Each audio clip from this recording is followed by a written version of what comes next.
Back in 2023, technically 2024 considering the fact that the following video was released in December of that year, I took a look at Diary of a Wimpy Kid 2021, the first animated adaptation of the Diary of a Wimpy Kid books, or as I like to call it, the watered-down remake of the first live-action movie from 2010. If you've seen my review on the film, if you haven't, go watch that video to get a refresher of what I fully think about that movie, since this review is going to be a follow-up to that, but with the sequel instead. But to summarize, the animated remake of Diary of a Wimpy Kid 2010 is basically just a watered-down version of the 2010 movie. Basically, imagine the live-action remakes that Disney had put out over the years, but you just make it animated instead. That's this movie in a nutshell, but instead of dragging everything out, they omitted so many elements from the original movie to the point where the movie has no time for us to get to know anyone else. Certain plot points make no sense now, and most importantly, it felt soullessly manufactured to the point where all of the soul and things that made the original so enjoyable are completely erased from the movie, leading the film to not have any rewatch value whatsoever, and I doubt that anyone would want to watch that film over the 2010 movie. Though, considering the fact that Disney presumably rushed the production of the film, that's probably the reason as to why it ended up coming out as rough as it was, or because of another factor. Jeff Kinney, the original author of the books, went to Disney wanting to be involved in the production of movies revolving around Diary of a Wimpy Kid, but the catch was that they had to remake the first two movies first before they could make something more original. Which is why in 2023, we got Cabin Fever, which finally had them go into a more original direction, but I honestly think that they should have done that in the first place, because we already have a live-action version of the first movie, and we certainly already have a live-action movie version of today's subject, Rodrick Rules. I really didn't have any high expectations going into this movie. Before I watched this movie, I've been hearing by word of mouth that this movie is just as bad, if not worse than the first movie, which I didn't even like in the first place. However, even those who didn't hate the first movie have said that they really didn't like this one, and given that we're now on season 2 of Sean's yearly reviews, I thought that it would be fitting to take a look at this one as SYR 212, since the first animated Diary of a Wimpy Kid movie was the 12th episode in production order. And,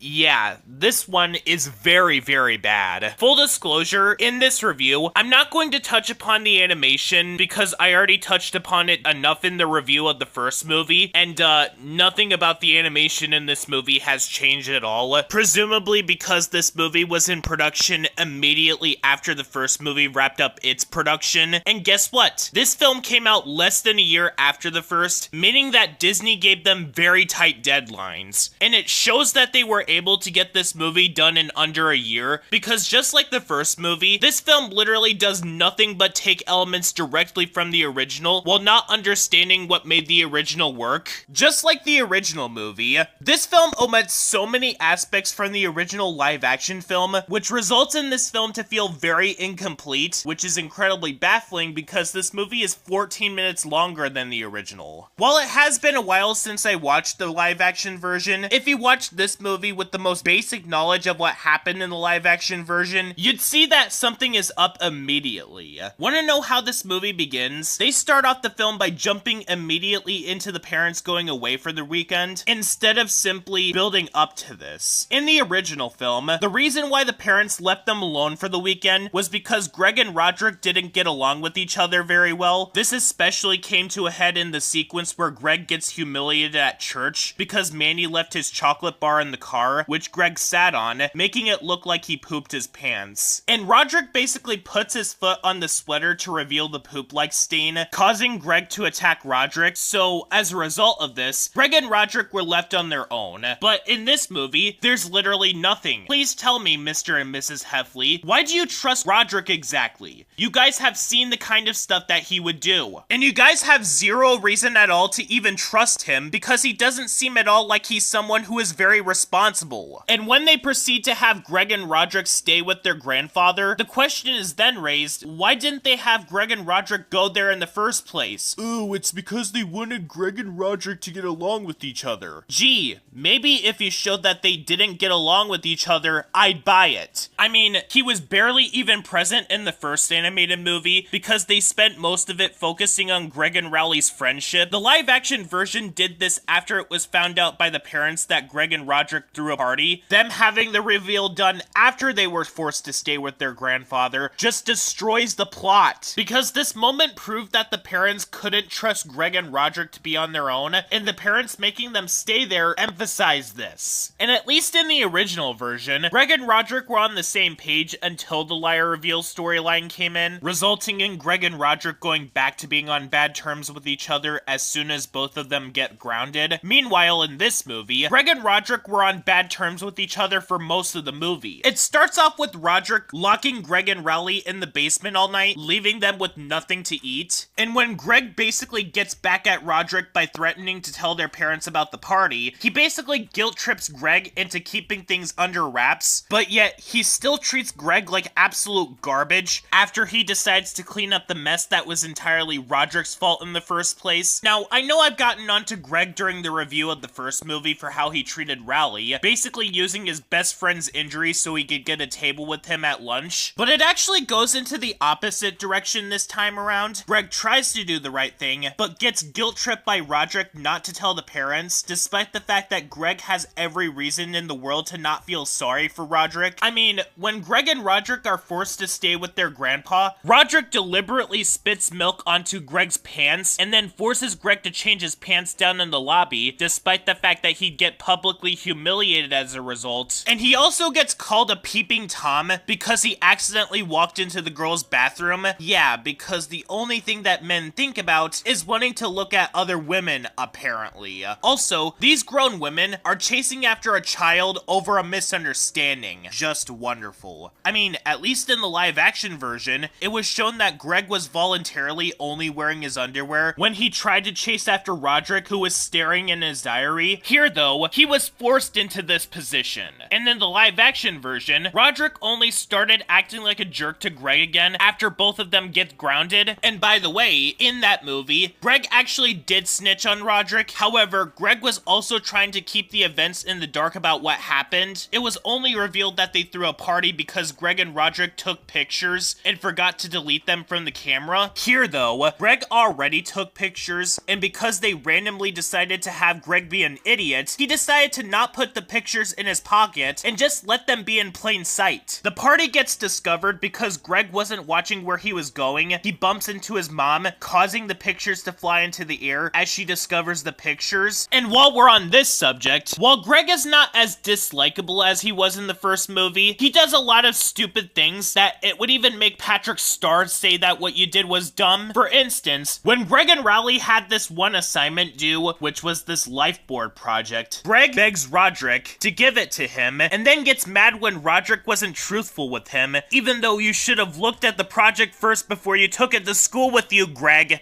And then leaves his diary on the table, allowing anyone to grab a hold of it and read through it. Well, maybe you shouldn't have left it on the table in the first place, Greg. And why is Rodrick even taking this out on Greg at all? Greg literally tried to explain what happened, and he just wouldn't listen to him. And then, at the last moment, the film has the absolute audacity to try and manipulate the audience into feeling sympathy for Rodrick after everything he did throughout the entire movie, including in the sequence that happened before Greg was gonna steal Rodrick's spotlight in the talent show, because Greg didn't even want to steal his thunder in the first place until Rodrick decides to say something at the last moment to antagonize Greg. Reminder, and I know I'm sounding like a broken record in this review, Greg decided to sacrifice his dignity by being in Rowley's magic act in exchange for Rodrick being in the talent show in the original live-action movie, but here, we get nothing. The change that they decided to make to this sequence was that the parents decided to extend Greg and Rodrick's punishment. Yeah, which ending do you prefer exactly? Because I know which ending I prefer in particular. So overall, Diary of a Wimpy Kid Rodrick Rules 2022 is pretty bad. I may not have liked the first movie all that much, but I could give that movie some props that the worst thing about it is that it was soulless and that the elements in that movie were executed much worse than its live-action counterpart. Rodrick Rules is basically in that same boat, but those problems are made like 10 times worse, with the manipulation aspect, where the film is expecting us to feel sorry for Rodrick after everything he did throughout the movie. While the film is not as bad as, say, Escape from Planet Earth or Ryan's World, the movie Titan Universe Adventure, because it's very clear that the people behind this movie were on a very tight schedule, this is yet another case of a shot-for-shot remake that completely misses the point of the movie that's meant to be a remake of.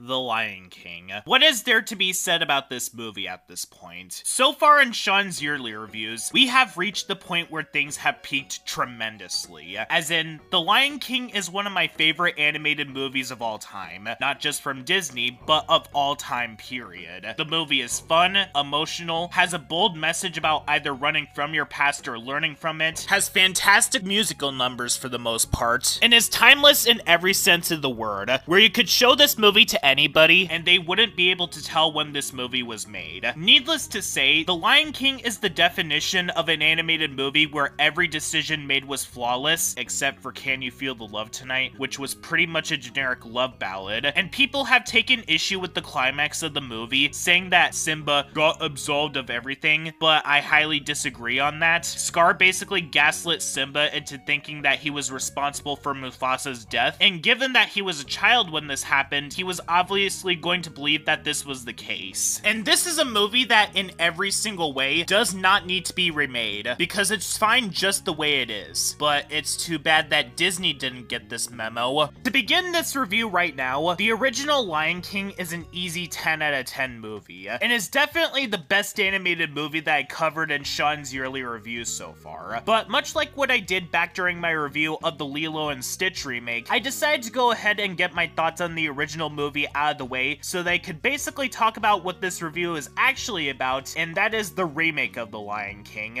Unlike with Lilo and Stitch, where I didn't start getting into that film until much later, The Lion King is a film that holds a special place in my heart, as it was one of the Disney/Pixar films that I watched the most out of all of them when I was little. Not as much as Finding Nemo, but it's something you could consider a close second. So, given that The Lion King is a franchise that I hold near and dear to my heart, this review is going to be more personal as a result. So, one night, I decided to do a double feature, where I'd watch both the original version as well as the 2019 remake. And I think you can already tell which one is the better version from the tone of this review right away. The 2019 remake is really bad. Like, it's top 10 worst movies I reviewed for Sean's yearly reviews bad. Not number 1, just to make that clear, nor is it in the top 5, but I think that this one hurts a lot more than most of the other bottom 10 candidates, considering the fact that the original Lion King does everything right in every single way. The live-action remake, from the very first steps to the very end, does everything so wrong that I need to emphasize this right now. If you haven't seen the original, do not watch this movie without getting the idea of what that film did first, because this movie will single-handedly turn you away from the original if you didn't watch it. Now, in other reviews that I made, I tried to judge a given show or movie on their own merits without comparing them to the show or movie that they're trying to be a remake of, because they are trying to be completely new shows or movies, most notably with Ben 10 2017 or Thundercats Roar, but it's kinda hard to do so with The Lion King 2019, because every single moment of this film's existence is trying to be the original movie, right down to the marketing, as well as reactions from moviegoers who went all like, wow, this movie reminds me of my childhood, or dude, Pride Rock.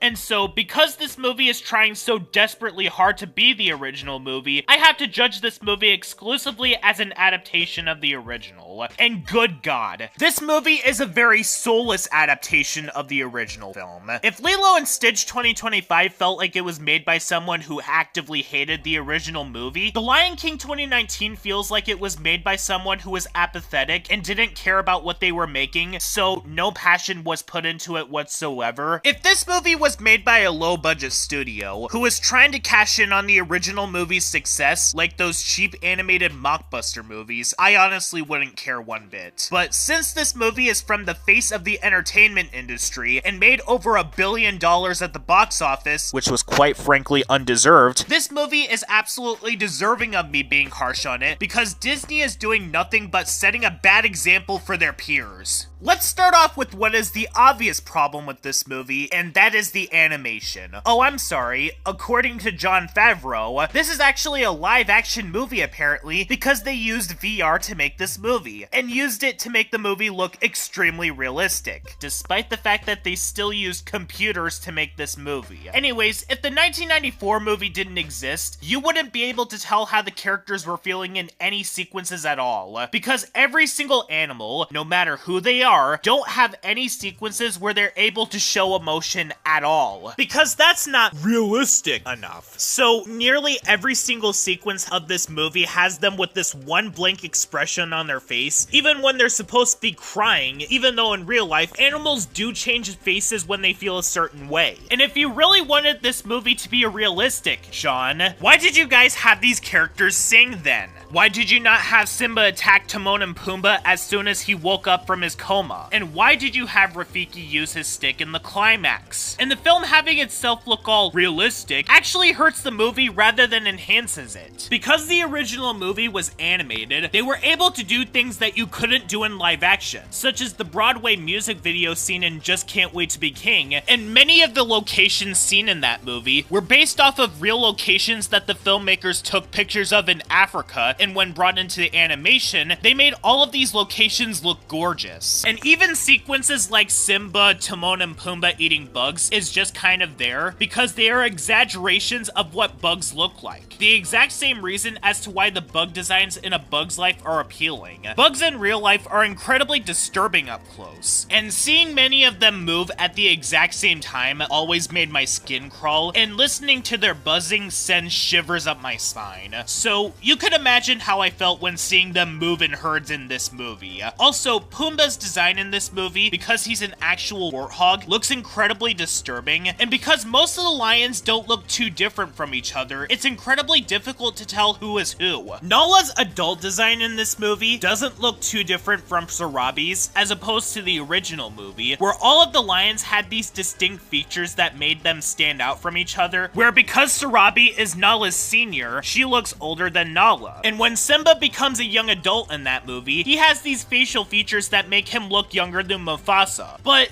animation that isn't very strong is one thing. How about the voice acting? Absolutely no care was put into that aspect either, where the characters either show no emotion, or they're just reading the lines verbatim from the original, like it was done in Speakonia. The only characters that do show emotion, oddly enough, is Zazu, as well as Timon and Pumbaa. But even they butchered the lines that were from the original movie. This also includes James Earl Jones, rest in peace by the way, who legitimately sounds like he doesn't even want to be there, and when he's not delivering these lines horribly, he just doesn't have the energy that he used to. And some of these line deliveries just so happen to be the funniest moments from the movie, but in an ironic way, of course. Remember how concerned that Mufasa sounded when he was told by Scar that Simba was in the gorge with the wildebeest stampede in the original? Well, in the remake, he just sounds confused, like he doesn't even know who Simba is. And there's also the scene where he says, "Yes," almost sounding like Talking Ben in a way.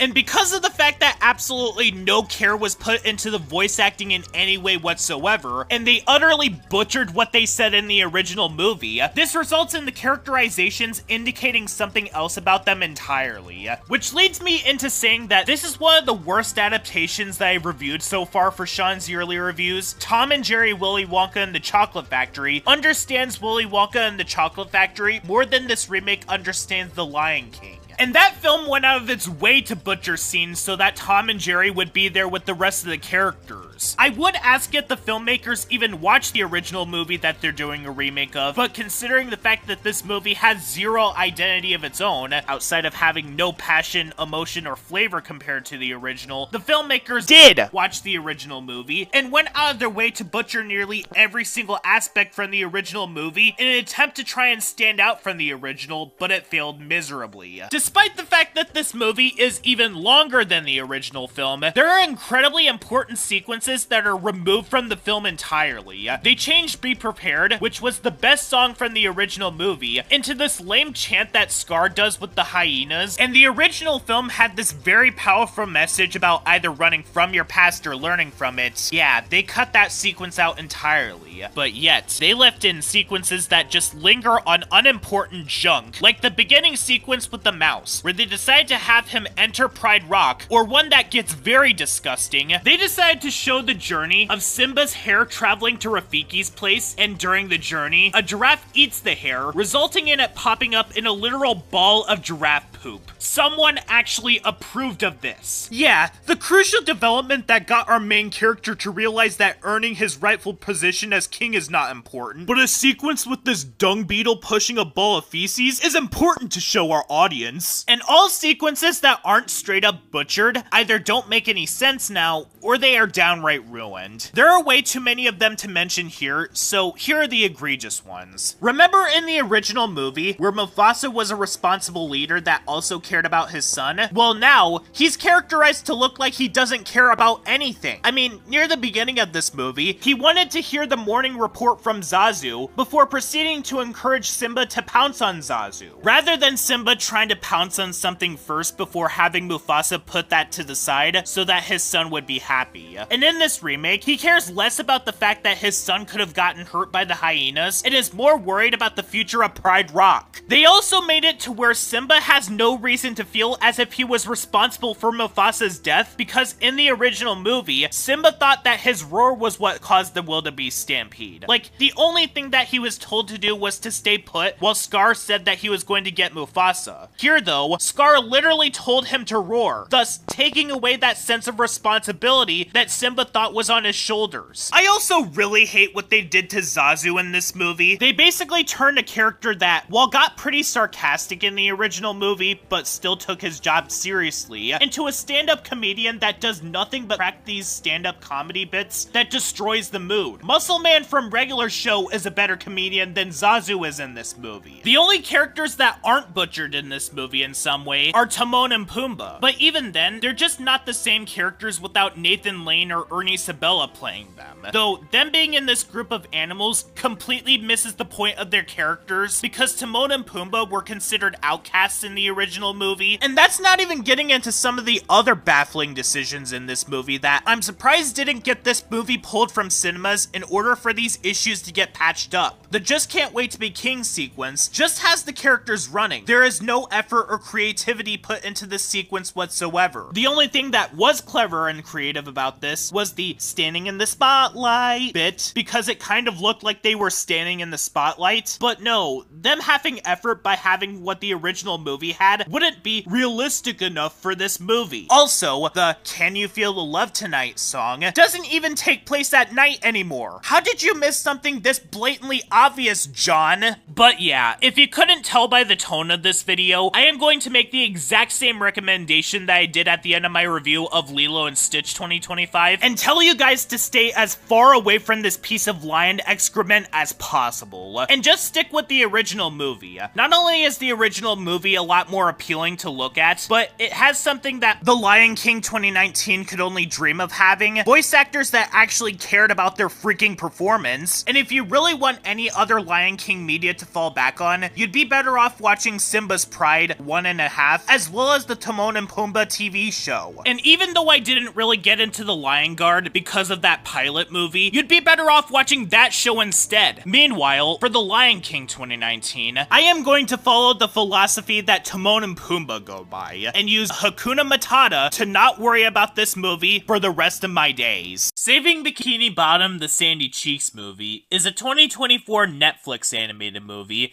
and the fourth installment in the SpongeBob movie franchise. That, spoilers, is not actually a movie that revolves solely on Sandy Cheeks. This movie still follows the other SpongeBob movies in regards to the plot and narrative that it wants to give, which, to be honest, is very mid. This movie is definitely not good, though I can't definitively say if this movie is better or worse than Sponge on the Run. I will probably be getting to that at a later date, but the Sandy Cheeks movie is the most average out of all of them. I actually watched this movie a few months ago, back when the movie got leaked online. However, Paramount has gone out of their way to scrub every single trace of this movie from the internet, so for this review, I'm solely going off of memory when it comes to my thoughts on this movie, since by the time that I'm writing this script, it's July of 2024, and the movie doesn't officially release on Netflix until August. But I have a good memory regarding this movie and what I like and dislike about it. So, what is Saving Bikini Bottom, the Sandy Cheeks movie about? You'd think that by the title of this movie, it would basically be like an origin story for the titular character, similar to the Minions movie or even the Penguins of Madagascar, basically telling an origin story for her. That would honestly be a much more interesting story than what we got, given how interesting of a character that Sandy Cheeks is. What we got instead is basically another SpongeBob movie, so the title was not very truthful. Basically, one day, the entirety of Bikini Bottom gets abducted and brought to a water park, where this evil CEO named Tsunami basically wants to use them to make toys. Yes, really. And SpongeBob and Sandy needs to go there in order to save all of them. What I will say about this movie right now is that it did have a ton of potential to be something very special. Granted, spin-offs regarding characters that are about characters that should share the spotlight, not take it up, are extremely infamous. That's why Planet Sheen is such a hated show, and why people don't like Cars 2. Because they aren't able to carry their own shows or movies, making their one gimmick overstay their welcome.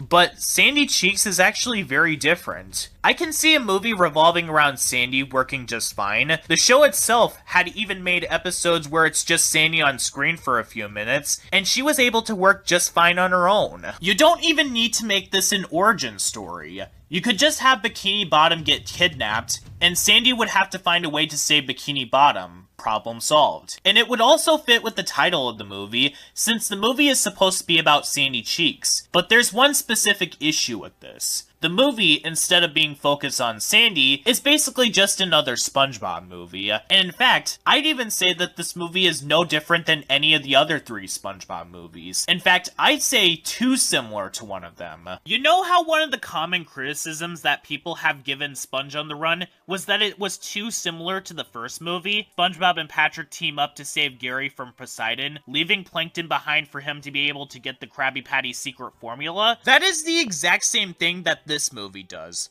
but it does it in a different fashion. Instead of SpongeBob and Patrick teaming up, it's SpongeBob and Sandy teaming up. And all they did was replace Shell City with this water park, and the only thing that they got rid of was Plankton's motivation to steal the formula. But that is literally it. They make no other changes to the movie outside of that, besides the inclusion of Sandy and SpongeBob needing to travel across the desert in Texas in order to get to the water park. Oh yeah, just like the first movie! So scratch that last part that I said. I think you get my point. This is the second time in a row that a recent SpongeBob movie was so dry in ideas that instead of brainstorming something unique, like what was originally going to be the plot of Sponge on the Run, they directly took from the first SpongeBob movie in order to craft the narrative of this one too, but decided not to use the plot of messing with the king and getting executed, but decided to use the Shell City aspect. But it's not nearly as threatening, and there is almost zero tension because of how non-threatening the CEO is.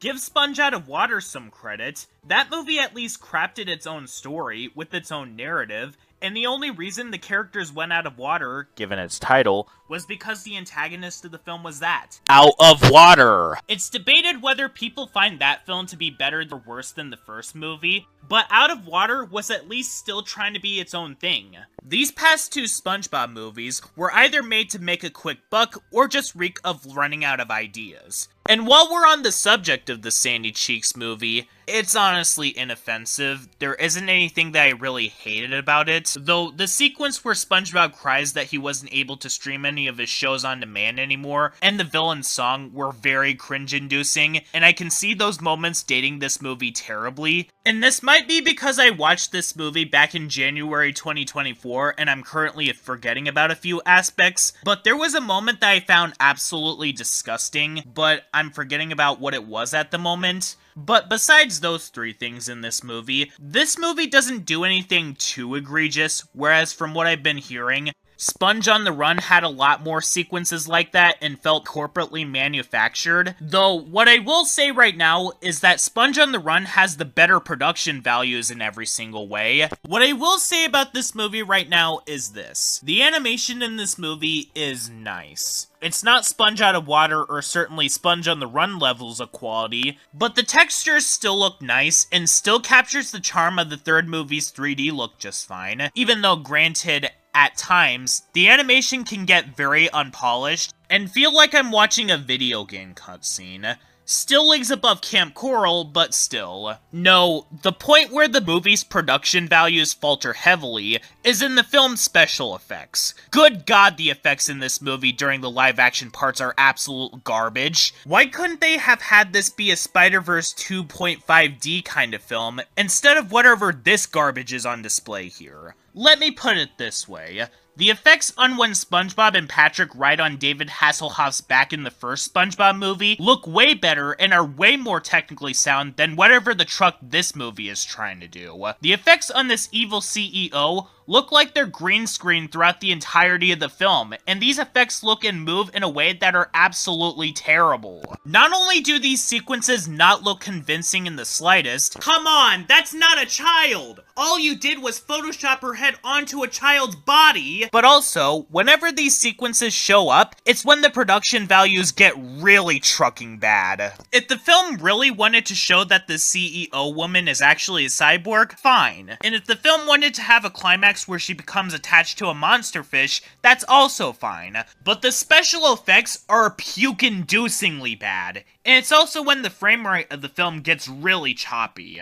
And while we're on the subject of this real quick, out of all the SpongeBob movie villains, Tsunami is easily the weakest and most pathetic out of all of them. Her plan is so laughable and pathetic that it straight up feels like something that you'd see in a Mad 2010 skit. Rather than a movie connected to a big franchise like SpongeBob, that skit that they did for Kung Fu Panda that was supposed to be for the purpose of parody and a joke, it wasn't supposed to be taken seriously. However, this movie's villain is supposed to be taken seriously, but it's so ridiculous and absurd that you'd burst out laughing if I describe it to you. Yeah, ready for this? The villain in this movie wants to make all the citizens into toys that kids can play with that are still alive, and her motivation for doing so is because she tried to take a sea creature home with her as a child, and the sea creature dissolved when she took it home with her.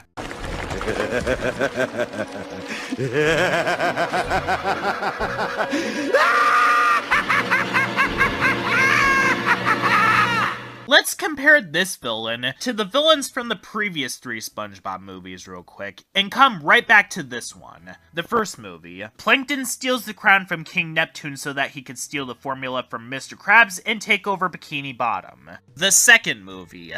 Burger Beard gets a magic book so he could steal the formula for himself and start his own burger business. The third movie. Poseidon steals snails from all across the ocean so his skin would be smooth. This movie. Woman wants to make profitable toys.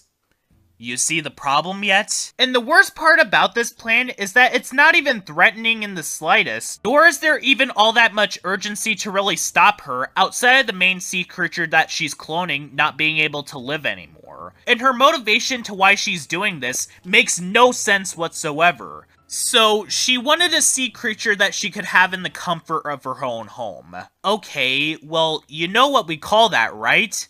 Pets! If she really wanted sea creatures in the comfort of her own home, it's called a fish tank. And the CEO and her 2 friends are inventors, right? Once again, there's absolutely no reason why this plan should be that threatening in the first place.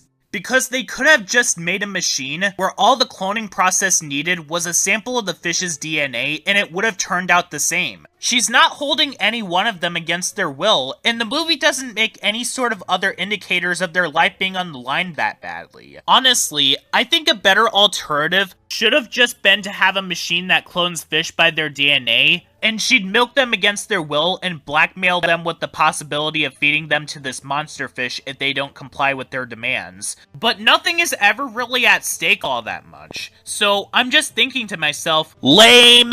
Is this the best that you're able to come up with, movie? It truly is sad and pathetic, to be honest. But is there anything that I like in this movie? Yes. Honestly, these were the only things that I really liked in this film that prevented me from giving this either a 3 or 4 out of 10. Like I said, the animation on the parts that have nothing to do with the live action portions were nice. It's interesting to finally see Sandy's family members, and there were a few scenes that I found funny, specifically with Mr. Krabs, and one particular highlight of the film, just for the absurdness alone, is the parts in this film where this dog chases SpongeBob and Sandy all across this water park, being able to do some of the most craziest things ever to catch up with the both of them. But besides all of that, this film, while it's probably not as bad as Sponge on the Run, is one of the weakest out of the 4 SpongeBob films, and definitely one of the weakest animated movies that I reviewed so far. Heck, I think I'd put this movie as being weaker than Little Nemo Adventures in Slumberland, because while that film is more boring, it had better production values and a more original direction for itself. And when I can unironically say that the Patrick Star Show had more of a focus on Patrick Star than this movie has on Sandy Cheeks, that's really saying something. So, as of the time that I am scripting this video, it is August of 2024, and Saving Bikini Bottom, the Sandy Cheeks movie, came out on Netflix. And at the moment, the movie is getting a large amount of backlash, with people saying that it's the worst SpongeBob movie, and that it's worse than Sponge on the Run. I'll have to determine that for myself, because I haven't seen that movie yet, and I don't like determining whether something is bad yet just because somebody else says that it is. In my personal opinion, I still think that Saving Bikini Bottom is harmless enough, with the only thing to actually dislike about it being the special effects and its cringe-inducing moments. Well, I've heard that Saving Bikini Bottom was not the only SpongeBob movie that was going to be released that involves a specific character. I also heard that Plankton was going to be getting his movie, as well as Patrick. And as of the time that this review is being scripted, another SpongeBob movie has been leaked, and so because I gave Saving Bikini Bottom its own review, despite the fact that the movie has not been released yet, I thought I might as well do the same thing with the Plankton movie. I decided to go ahead and watch the entire movie to see what I think about it. You know, I'm going to be completely honest and blunt as I possibly can. I don't dislike Saving Bikini Bottom, the Sandy Cheeks movie, as much as many other people have been hating it as of late. But the film is harmless, and in my personal opinion, I personally don't find it to be that annoying. The Plankton movie, on the other hand, is a film that I actually dislike, and I am not giving this movie a single shred of defenses. Yep, this is the first bad SpongeBob movie that I've seen, at least in my own personal opinion. What is the problem with this movie? Well, let's start off with the premise. So, the best way to sum up the premise of this one is that it's pretty much a combination between both Sponge out of water and Plankton gets the boot. Except instead of Plankton needing to learn about teamwork, Plankton needs to learn how to appreciate his own wife, like he had to do in some episodes of the series. Basically, think of the episodes Single Cell Anniversary, Walking the Plankton, Plankton Gets the Boot, and Lockdown for Love, but it's all combined into a feature-length movie, and you basically have this movie. However, you make it to where Plankton is apathetic towards everyone, including Bikini Bottom, throughout the entire movie, until he's forced to have empathy by Sandy. But before that, they basically did what could be considered character assassination, as well as throwing in elements to make this an unbearable experience, including elements with Plankton, as well as the other characters screaming and going on a sugar rush as a result, adding an extra layer of obnoxiousness in the film as well. That's the first major issue that I have with this movie. This movie, just like Saving Bikini Bottom and Sponge on the Run, instead of committing to the idea of being a movie that revolves around Plankton, basically copies things that we've seen in the past and does absolutely nothing new with it. We've seen Plankton and Karen have a rocky relationship in the show already, many times in fact, to the point where it's honestly getting exhausting at this point. The only difference being that this time, Plankton is a lot more insufferable,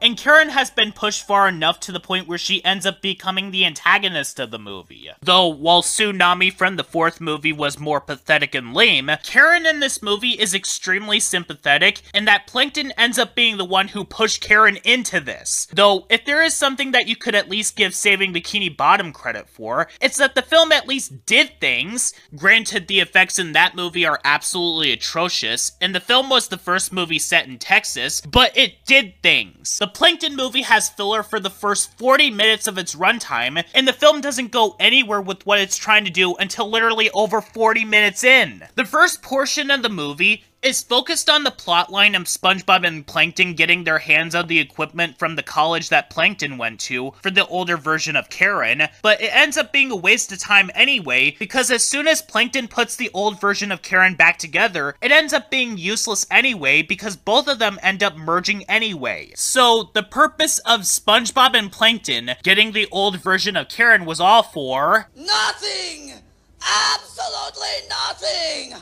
And then when that piece of filler is done and over with, the story actually goes somewhere. That's 45 minutes out of an hour and 26-minute movie wasted on something that was not going to accomplish anything whatsoever. But what really cements this movie to make me detest it so much is what they did to Plankton. Now, I know what you'll be typing to me once you see this video. I get that this is the point of Plankton's character. In the original show, he's supposed to be an evil genius that is apathetic towards everyone, including his own wife. However, in this movie, he is extremely out of character and is reduced to a one-dimensional character that completely misses the point of Plankton's character. In the original series, even in its worst episodes, the point of Plankton's character was not that he was wanting to steal the secret formula. Plankton was wanting to take over the fast food world in general. Stealing the secret formula was only part of what he was wanting to do. An instance where this movie completely glosses over Plankton's goals was when Karen decided to do something to get Plankton customers, and as a result, Plankton is extremely ungrateful, and basically decides to ruin what Karen did for him. Did they not watch any of Plankton's episodes before making this movie? The episode Chum Fricassee had Plankton open to the idea of having an item that is not the Krabby Patty,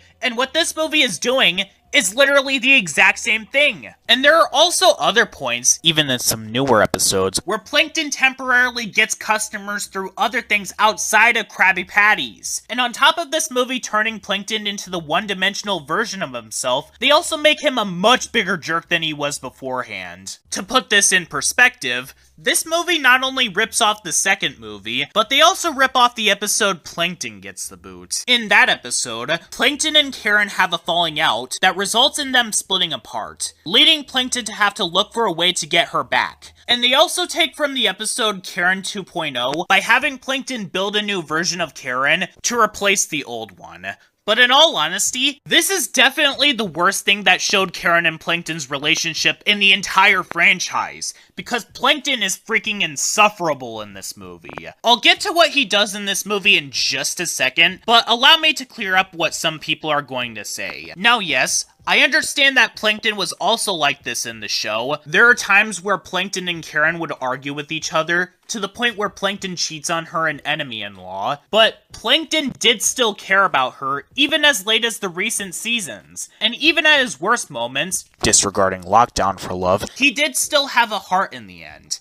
It didn't take others forcing him to get him to realize that what he did was wrong. Single Cell Anniversary was one of the better episodes of Season 6. And while yes, Plankton was very dislikable in Plankton Gets the Boot, as well as Lockdown for Love, I would take all of Plankton's worst episodes that showed him in a bad light than to ever watch this movie ever again. Because Plankton is absolutely awful in this movie. Immediately when Plankton finally gets customers for his restaurant, he acts like a spoiled brat because he can't get his hands on his precious Krabby Patty secret formula, despite the fact that he was literally open to the idea of selling something other than Krabby Patties in the show, and then basically disregards Karen's ideas, despite the fact that Plankton in the show would have been open to the idea of this. Because he didn't just want to steal Krabby Patties, he also wanted an actual business. He was like this again in the episode Chum Fricassee, and then he basically causes Karen to go on a rampage when he sets a flamethrower to the restaurant and just calls Karen his, quote,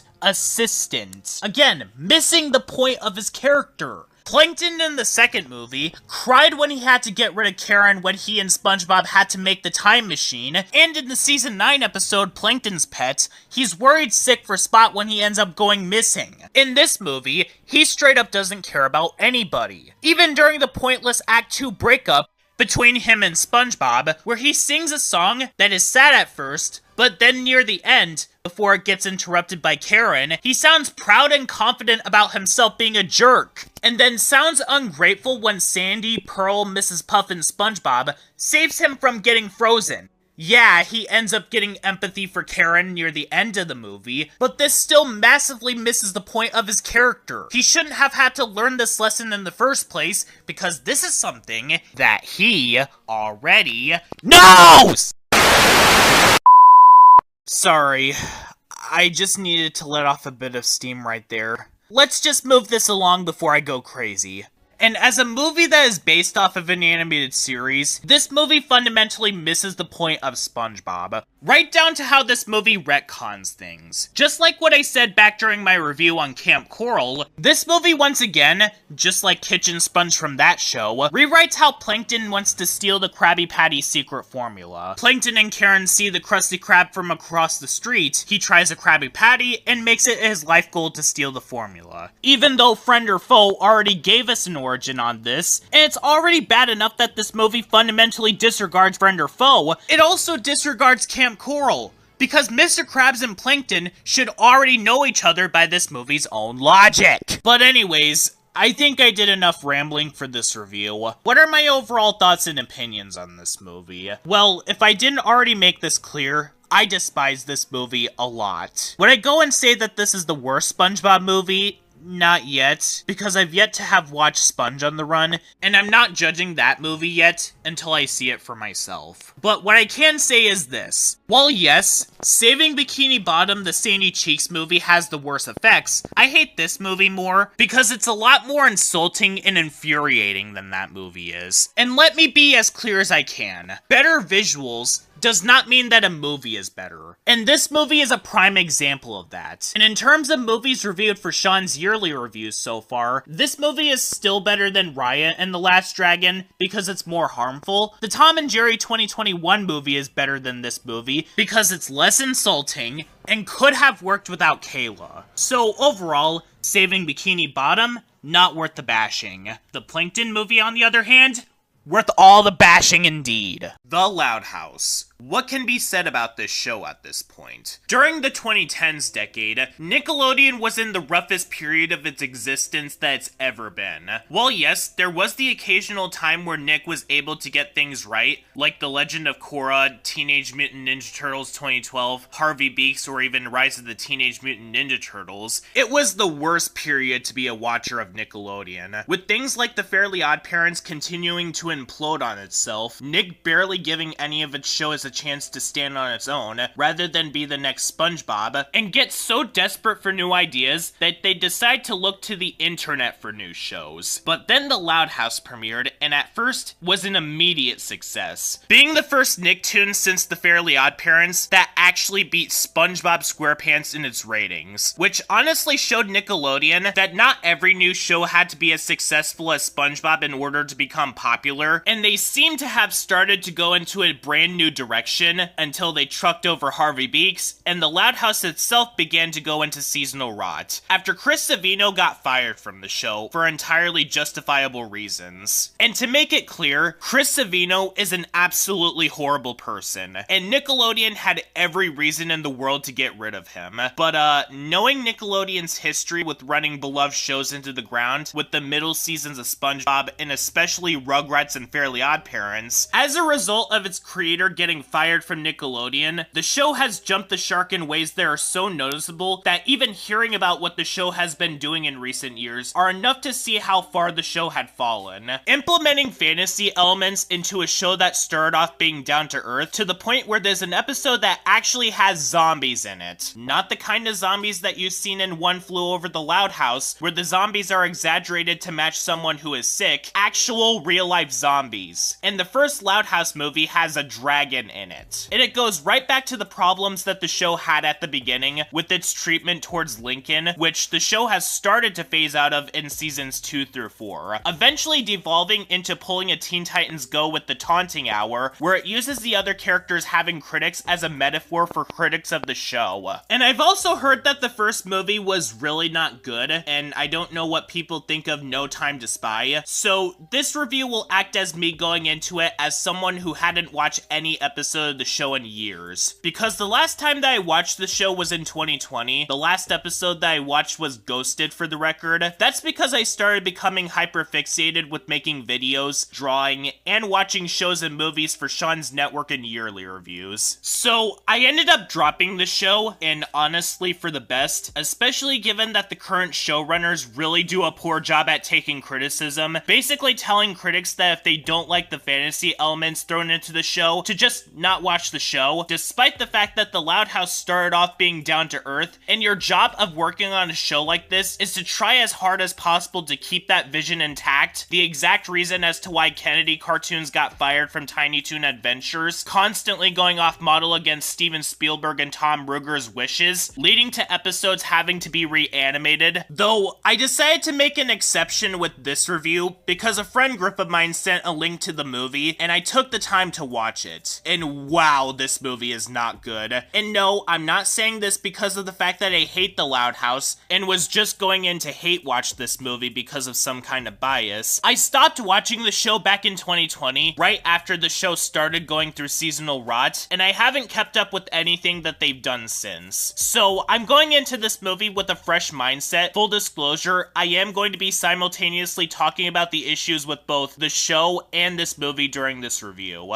Because the first problem with this movie is an ever-growing problem that the show has had since the very start. How many times have you seen these "Lincoln does something selfish that gets his family angry at him, so he needs to find a way to fix it while sacrificing his own happiness" stories? Way too many times to count. In fact, this is literally the exact same plot that we've seen in episodes like Out on a Limo, Yes Man, and even Tricked. But in this movie, it's basically cranked up to 11, where this elf named Duncan, totally not reminding me of a character from another show that I'd rather be watching than this film, who's tasked by Santa Claus to basically go and observe Lincoln to determine if he's naughty or nice. However, when Lincoln and Clyde corner him without knowing he's an elf, Lincoln is put on the naughty list, leading him to having to take a bunch of desperate measures in order to get himself back on the nice list, all of which ends up failing miserably, leading Lincoln to trucking up the naughty and nice lists, as well as the North Pole, leading the family to have to travel to the North Pole to fix this mess. The first and major problem that I have with this movie is that the direction of the narrative is so forced. Not a single plot thread that this movie sets up even feels like it could have happened if they didn't go in this direction in the first place. Like, we couldn't have had the plot of Lincoln ruining Christmas if Santa didn't send Duncan to observe Lincoln in the first place, which was also entirely pointless because Santa literally has footage of everything that Lincoln did throughout this entire movie. What Santa and the elves could have done was look over the footage of Lincoln's naughty and nice deeds from the past year to determine if he belongs on either list. Oh, but this story would have no conflict if this happened. Well, if that's the case, they should have started over from scratch to prevent this from happening. Because I just gotta ask, why did they have Lincoln be the star of this movie exactly? In the main show, Lincoln doesn't really come across as being worthy of being put on the naughty list. Is he selfish? Yeah, considering what he does in episodes like Picture Perfect, Out on a Limo, or Kings of the Con. But he's not the naughty type of character. Like, you guys could have gone with any other character to make this plot be revolved around. Lynn Jr., Luann, or Lola. Characters that fit into this category due to being overly aggressive, constantly pulling pranks on her family, or being a spoiled brat. And you pick the guy that is nowhere near the level of being naughty like these other characters are regularly. Just because Lincoln is the main character of the show, that doesn't mean that he has to be the center of attention in everything Loud House related. Unlike SpongeBob and the Fairly Odd Parents, the Loud House is a show with 10 other main characters, and the show itself had many episodes that revolved around them. Even Lenny Loud, you know, the character whom, back when she was written to be an actual character and not just a female clone of Patrick Star, instead of her just being dumb and clueless, but also having interests outside of that, she had some episodes that were focused on herself that were amazing. You know, until they made her so dumb that she can't tell the difference between preschool and high school. But back on topic, there's another possibility as to why this movie revolves around Lincoln, and not one of the other sisters who feels more fitting to have this plot, and that is because of another problem with this movie, which the show has always had a problem with: the treatment that is given to Lincoln. Back during my review on Primos, I pointed out how the show was so derivative towards the Loud House, to the point where both shows ended up sharing a lot of the same problems as the the other, only differences being that the cousins are less interesting than the sisters, and Tater is only ever tortured early on in that series. The Loud House had this problem of torturing Lincoln since the very beginning of the show, and well, it was somewhat excusable at the beginning of the show, because most shows do drop their worst habits by the time they reach their second or third seasons. Eek the Cat had this problem at the start of that show as well, but they started toning down on torturing Eek very quickly, and yeah, the Loud House had this problem in its first season, and a little bit in the second season as well. Sound of Silence, Salute Their Consequences, The Greenhouse, Serial Offender, Brawl in the Family, and most infamously, No Such Luck. But the show did start dropping this habit quickly, relying more on the other family members, and the dynamic that he and his sisters get up to. That was why Season 2 was the best season of the show. And while Season 3 wasn't as loved, it basically picked up where Season 2 left off on. But because the show went through seasonal rot, they decided to bring these worst habits back, and now there's no excuse for it because the show is way past its prime.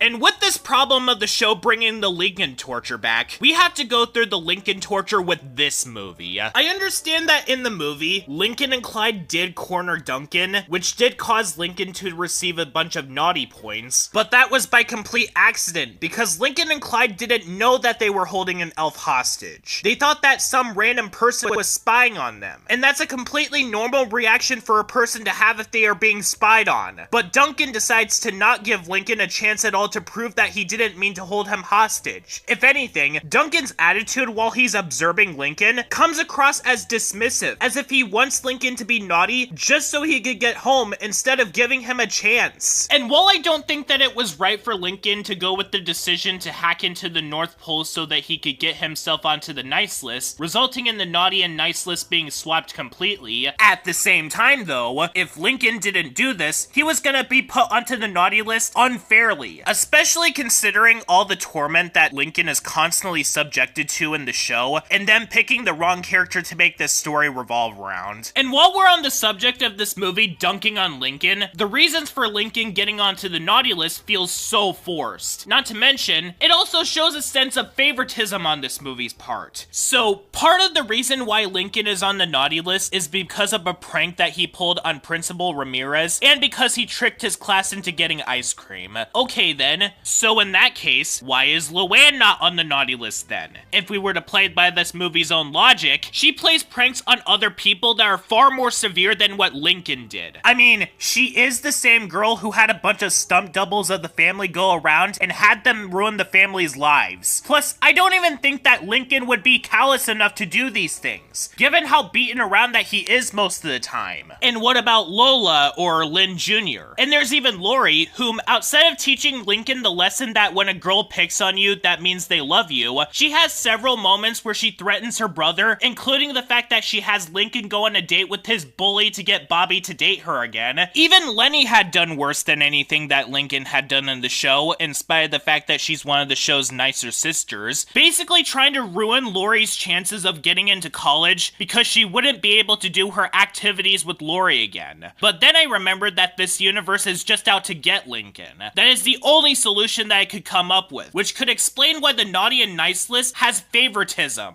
After all, because this movie couldn't kick Lincoln while he's already down enough, the film literally shows him trying to do good deeds for others, but it ended up going wrong. And the worst part is, Lincoln and Clyde didn't even know that they were doing something wrong. Movie, if you're gonna rip off Fairly Odd Parents, don't copy from one of its most hated episodes, which not even the creator of this show stands by. But okay, the movie does not treat Lincoln well at all in the slightest. Though this could also be applied to what the show had been doing in recent years. Can the rest of the movie make up for it? Nope! There's the obvious plot hole that I mentioned earlier, where Santa could have watched all of Lincoln's actions the whole time to see if he's naughty or nice, specifically to save us the trouble of Duncan going and observing him, but literally half of this movie is spent setting up the plot, which as a result makes the other half of the movie become extremely rushed. And we've seen this exact same storyline done to death in The Loud House, where Lincoln is depicted as being selfish before he does something for the family, to the point where even the first movie did this. And how did Santa and the elves not catch wind of the fact that Lincoln got a hold of Duncan's Naughty and Nice tablet? Isn't that supposed to be Santa's thing? He sees you when you're sleeping. He knows when you're awake. He knows when you've been bad or good, so be good for goodness sake. Then again, this was also a problem in the It's a SpongeBob Christmas special from SpongeBob, where Santa apparently didn't watch Plankton feeding people jerktonium, which I'm surprised that not enough people talk about. And there's also that out-of-place fantasy issue that has been plaguing the Loud House for years now, where Lincoln not only apparently turns the entire North Pole naughty, but the bad version of Santa in this movie has the ability to make a gingerbread motorcycle reindeer that can literally shoot lasers. This is the same franchise, by the way, that started off being down to earth. And because this movie is quantity over quality, a majority of the family is just there. They don't really do anything. And they also pull a fake out death scene where Lincoln is turned into a gingerbread man before he's brought back to life through the magic of Pikachu tears. Honestly, going into this movie, I thought that it was going to be the generic character accidentally knocks Santa out, so they need to take over his job by delivering the presents story, the kind that you'd see in any animated series, but after seeing how this movie turned out, I honestly would have taken a generic character saving Christmas actor knocking Santa out story over whatever this movie was. Like I said, it's been years since I last watched the show because I've been focusing on other things I'm interested in, then catching up with the series that was clearly starting to go through seasonal rot. And this movie is a showcase of all the things that people hate about not just the old seasons of The Loud House, but also the new seasons and even the first movie. This movie may have better animation than the first movie, and I might have to watch that in order to determine for myself if it's better or worse than that film, but at this point, it's pretty much a pointless race to the bottom, because I really do not like this film. Is it the worst one that I reviewed? Not really. It's not even the worst one that I've seen in 2025. This movie at least feels like it was made to be like a Loud House Christmas movie, unlike Smurfs 2025. It doesn't spit all over a beloved franchise like Lilo and Stitch 2025. It actually feels like a movie unlike the Garden cartoon movie, and it doesn't teach a damaging message like Gabby's Dollhouse the movie, but that's definitely not saying much. If you want something Loud House related that is Christmas themed, just watch 11 Louds a Leapin'. It fits with the holiday spirit, it gives us a heartwarming story about Mr. Grouse, and it came from the second season, which in my opinion was the show in its peak. A Loud House Christmas movie, Naughty or Nice, is just a reminder of how far that the Loud House has fallen, and the current showrunners have shown that they can care less about what the critics of the show have to say. So, for today's Sean's Network Reviews episode, I'm actually going to be doing something incredibly different. Now, in the other two crossovers that I did with both of my series, on Beauty and the Beast Belle's Magical World and The Greatest Thing Ever, a Garden cartoon movie, I simultaneously did a Sean's Network and Yearly Reviews episode on both of those films, mainly because of the fact that they acted more like episodes of a series rather than a movie. Well, the other reason as to why I'd basically do a crossover with both series is so I could also cover a hypothetical film that the show has in specific, whether if it would be with Barnyard, Rocko's Modern Life, Dexter's Laboratory, or the original Powerpuff Girls. It would basically be like this to cover my basis as much as possible, that way I won't have to make an entirely separate review that covers the show or movie, because if you've watched my review on Teacher's Pet, more specifically the series, I delved into what I thought of the film way too much, to the point where Supersonic Word 15 pointed this out to me in a call, and yeah, he did have a point about that. And well, at the time of 2021, the idea of fully starting Sean's Yearly Reviews didn't emerge yet, and when finally getting the idea to start it up, the Teacher's Pet movie was one of the first reviews that I did for that series, mainly because of the fact that I promised to myself a few years prior that I'd get to it at some point, and well, given how selective that I have been with what certain shows or movies that I'd watch after, I thought to myself, why not just knock two birds out with one stone? That way, there won't be a repeat of what happened with Teacher's Pet. So, cutting to the chase, today's review revolves around the 2017 reboot of Ben 10.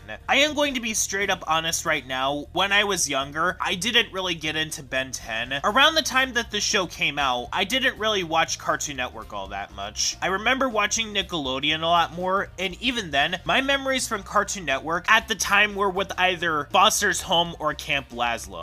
And around the time of 2007 to 2008, I was more interested in shows like Chowder and Total Drama rather than Ben 10 Alien Force. I did have fond memories watching Ben 10 Ultimate Alien, though I remember it being because of one arc in specific, and I did frequently watch the original show whenever it would air on Boomerang, but other than that, my familiarity with the show is kind of a blur. But for this review in specific, I decided not to rewatch the original show because I didn't want to go in with any sort of bias regarding the original show or even the sequel shows, because the purpose of a review is to judge it for how it is on its own. I did exactly that, and this show is not good. But in spite of this, while the show was initially airing, people did say that this show, while they didn't like it, was the best of the Cartoon Network spin-offs slash reboots that came out in the mid to late 2010s and early 2020s. I disagree heavily. Of the ones that I've seen, I think that Unikitty is the best out of all of them, even though that show is based off of a character from the Lego Movie. But of the infamous ones, this show, Teen Titans Go, Powerpuff Girls 2016, Total Drama Rama, and Thundercats Roar, Ben 10 2017 is the least offensive out of all of them, though that might be because of the fact that the creators of the original shows were also behind this series. And remember, like I said towards Total Drama Rama, which coincidentally also had the same people behind the original as that spinoff, all of the problems that this show has were probably out of the creators' control, and that it might have been Cartoon Network's doing. The creators and writers of the show were just doing what the network wanted them to, but just because this show is the least bad out of all of them, that doesn't absolve this show from the many issues that it has. Because Ben 10 2017, even if you were to take out the fact that this show is connected to a beloved franchise, is an absolute mess. As you can tell, this review is going to be very critical, and there are many aspects to this show that makes me dislike it, but before we get into those issues, let's begin with some sprinkles of positives. Doing some research on this franchise, I found out that some of the villains that this show has are entirely exclusive to this show. I really like the Weatherheads. They have an overly serious demeanor to them that makes them a joy to watch, and the delivery of the voices makes it even better. Apparently, Jeff Bennett voiced all three of them in seasons 2 through 4, and Eric Bauza voiced one of them in season 1, and you can't go wrong with Jeff Bennett. I also like the Zingo episodes, because they offer more cartoony antics than the series itself is willing to do, except for Zingo Nation, due to the fact that they blatantly insulted their own franchise that they're trying to do a reboot of. I thought that the episode where Keith David plays this bear that sings this song was pretty memorable. Also, I do think that season 5, despite only having 3 episodes, was actually very solid for the most part. Though Ben Gen 10 was the weakest of the 3 because it was very boring, and most of it was lingering in one location for a majority of it. And then the finale special in particular, it takes like halfway through the special in order for us to get to what the plot is trying to do with itself. But the most significant improvement that these 3 specials made was that they knew what to do with themselves, and it actually feels like what the creators of this show wanted their vision to be like, something that got lost in translation in the other 4 seasons of the series. To really get things started with my criticisms of this show, let's begin with an issue that I've always had with this show, and that is the art style. Now, there are a lot of animated movies or shows that I've seen people say that they don't like, or that they didn't want to watch, mainly because of the art style alone. I know of a few people who have been turned away from watching shows like Code Lyoko just for the art style alone, and there are not too many shows out there that turn me away from them because of their art style. That is except for shows that use cel-shaded 2D CGI improperly like Regal Academy, and that's mainly because of the fact that they were stylized enough so that this isn't a problem. Ed, Edd n Eddy and Teacher's Pet were rough-looking shows, but more than made up for it in their movements and cartoony energy to make them visually stimulating to watch. Same thing cannot be said about Ben 10 2017. Back during my review of OKKO Let's Be Heroes, I pointed out how the art style of this show in specific turned me away from it because of how off-putting it was, and well, that opinion hasn't really changed in present day. Because to start things off, something doesn't feel right in terms of the designs. Like,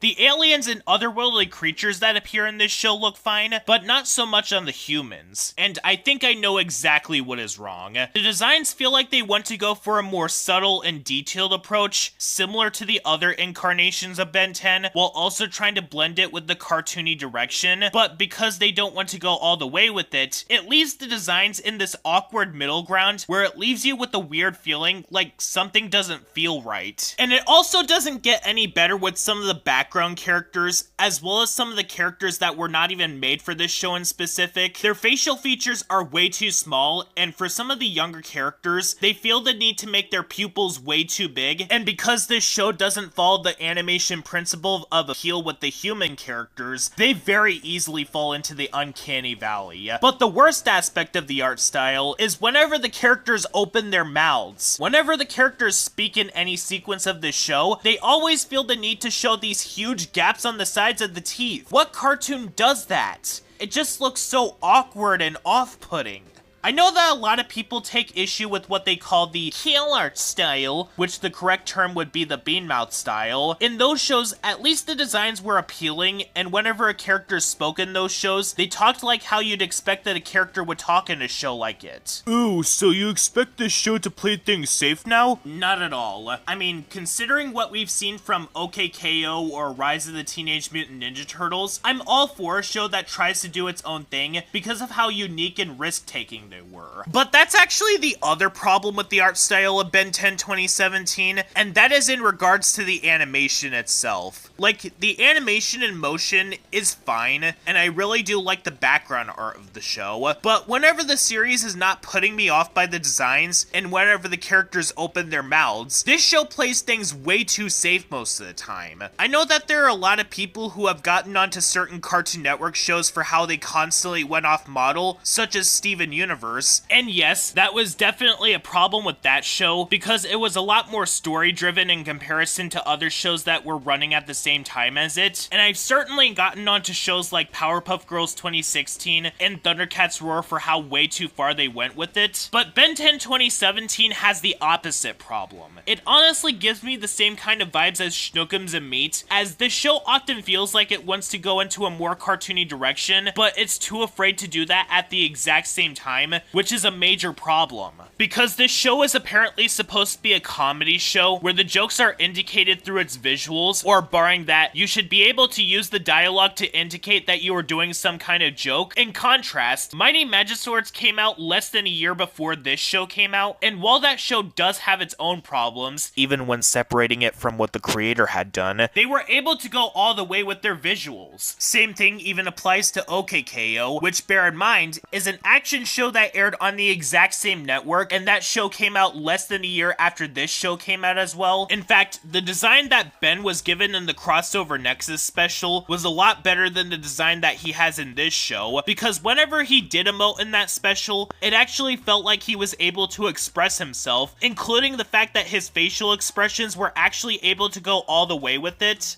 And I'd say that the comedy could make up for how off-putting and sanitized the animation is, but this show is not funny either. I don't even think that this show is even trying to be funny most of the time. Even with shows that I do think have worse humor like Robot Boy and Powerpuff Girls 2016, you can at least tell whenever those shows were trying to tell a joke. Meanwhile, Ben 10 2017 is basically just dead air. The only times in which I can see where they were trying to get jokes out of was in the episode where Ben constantly gets seasick, and this one woman actively wants him to get sick because she got jewels and flowers out of it. And there was also a sequence in one episode where they just reference Power Rangers for no reason whatsoever, but that's the most that this show does whenever they try and attempt a joke. Well, the rest of the time I watched this show, I had a blank expression on my face because I was so disinterested while watching it. But how is the rest of the show, putting aside the awkward art style and non-existent humor? Well, you know how a lot of cartoon critics in the late 2010s, whenever a new reboot would come out and have this simplistic art style and would be instantly compared to Teen Titans Go, like what happened with Pony Life. And I also remember when people compared Rise of the Teenage Mutant Ninja Turtles to Teen Titans Go, despite the fact that Rise of the TMNT was just another incarnation of the franchise like every other version made after the 80s version. But no, Ben 10 2017 is literally just Teen Titans Go 2.0. Like that show, Ben 10 10 2017 takes a show from over a decade ago that had subtlety and took itself a lot more seriously than most other episodic cartoons from the same era, and basically turns it into an episodic comedy that has its characters scream a lot more, and you don't even need to watch all of the original in order to see this. You can literally just look up clips from the original Ben 10 to see where I'm coming from. Almost as if this show is trying to be a parody of the original Ben 10, but unlike Teen Titans Go, where that show was trying to be a comedic spin-off of the original Teen Titans, Ben 10 2017 is trying to be a full-blown reboot. And not only is this show a full-blown reboot of the original show, this show, as opposed to Teen Titans Go, Powerpuff Girls 2016, Whole Drama Rama, and Thundercats Roar, tries to go the direction of not only having continuity, but they actually try to tell a full ongoing plot, and it's incredibly fascinating how bad that this show is with it. So, if Powerpuff Girls 2016 was basically Teen Titans Go, if it was legitimately trying to be a sequel to the original series, this show is Teen Titans Go if it was trying to be a reboot that told an ongoing storyline, and it honestly gives the show less of an excuse than you can give to Teen Titans Go. Teen Titans Go, while that show is technically worse, at least has the defense that you could give it, where because that show doesn't have any continuity or that it's trying to be a comedy, anytime that it messes up with its moral or have its characters acting like jerks, it can be shrugged off as not meant to be taken that seriously. However, Ben 10 2017 is actually supposed to be taken that seriously, so it now has no excuse for having some of these problems. There is an episode, and I'm not even joking about this, where Ben, Gwen, and Max go to a spa resort, which the Bug Brothers also just so happen to go to, and Ben proceeds to terrorize them so much that they immediately try to put together a plan to steal their water as a ransom note. Ben may have received punishment by the owner by being forced to clean up the resort, but the Bug Brothers got done dirty in this episode because they decided to try and do this because Ben basically decided to ruin their day, and nobody calls Ben out for causing this to happen, nor does he attempt to make things right with those that he terrorized. And there's also another episode where Ben and Gwen are doing this running competition. During the sequence where Ben needs to climb over this wall in an obstacle course, he changes into forearms, destroys the wall, and he doesn't get called out for this at all.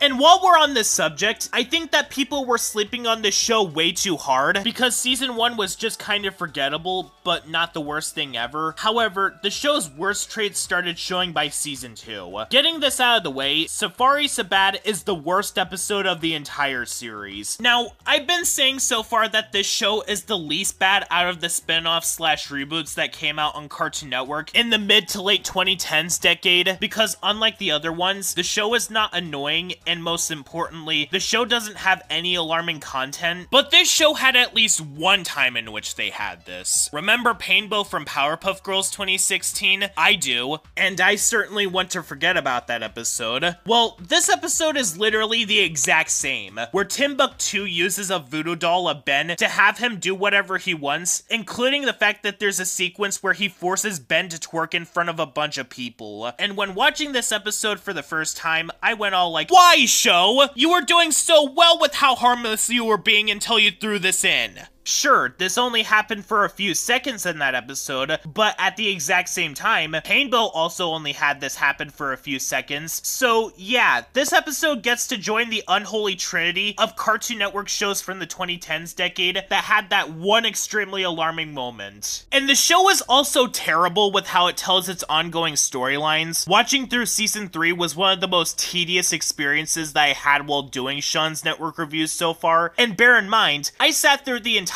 of Power Players, one of the biggest nothing burger shows that I've ever seen, which made me wish that I was watching a show that was more entertaining than it, or even drawing something. But even then, Power Players was its own show, and it didn't constantly tell the exact same story over and over again. Season 3 of Ben 10 2017 is one of the showcases of this show's biggest problems, in that it feels like it's fighting against itself and running around in circles, because the show can't make up its mind on whether it wants to be an episodic comedy or tell an ongoing storyline. So many episodes in season 3 make random hints that they're going to try and build up to a finale with this new villain named Forever Knight, but so many episodes waste so much time not even having him be on screen to try and remind us that he's there, only for his evil plan to come in. And he wants to go back in time to the first alien sighting to prevent aliens from making contact with Earth.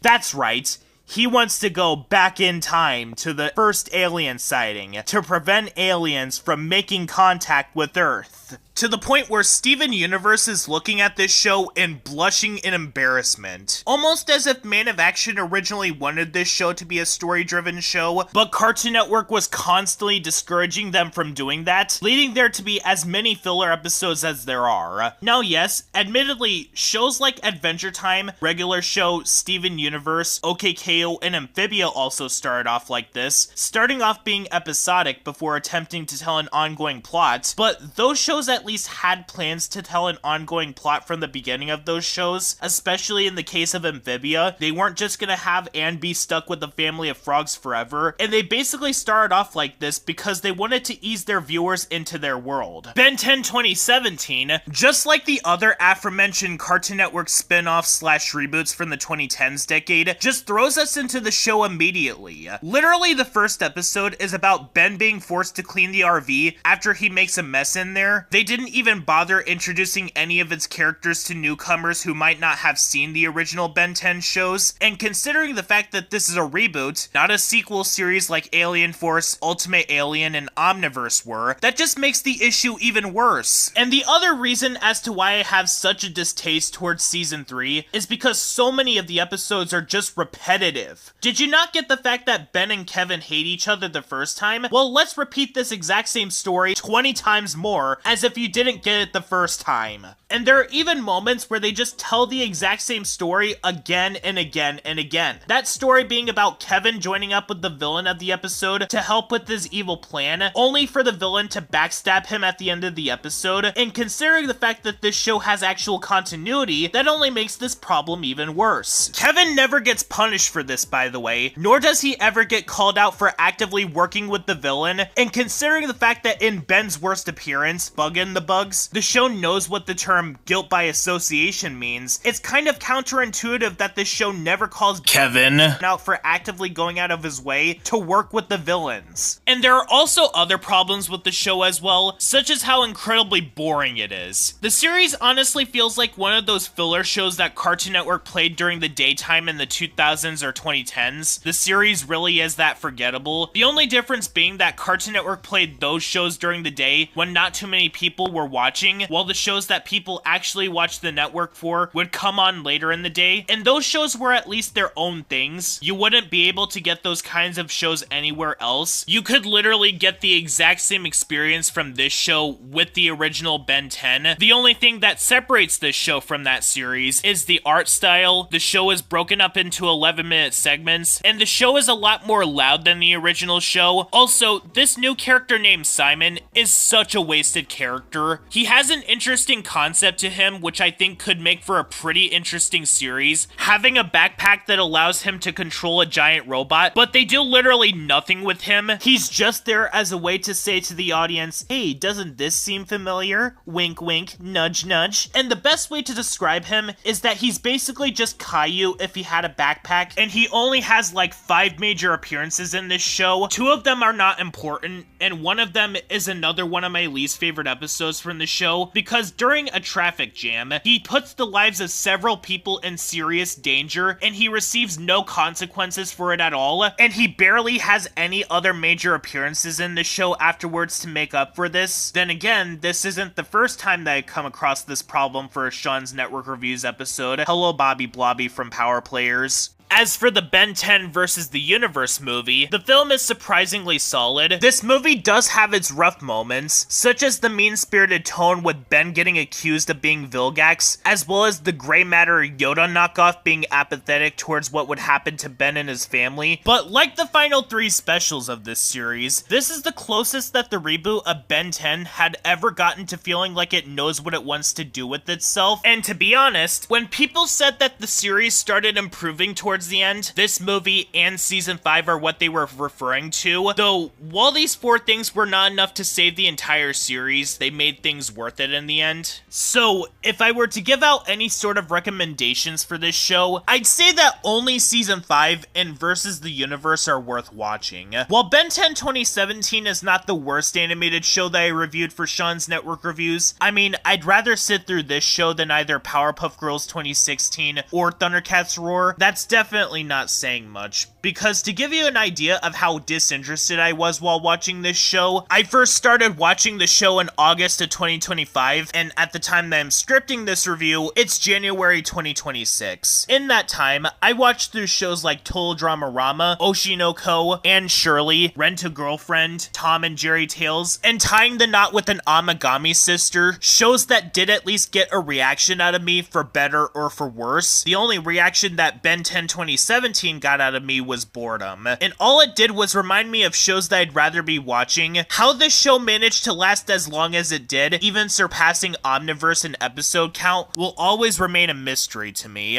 So, one misconception that I've seen a lot of animation reviewers say in regards to animation is how bad that the 2000s decade was, but when really looking at the catalog of animated shows that came out, it's nowhere close to even being the worst. I mean, granted, there were shows like Baby Looney Tunes, Coconut Fred, Shorty McShort Shorts, Robot Boy, etc., but like, after the dark ages of the 1970s, I really don't see where people are coming from. The closest that I could see this argument coming from is in regards to the second half of the decade. But do you want to know what shows came out during this half of the decade? Alban Star Racers, Chowder, Kappa Mikey, Phineas and Ferb, Hookah, and today's subject, Tom and Jerry Tales. And I know what people like Acritical Human are gonna say. How could you like this soulless piece of garbage while also saying that you dislike the 2021 Tom and Jerry film? Well, I'll tell you how. Tom and Jerry, before this show, had been hit with very unlucky circumstances. While I do love Tom and Jerry as a franchise, in fact, I love this franchise as much as Looney Tunes, Tom and Jerry had not been as lucky as Looney Tunes was. Because after the Hanna-Barbera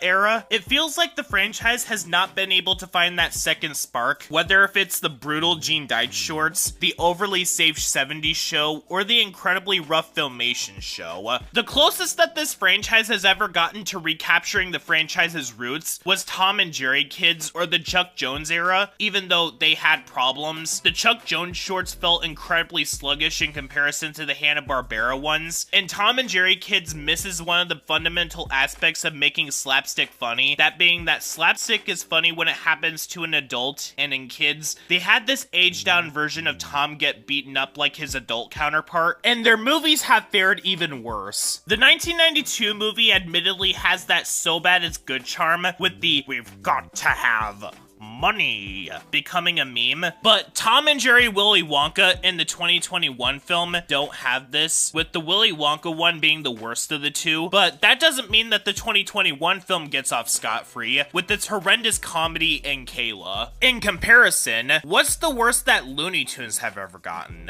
I mean, there was the 60s era, which includes both the Dean Patty Freeling and the 7 Art shorts, as well as Baby Looney Tunes, which if you've seen my Total Drama Rama review, you know that I dislike that show so much that it turned me away from Looney Tunes for a while. There's also Lunatics Unleashed, which was the reason why the Looney Tunes franchise went on hiatus for 4 years until the Looney Tunes show. And there's also Space Jam 2: A New Legacy, which was marred with so much controversy that I'm not gonna bother discussing what happened there. And of course, there's what I think is the worst thing to involve Looney Tunes, which is Looney Tunes Acme Arsenal, even though that's a video game. But even with all of these worst things to involve that franchise, Looney Tunes had so many other shows that basically outshine the worst ones. Meanwhile, Tom and Jerry barely has much. Outside of the Hanna-Barbera shorts, this show, and debatably the 2014 show, and its New York follow-up, a lot of the shows that came out of Tom and Jerry were not very good, and well, getting into this review right away, big statement I know, outside of the Hanna-Barbera era, Tom and Jerry Tales is one of the best things to come out of this franchise, at least in terms of the ones that involve their shows or shorts. I like the Magic Ring, Blast Off to Mars, and Fast and the Furry, but most of the other DTV films were either forgettable or outright bad. Especially the Willy Wonka one. So, in regards to Tom and Jerry Tales, while I do think that this show is just good, for the record, a 7 out of 10 means that I think that the product is enjoyable. The shows and movies that are 8 out of 10 and above, I do feel very strongly about, but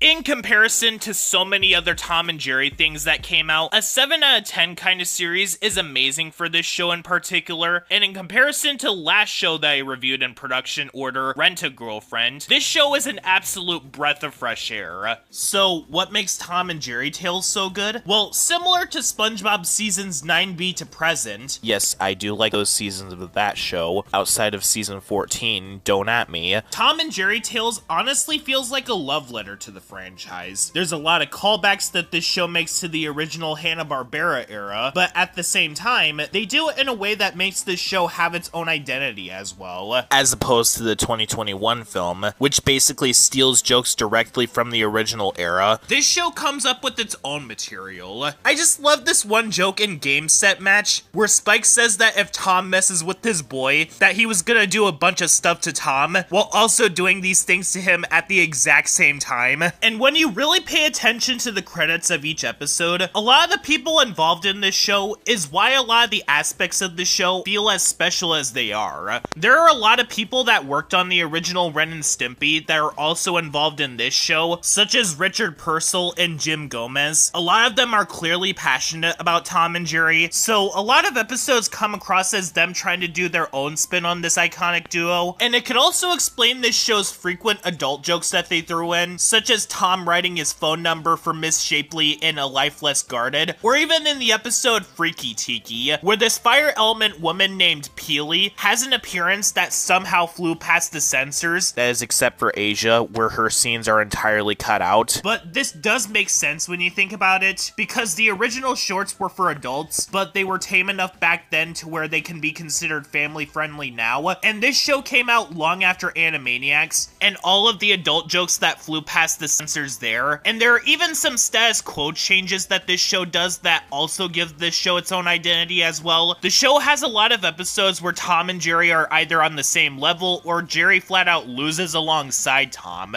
There's an episode where Jerry ends up getting Tom into trouble with his owner by grabbing all the food that was inside the fridge and taking them outside, which gets Tom kicked outside, leading to the rest of the episode having Jerry getting a taste of his own medicine by having to deal with this ant. But there are also some episodes where Jerry loses alongside Tom, or they're on the same page. But they do it in a way where they're reminiscent to the shorts where they try to catch a baby, even though I personally think that Tales executes this way better, rather than the 70s show. Scolding hot take, but the episode where Tom gives Jerry to his crush as a gift, but the crush decides to keep Jerry as a pet instead of eating him, basically trumps the Chuck Jones era's take on this short. Not just because of the fact that Tom is actually antagonizing the situation rather than Jerry doing this, but Jerry doesn't win in the end. The female cat is just as angry with both of them in particular. And while we're on the subject of this topic in particular, some episodes of this show do feel like they're remakes of episodes from other Tom and Jerry shows, such as the Tom and Jerry Comedy Show, for instance. And in most other cases, this would be a major problem in particular, such as in Camp Quarrel, which more often than not used episode concepts from the original SpongeBob series and turned out to be far more inferior as a result, especially with the episode Camp Cow, which had a running gag of characters wanting to step in cow droppings, leading to a very disgusting ending where SpongeBob actually kisses his shoe after he steps in it. Tom and Jerry Tales basically takes the concepts of the episodes that it's copying off of and actually does something with it. For instance, one episode is very similar to Kitty Hawk Kitty, but this episode is far superior to that episode for the obvious reasons being that they actually do things in this episode. The episode is funny, and most importantly, it actually feels finished. Also, Tom and Jerry Tales has a definitive Snow Brawl episode because of the fact that the episode doesn't start off with Jerry antagonizing Tom. Tom and Jerry in this episode are basically just having a fun snowball fight. Basically, Snowball Effect from SpongeBob if it was 100% silent. And that's actually another thing that I like about this show, and that it's its creativity, and its realization that not every episode has to involve Tom and Jerry chasing each other, and that some episodes can involve them just playing around with each other. Being someone who was very into video games in 2011, Digital Dilemma was an episode that I watched a lot back in the day. Fun fact, when this show started airing on Cartoon Network in 2011, I thought that this show was actually new, because that's how timeless that this show feels. You could basically air this show alongside some of the other other shows that Cartoon Network has on now, and you wouldn't be able to tell when this show was aired, down to how good the animation is in this show. Granted, it's not the Hanna-Barbera era levels of quality, because to be fair, this was a show that aired on television, so the impacts are not going to be as strong, but they more than make up for it with the colors, backgrounds, and attempting to get up to the levels of the originals and going all the way.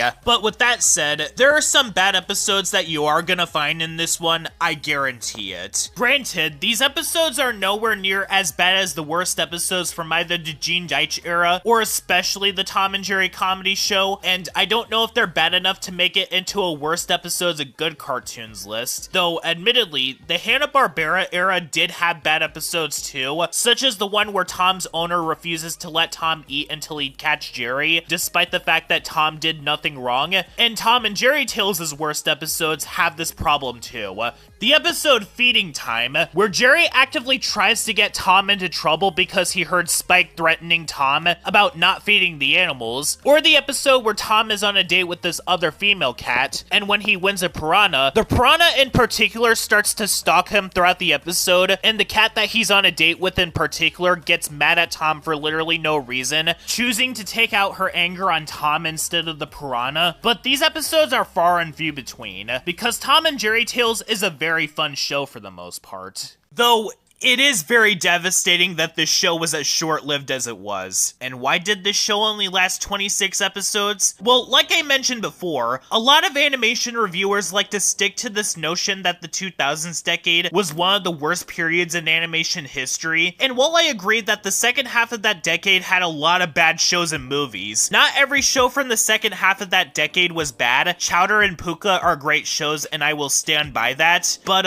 on top of the fact that a lot of the shows from the second half of the decade were not well received, they were also not doing very well. And Kids WB, the Saturday morning block that the show aired on at the time, was also going through a decline of its own, with a lot of the shows either not doing so well, or they were very poorly received. Not to mention, Kids WB was losing a lot of its viewership because Nickelodeon, Disney Channel, and especially Cartoon Network were basically taking the kids' attention away from Saturday morning cartoons entirely. And around that same time, Kids WB and ABC Kids were the only Saturday morning blocks that were on, because a lot of the big animation studios at the time were only focused on their main channels. Also, this show came out around the exact same time as two shows in particular. Shaggy and Scooby-Doo Get a Clue, which is what was considered as the ultimate black sheep of the franchise until Velma came around, and Legion of Superheroes, which I don't see many people talk about. So, with better options that audiences could go with, this probably resulted in them turning their heads and going elsewhere. Being as honest as I can, they should have moved this show to Cartoon Network, because I guarantee that this show might have done better there than on Kids WB at the time, especially given that Pokemon moved to Cartoon Network. Plus, Tom and Jerry was more popular with Cartoon Network than they were around WB, because Cartoon Network's identity was started by Hanna-Barbera characters, and I believe that the show might have lasted longer if that happened, because while yes, this show had way more episodes than the 70s show, the Filmation show, and even the Gene Deitch era, 26 episodes is still incredibly small. Tom and Jerry Kids of all shows lasted longer than this show. But no, instead of us living in a timeline where this love letter to the franchise got moved over to Cartoon Network and got to have a good run of 52 or more episodes, Johnny Test got to have this luxury instead, which we're all so grateful for. But like I said before, I did enjoy this show. It's not top 10 shows I reviewed good, but for a franchise that had been through the many ups and downs in its lifetime that this franchise had been through, being a show that is simply good is amazing in the context of Tom and Jerry.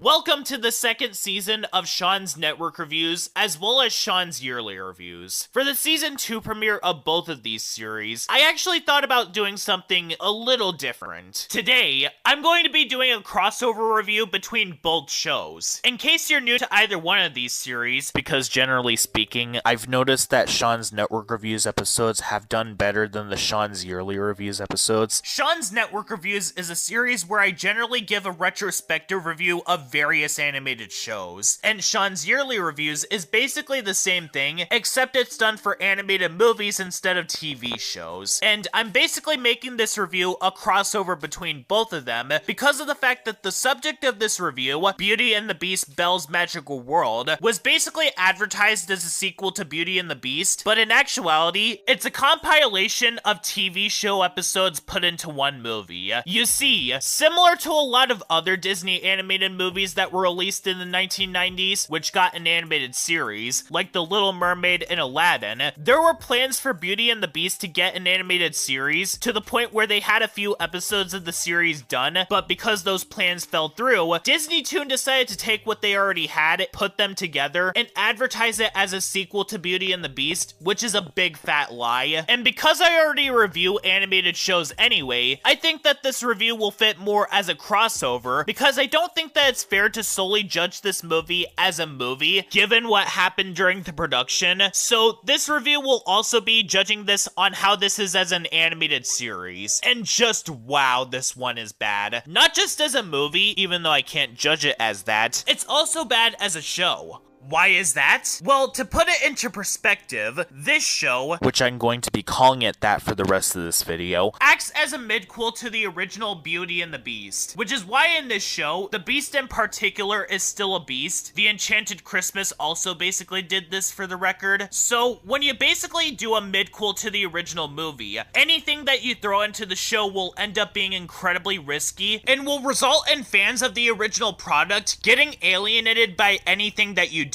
Like, doing an animated series that takes place after the original movie, like what happened with The Little Mermaid and Aladdin, or takes place in its own continuity, like Timon and Pumbaa and the 101 Dalmatians series, are one thing, but having this show take place in the middle of Beauty and the Beast is another thing entirely. So, is this show careful on what they decide to throw into its episodes? Absolutely not! What this show decides to do is that they not only decide to turn all of its beloved characters into absolute jerks, but this show also feels the need to arbitrarily reverse the development that its characters, most notably the Beast, learned in the original movie just to give us these episodes. And even disregarding the fact that this show completely disrespects the original source material, it also disregards its own rules. There's one episode called The Broken Wing, which establishes that the Beast hates birds, but he literally uses a bird in the first episode of the series. So there goes that consistency, but also, almost every episode has been done to death. Oh, there's an episode where two of the main characters are on bad terms, so the others have to get them to make up. A character's girlfriend suspects that their boyfriend was cheating on them. An episode where the entire cast wants to throw a surprise party for someone but they can't know about it. And a pet story where its characters have to take care of an injured animal. And I really did mean it when I said that this show decided to turn its characters into absolute jerks. Most of the episodes involve the characters either bickering with each other or showing character assassination moments. Fifi, for example, tries to get Belle killed because she thinks that she took Lumiere away from her. Sure, she didn't know that it was a misunderstanding and that Lumiere still loves her, but she just jumps to conclusions without even asking questions. And also, if she did end up hypothetically getting Belle killed, she along with the other characters were gonna stay cursed forever, but the Beast got it the worst in this show. You remember how Belle taught the Beast how to be nicer to others during the middle of that movie? Well, throw that out the window, because this movie decided to revert him back to how he was at the beginning of the original movie. But he's much nastier in this show than in the original movie. And bear in mind, he only has 2 major appearances in this show. And seeing what they did to this beloved character makes me thankful that this show didn't get picked up. The very first episode has the Beast being rude to the other characters by letting in cold air, and when one of the other characters questions his authority, he straight up hits him and refuses to apologize to Belle or anyone else for what he did, instead acting like the victim, saying that Belle should apologize apologized to him. And in his last appearance, he was completely willing to disregard a baby bird's well-being because birds weren't allowed in there, then decides to lock the bird up in a cage and gets upset when it won't sing for him. And I don't care whether or not if the beast learned his lesson at the end of these 2 episodes, because that lesson is completely reverted by the next episode, because this show does not understand or care about what the original movie did. And because of the fact that they turn all of these characters into jerks, and the pacing in each episode has as much energy as the Chris Savino seasons of Dexter's Laboratory and Powerpuff Girls, every episode is downright tedious to sit through. And you could also tell that this was meant for TV because of the quality of the animation. But even by TV standards, Disney Toon have shown that they could do much better than this. Like, around that exact same time, we got shows such as The Aladdin Show, Timon and Pumbaa, Hercules, Buzz Lightyear of Star Command, etc. All of which I've seen clips of and watched full episodes in their entirety, and they are much more entertaining than this show. So, yeah, all Belle's Magical World is doing is making Disney television animation look bad, and considering the fact that this series got rejected by Disney themselves, I have to say that I am thankful that the series did not get picked up at all, considering the fact that had this series been picked up, it would be hands down a candidate for what I believe are the worst Disney animated shows of all time. Not sure if it would be the absolute worst one, because I haven't seen every Disney show in order to make that judgment, but from the direction that this show is going in, it's a good thing that we do not live in that reality. To really describe how bad that this show was destined to be, I'd go so far as to say that this show is what it would be like if Powerpuff Girls 2016 was pitched to a network years earlier, only without the alarming content, because of how the show basically disregards the original source material, while also trying to act like it's canon with it. That one sequence that turned into a meme where Belle was making a shocked expression while trying to read a book, and the Beast saying,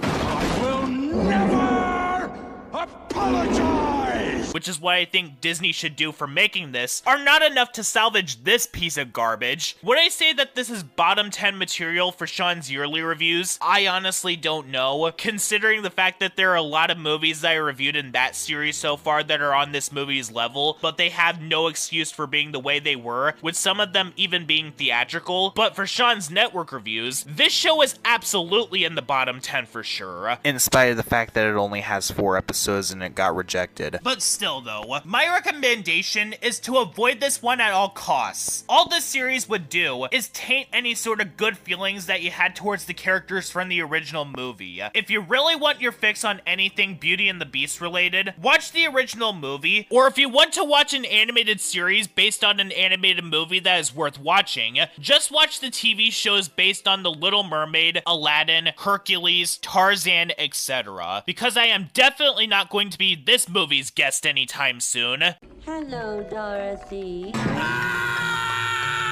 The Wizard of Oz. What could be said about it at this point? It is one of the most beloved films of all time. In spite of the fact that the behind-the-scenes stuff was truly horrific, with all of the actors having to go through a ton of pain in ways that I presume nobody on set has to go through nowadays, the ways that the film became a staple in pop culture couldn't be described in any other word than iconic. Even if you didn't watch the original Wizard of Oz, I didn't watch the original movie, if you hear a quote from the original movie, you'll know immediately where that quote came from. And The Wizard of Oz had been spoofed in plenty of TV shows and movies. Heck, even though the series finale of Kappa Mikey, a show that I do like, was an absolutely terrible episode, the Wizard of Oz portion of that episode was pretty clever and fit the characters' roles to a T. Needless to say, people are going to remember the original movie for the iconic splash that it made in pop culture. But who's gonna talk about Legends of Oz: Dorothy's Return, though?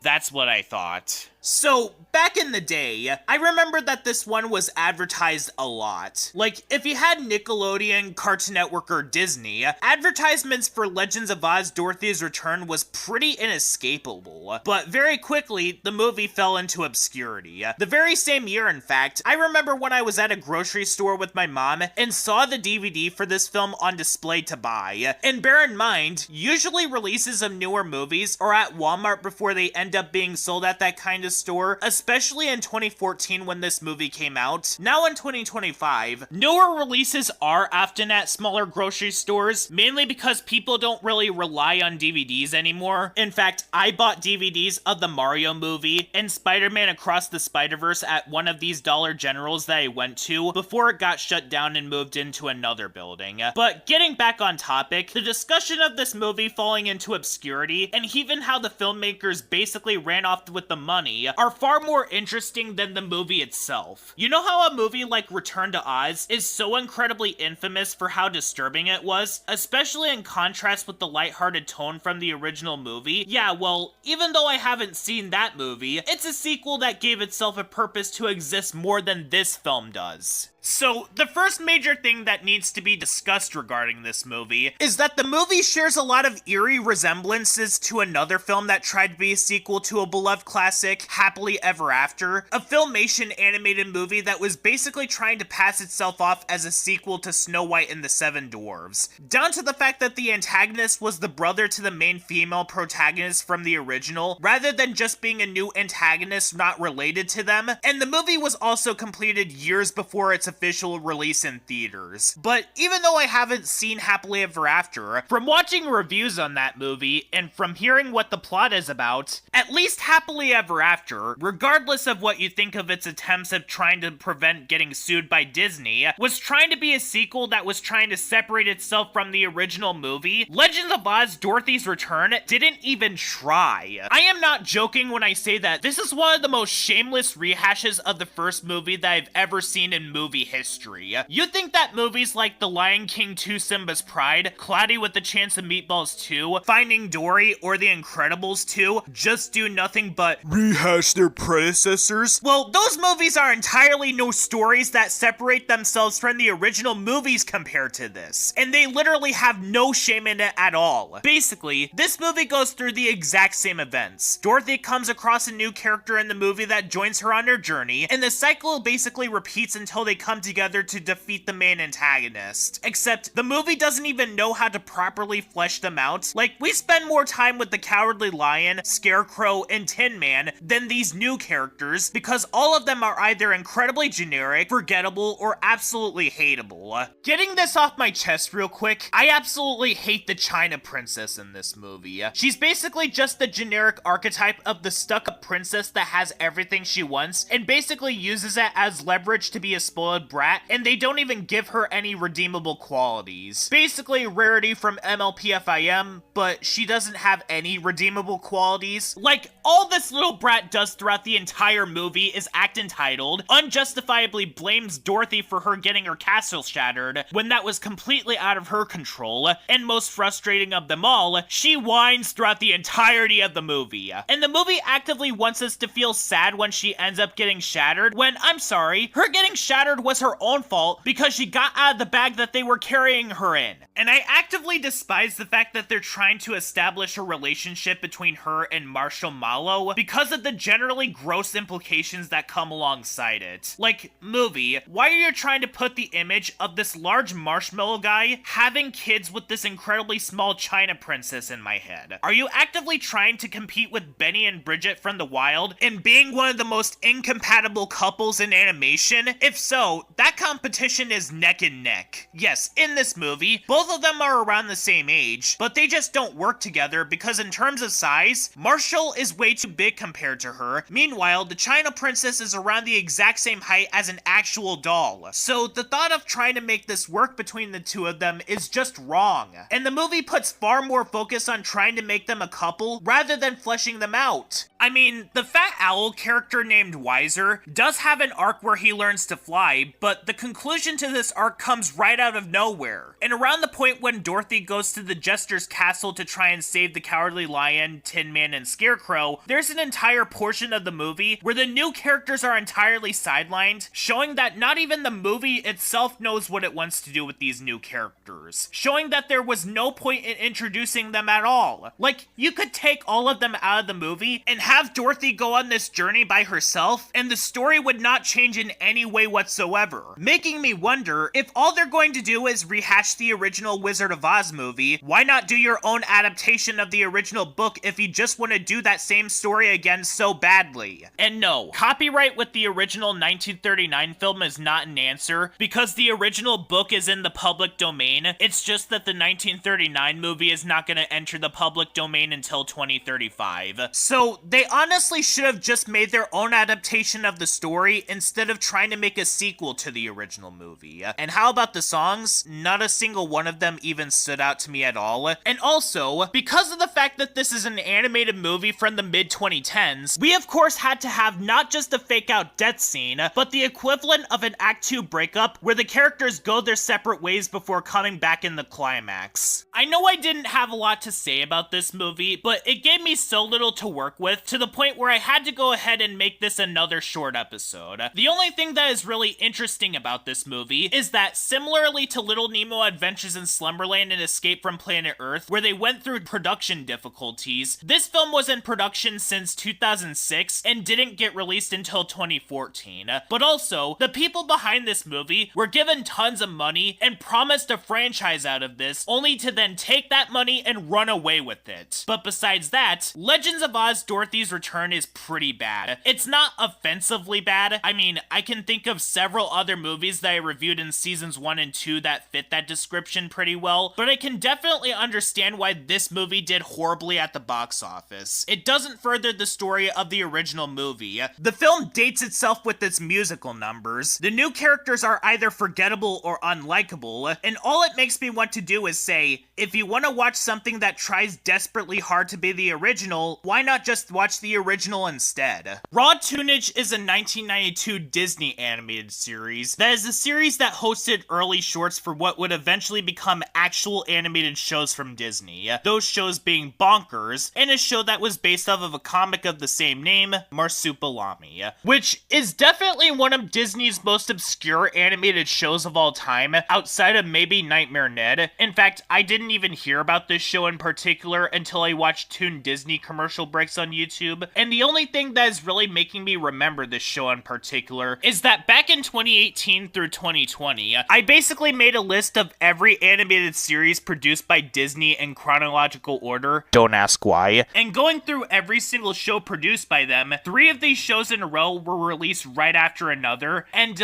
getting this review started right away, Raw Toonage is the centerpiece in what I like to consider the unholy trinity of Disney animated shows from the 1990s. Now, by all means necessary, these 3 shows, Bonkers, Marsupilami, and Schnookums and Meat, are not the worst Disney animated shows of all time, not even by 90s standards. If Beauty and the Beast Belle's Magical World got to be a full show, like it was originally going to, that would be the worst one by a decent margin. But even some of their most infamous shows of all time were shows that stood on their own and were not connected in any sort of way. The unholy trinity of 90s Disney animated shows are connected in a lot of ways. Both Bonkers and Marsupilami were originally part of this show, and Schnookums and Meat originated from Marsupilami. All 3 of these shows share pretty similar issues with each other as well, and that they either struggle to find their own identity, or it's obvious that they were trying to fit in with what other studios were doing at the time, Marsupilami and Schnookums and Meat being the biggest examples of this, and even Bonkers, which originally wanted to be its own thing, absorbed a lot of these issues, as there was going to be a Who Framed Roger Rabbit series, and they apparently decided to use Bonkers as the main character instead, because there were issues regarding copyright with getting Roger Rabbit, but those are issues that will be discussed some other time, because today's subject is the show where both of these shows originated from, Raw Toonage. So, what is Raw Toonage about? Well, the best way to describe this show is that it does something similar to what Grim and Evil did, where that show basically had the earlier episodes of The Grim Adventures of Billy and Mandy and Evil Con Carne air simultaneously, before they ended up splitting into their own shows later on. However, where with Grim and Evil, Billy and Mandy was the more successful of the 2 shows, while not too many people really remember Evil Con Carne, Raw Toonage just kind of throws something at the wall to see what sticks, as this show has a 3rd segment that you might not know about called Totally Tasteless Video, which basically tells a random story with a random character that we don't know anything about, with jokes that are also completely unfunny and confusing. I'm not joking when I say that these segments think that a channel where all shows revolve around characters being potatoes is inherently funny because potatoes. And there's also a similar problem in these segments as as what I pointed out with Mad Jack the Pirate, the show inherently thinks that making pop culture references is inherently a joke, but they're not doing anything with it. It's just a reference and that's it. Also, with the Poultrygeist segment that they do in an episode, there's an episode of Chowder that basically does what this short tries to do, and they did it so much better. And another thing too, Billy and Mandy in Evil Con Carne started off as pilot shorts that were part of a pull, so people were already familiar with those two before they even premiered on Cartoon Network. I don't even think that people were familiar with Bonkers before this show came out, and Marsupilami being a part of this show was to its detriment, because from what I read online, most of the episodes of that show were recycled from the segments of this show, but then again, that show was aired on CBS instead of the Disney afternoon. And something else that absolutely floors me about this show is that every episode involves a random character from one of Disney's other animated shows hosting the series in between segments, either because Disney was desperate to have this show be noticed, or it's there to remind you that this is in fact supposed to be a Disney show, because if it wasn't for the fact that Disney characters appear, and if this show wasn't called Disney's Raw Toonage, you wouldn't expect this to be a Disney show at all. Instead, this show feels like it was made by another studio wanting so desperately hard to be like Warner Brothers, that when Warner Brothers was trying to beat Disney in what they were trying to do, they ended up beating Disney at their own game. As this show is meant to be a variety show, where it shows 2 or more segments with the wraparound segment in between, that seemed to be very unique in the case of this show, as not too many people did this beforehand, at least in animation, cause I know that the Muppets did this,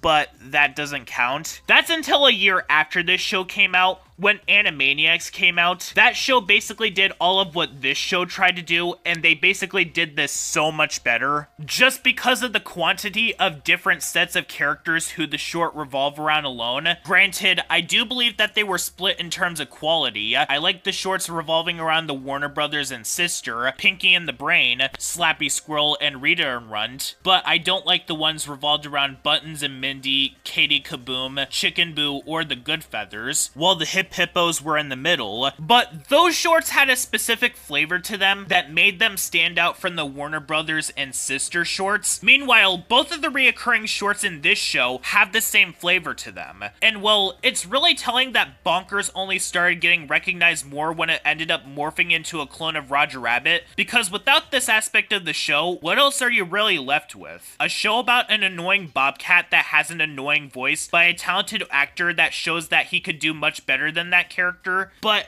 how is that any different from Bubsy exactly? I mean, both voices are equally as annoying as the other, and are the worst roles played by their respective actors. I know that it's been kind of a running theme in some of my reviews, where I basically take a jab at Bonkers in some way, like in my review of The Wild, and coincidentally my review on Who Framed Roger Rabbit. To make this clear, from the episodes that I remember watching back in 2016, I'll be transparent right away, I really don't like Bonkers. And no, it's not because they got my opinions from the Nostalgia Critic. This show legitimately annoys me to the point where I'm looking forward to rewatching this series so I could give it its just dues. Similar to what I did with The Wild, Ivan the Incredible, Monster Family, Lewis and the Aliens, Robot Boy, Thundercats Roar, and Family Dog. But one major talking point that I pointed out earlier that I want to expand on a little more is the aspect with Roger Rabbit. Bonkers was initially supposed to be its own thing, and when you watch the series and see the original vision for Bonkers, you can instantly tell, because these segments are drastically different from what Bonkers ended up transforming into. For one thing, Bonkers has a love interest in these shorts, and episodes just take place in anywhere it wants to. And second, Bonkers has an established partner in these shorts that entirely changed once the series came into existence. And as for Marsupilami, the other series that this show is trying to showcase that could make for a show, it's basically just a diet version of the Looney Tunes. You can't convince me otherwise. It basically tries to do exactly what Bugs Bunny and Daffy Duck did in the Rabbit Season and Duck Season shorts, where Marsupilami and Maurice try to outsmart this poacher who tries to capture both of them, but there's literally no humor to it whatsoever. I mean, even disregarding the slapstick and visual jokes, which fall flat on their face because the jokes are way too predictable in these shorts. They don't have any sort of memorable or clever quips from the other characters to make the jokes land. bland, and unlike Zig and Sharko, the characters barely offer anything to make their presence memorable or worth noting. Maurice is just there, while Marsupilami is the one who does the heavy lifting most of the time, but I think I should probably save the full discussion of both of these shows when I get to them at some point in time,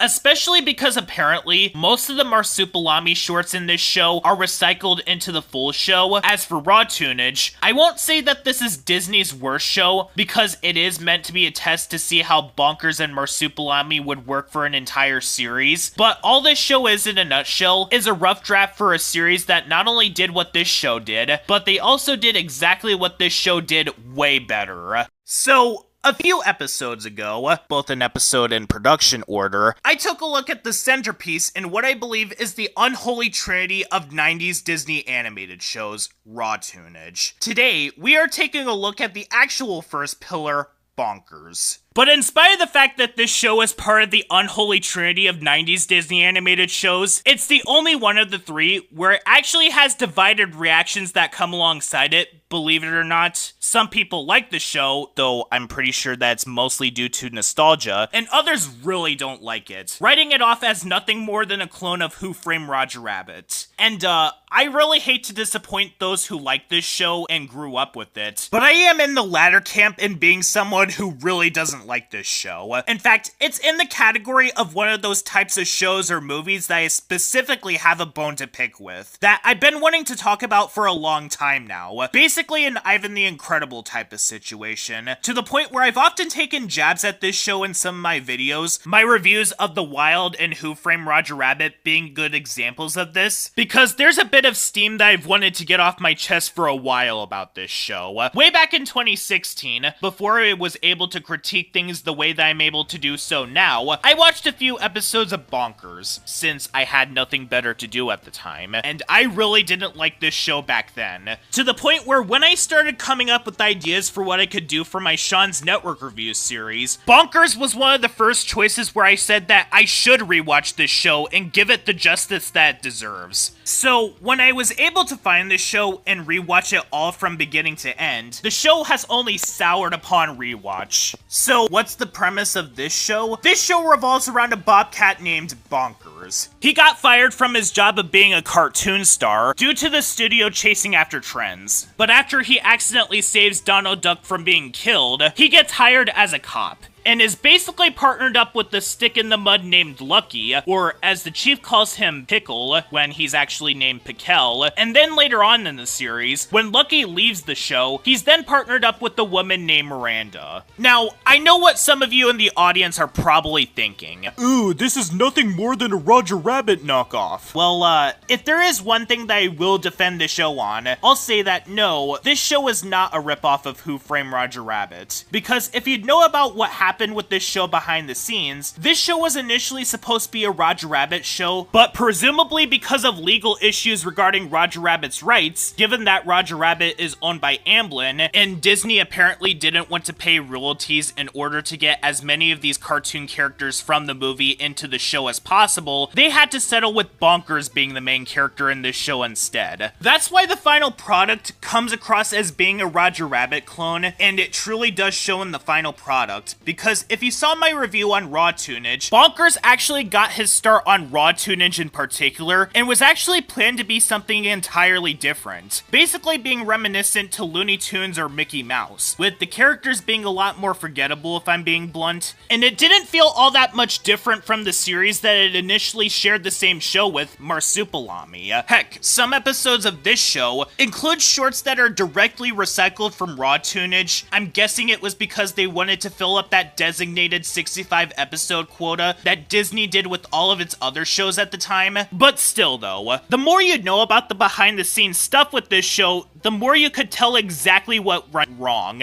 Although, something to note about this show right off the bat is that this show was released in the 1990s, and on the Disney afternoon at that. At the time, they were extremely strict with what Disney characters they could show on screen, and for a show that began its production as a Roger Rabbit show, this resulted in the show becoming extremely neutered as a result. Basically being a Roger Rabbit show that could no longer actually be a Roger Rabbit show, and so because of this, this, we don't really see that many Disney characters in this show, and whenever we do, it would be extremely rare. No joke, there's an episode where Mickey Mouse appears, he's in a dog cage for most of the episode, and we never actually see him, and he's not even referred to as his proper name, he's just referred to as just the mouse. So when you basically strip all of this away from Bonkers, what you're left with is essentially just a generic cop show, with its only gimmick being that the cop in particular is a cartoon character. But if you went into the show without knowing this crucial piece of information, it makes the show come across as a pale imitation of Roger Rabbit, right down to the fact that a cartoon character is paired up with a cop in a world where cartoon characters and humans live together. But even beyond that, one thing to know about this show is that it went through a ton of production issues, and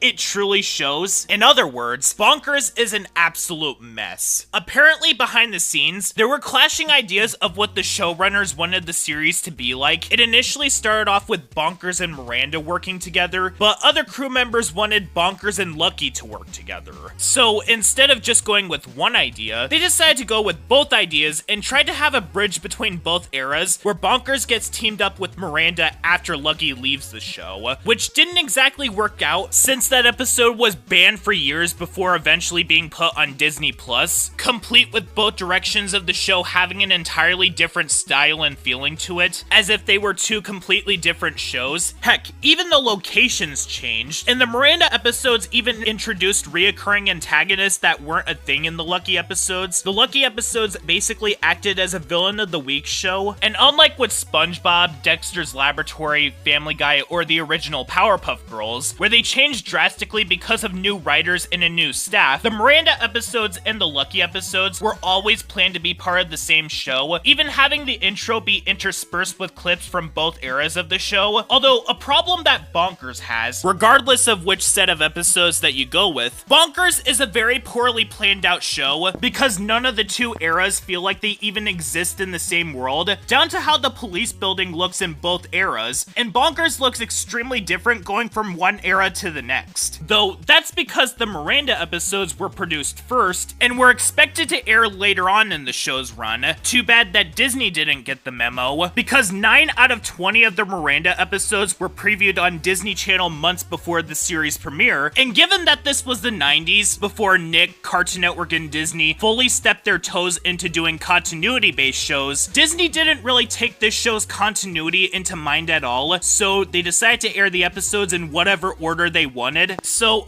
they decided to air 20 of the Miranda episodes right in the middle of the 41 Lucky episodes, and so because of the fact that this show is directly split into two eras, I'll be judging both eras separately as part of the same show of course, but they both have their own flavor of problems. The Lucky episodes of this show are awful. There is no other way around this. In fact, I'd even say that if the Miranda episodes of this show didn't exist, I would be able to confidently say that Bonkers would definitely be a candidate for the worst cartoons of the 1990s. Honestly, I'm baffled that they even wanted to go into this direction for the show in the first place, rather than sticking with having Bonkers working with Miranda. Granted, those episodes have their own problems I'll get into later, but what sounds better to you guys? Bonkers being treated as an actual character that does do wrong with the characters actually calling him out on his actions, or Bonkers being treated as this gift from God who can't do wrong, while his partner gets the blame for everything? Personally, I'd go with the former option. So how can I describe the Lucky episodes the best way I could? So you know how around season 6 through 8 of SpongeBob, we started getting tons of episodes where Squidward starts being depicted as someone who got tormented for little to no reason? I'm talking about episodes like Boating Buddies, Wire Boys, That Sinking Feeling, Smooth Jazz at Bikini Bottom, Restraining SpongeBob, etc. Well, Bonkers is like if those episodes of SpongeBob forcibly fused themselves together with pizza delivery and was an entire show. Though this show came out 5 or 6 years before SpongeBob, but you get my point. In other words, a consistent issue that I have with this show is how horribly that this show treats Lucky / Pikel. And the reason as to why the show treats Pikel the way that it does is an answer that the world may never know. Is it because he's grumpy? Well, if so, that doesn't warrant him getting tortured constantly. You need way more attributes than just being in a bad mood. Take Squidward Tentacles shows in the good episodes of SpongeBob, for example, him always being full of himself and narcissistic leads to karma being inflicted upon him. Him being put into that full body cast in jellyfishing didn't happen because he didn't want to go jellyfishing. It happened because he was gloating and acting smug about how he wasn't going jellyfishing with SpongeBob and Patrick. In a more modern example, life insurance. Him acting as smug as possible while being a jerk to other people led to the slapstick heavy ending. Lucky/Pikel is not a jerk at all, nor does he deserve any of the torment that he frequently gets throughout the show. Heck, I'd even say that he's more pleasant than Eddie Valiant from Who Framed Roger Rabbit. He has a loving wife and daughter, which he does care for, he treats both of them well, and he has entirely valid reasons as to why he frequently gets upset with Bonkers, as opposed to Eddie, whom gets angry with Roger Rabbit over far less. Being a cop is serious business, and there's a lot of responsibility regarding the job, and Bonkers is frequently seen messing things up or directly disobeying orders from his superiors, even after Lucky left the show. While he does at least get called out in the Miranda episodes for what he'd do, even though it does come across as emotional manipulation, expecting us to feel sorry for him, especially in the episode where Bonkers and Miranda are tasked to get a supervillain named Z-Bot to the Japanese police, and Bonkers just gives him to a group of cat ninjas because he wanted to sign autographs, but not once during any of the Lucky episodes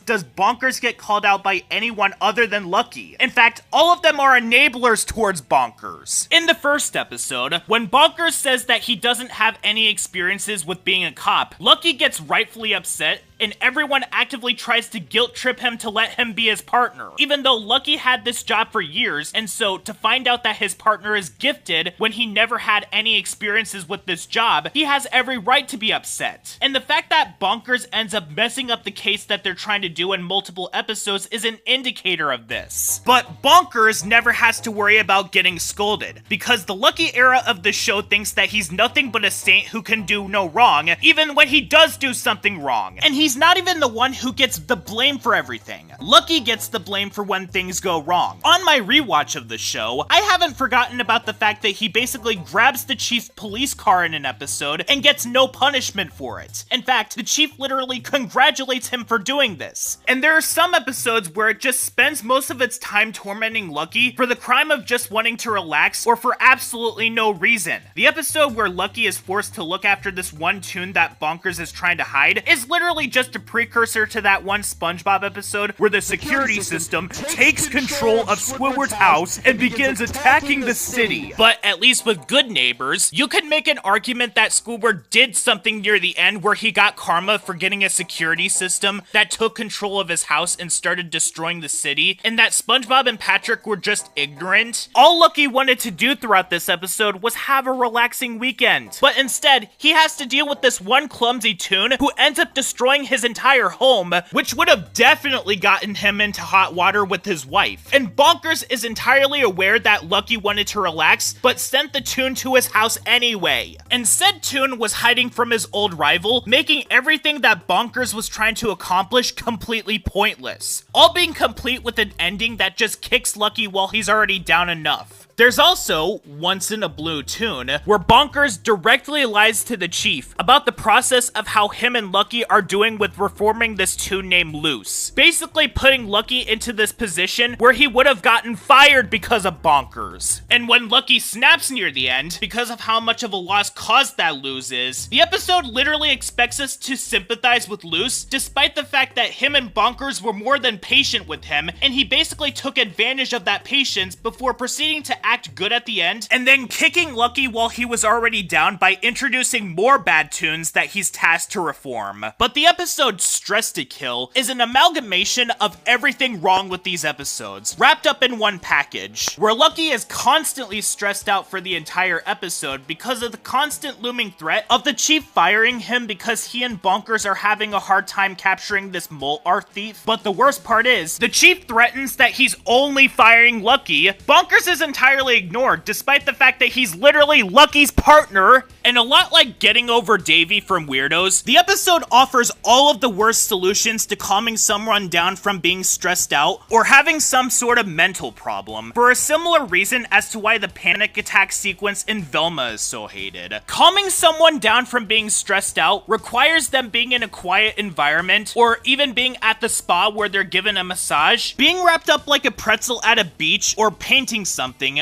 are just going to make someone more stressed out, especially those who are anxious about being messy. And they seriously thought that an isolation tank of all things was going to make Lucky calm down? No. The thing that would have gotten Lucky to calm down is giving him some personal space so that he would be able to relax on his own. And I'm just gonna come out and say it, I absolutely hate the Chief in this show. I understand that the point of the series is that he's supposed to be a bumbling idiot. In fact, him being a bumbling idiot is the entire reason as to why Lucky didn't lose his job yet. But considering the climate that we're in right now, where the bumbling idiot in charge is causing things to go haywire IRL, that just made these jokes, and by extension this show, age very poorly. But his favoritism that he constantly gives to Bonkers is what drives me bonkers most of all. Even when it gets up to the point where Bonkers ends up being the one who directly caused him to get demoted to just being a regular police officer, but when Lucky ends up being forced to dress up as a clown and advertise another product, that is ultimately what deserves getting fired, according to the Chief. And another problem that I constantly had with this show, regardless of whether it was with the Miranda or Lucky era of the show, is with Bonkers himself. Bonkers is Jim Cummings' worst role ever. Not only is Bonkers' voice absolutely grating in this show, but he comes across as horribly unlikable, despite the fact that the show wants us to see him as the optimistic and naive protagonist. You know, kind of like SpongeBob. But at least you could make the argument that with SpongeBob, even in his worst appearances, all of it could be chopped up to him being ignorant at most, with the exception of Choir Boys where he knew that Squidward was being stung by jellyfish. Bonkers is very much aware of what he's doing most of the time, and he just doesn't care.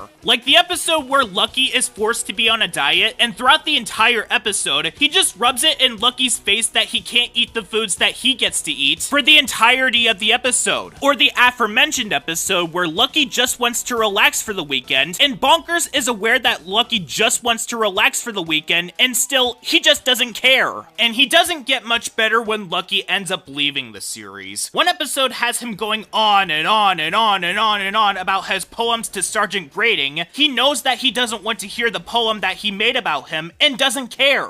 And remember how in the Raw Toonage shorts, he had this partner of his named Jitters, whom he at least cared for? Well, in that exact same poem episode, he basically knows that Jitters has a headache and thinks that the best solution is to basically talk loudly to him. And it really says a lot about how annoying that Bonkers gets in this show when even Miranda, someone who is a lot more patient than Lucky, has moments where she just goes off on Bonkers, either because Bonkers is entirely ignorant towards her feelings, directly disobeys orders from her, or an important case is going on, pushing her to completely snap at him. And while we're on this subject, we might as well talk about the big elephant in the room regarding this series. Around the end of the show received a complete makeover, with a completely different art style and a complete change to the show's formula. It's no longer a Villain of the Week show. Bonkers and Miranda have a bit of a rogues gallery of their own, and in all fairness, these episodes are a little better than the Lucky episodes, though that's not saying much. That's like saying that being suspended is better than being expelled entirely, because at the very least, these episodes are less biased towards Bonkers than the Lucky episodes, because they actually have more than one of its characters calling him out on his mistakes. And also, since Lucky is gone from the show, the character that they chose as his replacement is Miranda's chief officer named Sergeant Grading, but at least they made the decision this time to have the pessimistic character be the chief instead of having him be Bonkers' partner, though these episodes do have their own problems. For one thing, Miranda is incredibly bland, and while I do prefer her and Bonkers' partnership over Bonkers and Lucky's, she's very forgettable, and because we don't know much about her, she comes across as, in the words of Nostalgia Critic, a character that has the personality of sandpaper. And even after watching every single episode of the show, I honestly have a hard time remembering anything about how her and Bonkers' dynamic worked. Like, Like, true story, when I binge watched every episode of the show, I alternated between watching the Lucky and Miranda episodes and remembered more about how Bonkers and Lucky's dynamic worked than Bonkers and Miranda's dynamic. Though that's mainly because of how frustrating that the Lucky ones were. I mean, there are some episodes where Miranda does get impatient with Bonkers to the point of yelling at him, but other than that, she's just a generic blonde woman who is super serious a lot of the time, and not much else changed about the show all that much. Though, there are some animation mistakes that I noticed in some of these episodes that I'm surprised they were able to make it to air, specifically in the first episode where Bonkers and Miranda are paired together. There are some points where the colors are super saturated for whatever reason, and in the sequence where Miranda breaks down, it suddenly keeps on changing from night to day in multiple frames. And also, even after Lucky left the show, Bonkers' characterization hasn't changed a single bit. One episode has Miranda telling Bonkers to stay away from her sister because there was a chance that she could have reported about how her sister is working with a cartoon bobcat. Bonkers doesn't care about this and goes near her sister anyway. But like I stated before, these episodes were the earliest episodes produced in the show's run, while the Lucky episodes were produced last. So rather than the show evolving, the show actually devolved, primarily because of the fact that the Lucky episodes were produced after these episodes. So if I were to give out any sort of recommendations for this series, stay as far away from the Lucky/Mikkel episodes as humanly possible. If the Miranda episodes didn't exist at all, this show would have been an easy 2 out of 10, but because Miranda's episodes are here and were a bit of an improvement, it's a very light 3 out of 10. But the show does border on a 2 out of 10 because the Lucky episodes are most of the show, meaning that I don't recommend watching most of the show. And when it comes to the Miranda episodes, me recommending them is kinda debatable because of the fact that these episodes got rid of only a few of the issues that the Lucky episodes had. So instead, just watch Who Framed Roger Rabbit and 3 of the shorts that were produced after that movie. Or heck, watch House and Mouse, as because of the fact that it came out long after the restrictions on the use of Disney characters were lifted, it honestly feels more like a spiritual successor to Roger Rabbit than this show does, and offers more interactions between iconic Disney characters than this show could ever dream of having.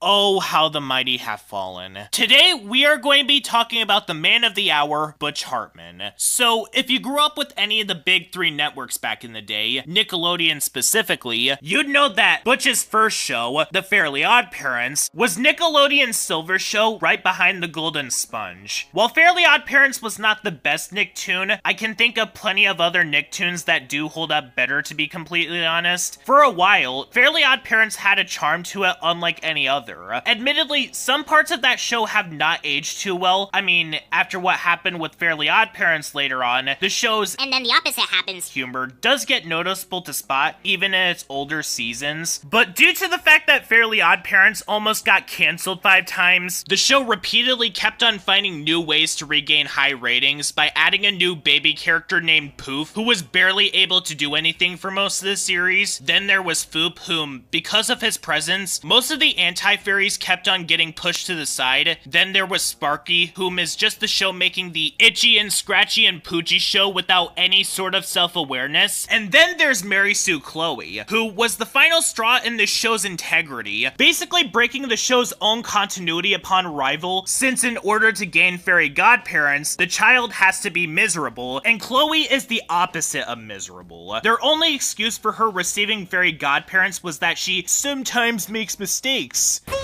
I try too hard to fix things and I end up annoying people, destroying cities, and then no one wants to be my friend! Though, ironically, at least they do make the character better down in the season, but in the end they make her more annoying because she has the habit of yelling a lot. And Butch's other shows unfortunately met the same fate. Danny Phantom started off very strong, however, as soon as Steve Marmel left the show and Butch gained control over it, the show's writing fell off hard. That's because Butch Hartman only works whenever he has someone in his team to tell him, no, if you do it that way, it will turn out awful. Heck, Butch Hartman wasn't even the one who did the character designs on his shows. Steven Silver did that. And it's very easy to tell because I've seen some of Butch Hartman's artwork and they look awful. And with Tough Puppy, I remember liking it when I was younger, but not too many people talk about it, and the reaction is generally split down the middle, where some people like it while other people don't. And Bunsen is a Beast is one that I don't see anyone talk about either, but whenever it is, the reaction is very negative. After Bunsen, Butch Hartman left Nickelodeon to host a crowdfunding campaign for a streaming service named Oaxis. I could go into literally all of the controversies that Butch got into, whether if it's Butch Hartman scamming people out of their money while leaving people in the dark of what the streaming service was, to his view on autism, to even his tracing, which several people have caught on to, but Butch Hartman is not the focus of this review. Instead, that focus is on a movie based off of the cartoon that he tried getting people to pay over $200 to watch, which brings us into the topic of today's review, which is The Garden. More specifically, the movie, which, if you've been following the Butch Hartman lore, you'd know that back in 2020, Butch Hartman was charging his fans over $200 in order to watch this series named The Garden, and you'd think that for a show that he charged that much in order for people to watch, that it would be something of quality,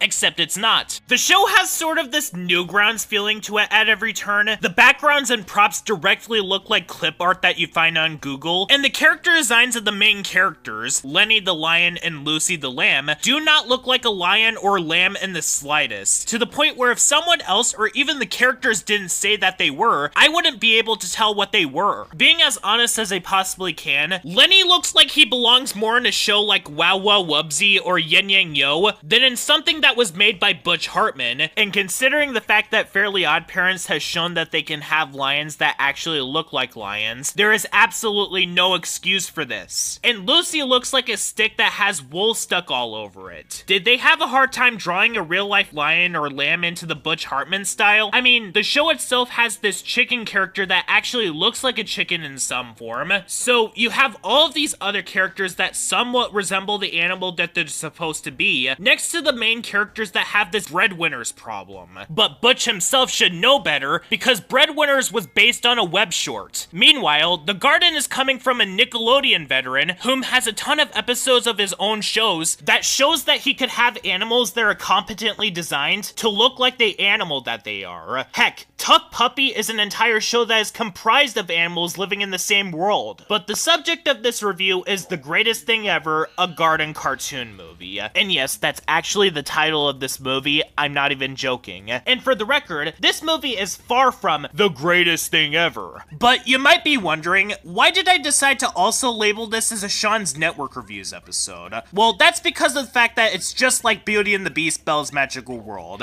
This is not a movie. This is literally just a compilation of episodes of The Garden that masquerades itself as a movie. I could have gone the direction and also did the review of the Garden series, kind of like what I'm doing with Ben 10 2017, where depending on how much I have to say in regards to the movie compared to the show, that video would be separated into different segments / chapters, but because Butch Hartman is the genius that he is, he decided that instead of putting the episodes up on YouTube for people's convenience, he decided to charge people over $100 to be able to watch the series. And he thinks that we shouldn't think that's a scummy thing to do because he created our childhoods. I don't know about Butch Hartman specifically creating my childhood, because Fairly Odd Parents went through seasonal rot, Danny Phantom's final season was incredibly rough because Steve Marmel left the show, and Tough Puppy was given so many hiatuses from the network that it took them until 2012 for the first season to conclude, despite the fact that all the episodes of the first season were presumably completed by the time that the show started airing. I mean, Steven Hillenburg personally created my childhood because of the legacy that SpongeBob left behind, but that's really besides the point. And so, because of the fact that this movie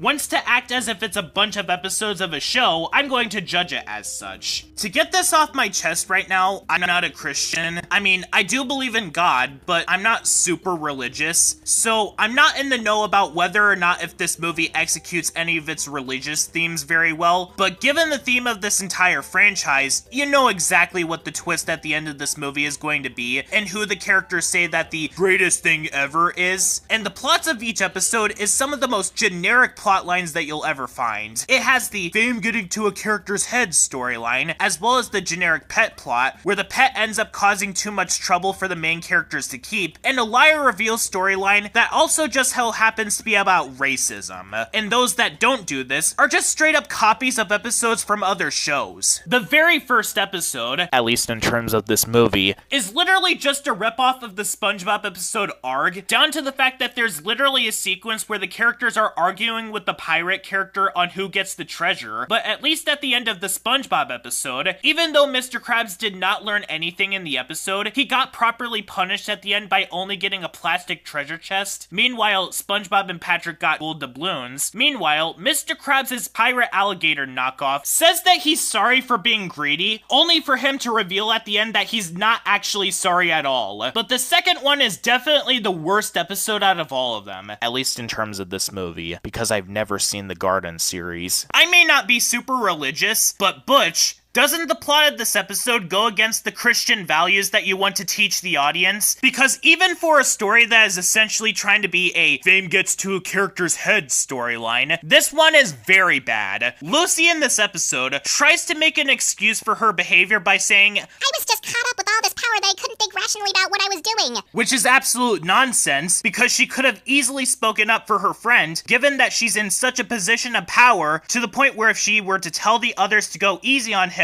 that they'd actually do it. Instead, she continually lets Lenny be miserable throughout the episode, to the point where she was gonna be totally fine with letting Lenny's head be shaved, all because he ran out of pies and used a watermelon as a substitute. Which is what that was meant to be used for anyway. And she doesn't even get punished for this, nor does Lenny do anything to try and hold her accountable for this. And because this is a Butch Hartman production, be prepared to see a lot of the "and then the opposite happens" jokes, as well as one running gag be shoved down your throat multiple times in a short period of time. Like with this one deer character who frequently goes feral at the most inconvenient times, or in the 5th episode, when the characters are fighting this giant alien bunny, when they try to use their powers, they end up accidentally cutting off Lenny's hair, and they end up saying, well, it's good for shaving hair, which is a gag that they use multiple times in a row. And it's honestly kind of ironic that I brought up Beauty and the Beast Belle's Magical World at the beginning of this video, because like that movie, this movie tries to pass itself off as a feature-length film by just combining several different episodes into one, but Belle's Magical World was supposed to be intended as an animated series, but it got rejected. Meanwhile, this was always what the movie was supposed to be like, which is honestly kind of ironic when you think about it, because the tagline being that this movie is the greatest thing ever is about as pretentious as Cartoon Network saying that Teen Titans Go is your new favorite show. But Butch Hartman would know that because he at one point made a reaction video to the Teen Titans Go movie trailer saying that the movie is the next emoji movie. But hey Butch, do you want to know what separates Teen Titans Go's movie from yours? Teen Titans Go to the movies had the decency to actually be a freaking movie. You, on the other hand, didn't even try to tell one narrative throughout the runtime. Heck, even Teen Titans Go's movie, while the animation is almost on the same level as the show, they did receive an upgrade in terms of the backgrounds. This movie didn't even receive an upgrade in the slightest. All of the backgrounds directly look like clip art with how incredibly generic and stock it looks, and there are certain frames that are just laughable because of how non-shaded they are, making it obvious that one of Butch's pieces of artwork was plastered into the movie. Getting up to the point where the still images that are used when Lenny and Lucy tell stories from the Bible look way better than the rest of the movie, which is just embarrassing. So overall, this movie is just awful. I don't know how I'd be able to judge this series in terms of Sean's network reviews, because like I said, I've never seen The Garden, and I doubt that I'd be able to do so anyway, because Butch has made the show virtually inaccessible, and there's no way that I am paying over $200 in order to watch a watered-down version of what you could get from a show like VeggieTales, even though I haven't seen much from that show either. But one thing's for sure, Beauty and the Beast Belle's Magical World could be given the defense that it was supposed to be an animated series first before a movie. Meanwhile, Butch combined 6 episodes into one film and was actually proud to see that this embarrassment was being screened in a theater, meaning that he's arrogant enough to believe that this thing was actually good enough to be released in theaters when that's not even close to being such. Heck, this is not even passable by TV standards. When the live-action Fairly OddParents movies, which aired on Nickelodeon, are more close to resembling an actual movie than you do, you know that there's something seriously wrong. Hey y'all, I just came across the best movie ever made. Yes, I said it. It is at the top of my ranking for all of Sean's yearly reviews. Yes, this movie is better than the SpongeBob SquarePants movie and the original Lilo and Stitch. If there is one movie that I could give a perfect 10 out of 10 score to, that would definitely be this masterpiece right here. So, this movie is about Lum Invader from Urusei Yatsura. She basically falls into an interdimensional wormhole. She ends up on the Macross frontier where idol singer Cheryl Gnome is in dire need of help as the ship she lives on is getting attacked by giant mecha robots. And so they enlist the help of Kana Onchu, Tifa Lockhart, and Jessica Albert, along with Slime, so that they can save the day. To start off, this film has the best animation that I've seen so far in Sean's yearly reviews. I know I've seen great animation in movies like Lilo and Stitch and the SpongeBob SquarePants movie, but this one puts those films to shame. I mean, just wow. The animation in this one is so gorgeous. You'd think that this movie was actually done in live action. I mean, just look at how they designed Lum in this movie. And forget the fact that Dragon Quest had its character designs made by the same people who did the designs in Dragon Ball Z. This movie has the best design for Jessica Albert ever. And Tifa in this movie is just gorgeous. Final Fantasy VII is looking at this movie and thinking, good God, why did we not have Tifa designed that way? And Slime, holy cow, he looks realistic, to the point where I could imagine that the filmmakers actually took out an interdimensional portal gun and grabbed out a real slime creature because of the amount of details that they gave this guy. But the characters and the writing are what drives this movie. My God, this is one of the closest times in which I actually cried while watching an animated movie or TV show. The only other times that this happened to me was with Steven Universe Future in Amphibia. Legit, Lum goes through the most in this movie than she's ever been through in the actual Urusei Yatsura show. And bear in mind, she has a hard time getting Ataru, or as she likes to call him, darling, to even appreciate her. Because the new friends that she made along the way get into a fight with each other halfway through the movie and split apart for a few minutes, leaving her to be torn apart emotionally. Now granted, they all get back together near the end of the movie to take down the robot, but that one scene where Lum breaks down into tears because she's lost and can't get back to her darling in Tamabiki Town almost made me and Matthew the Prep cry in this movie. And the twist at the end of the movie, where it was all just a celebration, is the most genius and not at all anticlimactic way to end out the movie. It's just utter geniusness. You thought that this was an actual film, right? Actually, April Fools!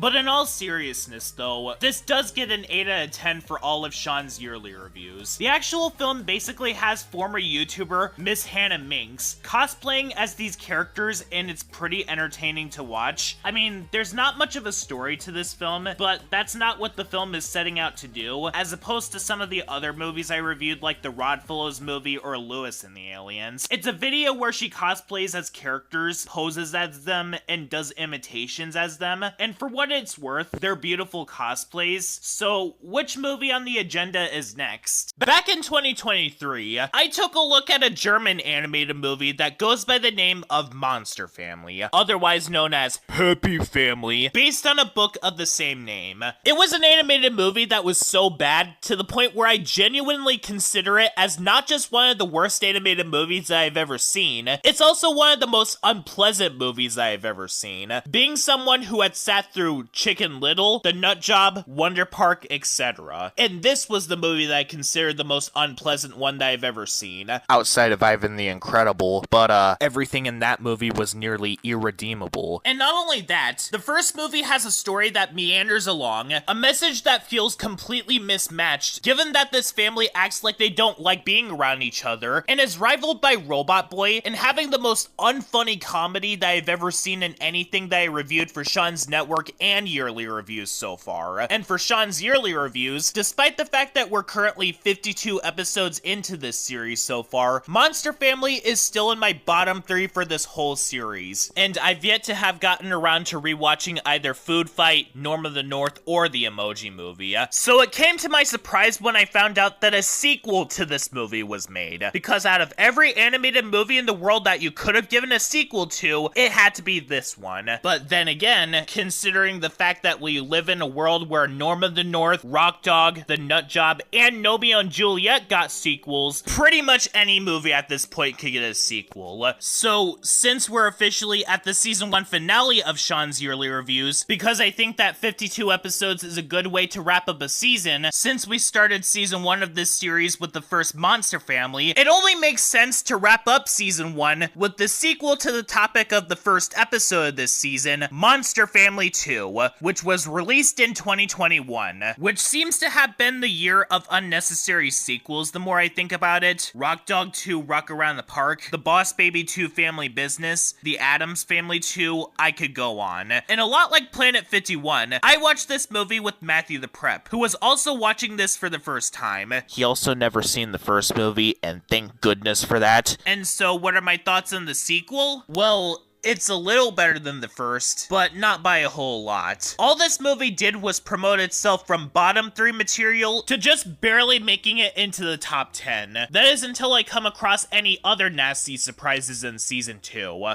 So to really begin this review, I'll admit that there are some minor improvements that this movie did make from the original to make it just a bit more tolerable. One of the original movie's biggest problems was that the movie was trying to emphasize the fact that the characters are close and that they love each other as a family, despite not showing it at all in the slightest. In fact, the people in this family actually acted like they hated each other a lot of the time, whether if it was Babe beating his brother around all the time, including in one sequence where she just starts doing this for absolutely no reason, or the toxic relationship between Emma and Frank, where Emma repeatedly scolded Frank for not having the energy to do anything about Faye and Max, even during the portions that have Frank being turned into a Frankenstein, where he's not able to communicate properly about anything. Well, in the sequel, this is toned down drastically. Like, don't get me wrong, I still dislike all of these characters, especially Faye, because right off the bat in the movie, she blames Max being beaten around on him not being able to stand up for himself, and when the characters end up being turned back into monsters, Faye literally says out loud that she's gonna upload all of his embarrassing photos online, despite the fact that Max was only trying to turn himself into a monster. They chose to jump in front of him and get themselves turned into monsters in the first place, but this is only in, like, the beginning portions of the movie. Also, unlike the humor in the first movie, where they relied too much on fart jokes, as well as relying on characters just randomly doing things in order to get a laugh from the audience, this movie also drastically toned this down. The movie is still not funny when it tried to tell jokes, because they just had the characters dancing to a random song, and that's the joke. Legit, they played the song Can't Touch This when Faye accidentally ends up hypnotizing herself. And there's also this random musical number in the jungle when the characters come across this giant gorilla, where Faye starts singing a tropical musical number that was just a big-lipped alligator moment that isn't thought-provoking at all, and all it did was make me wish that I was watching the Shantae and the Seven Sirens cutscenes instead, because anything else would be more entertaining than watching this movie.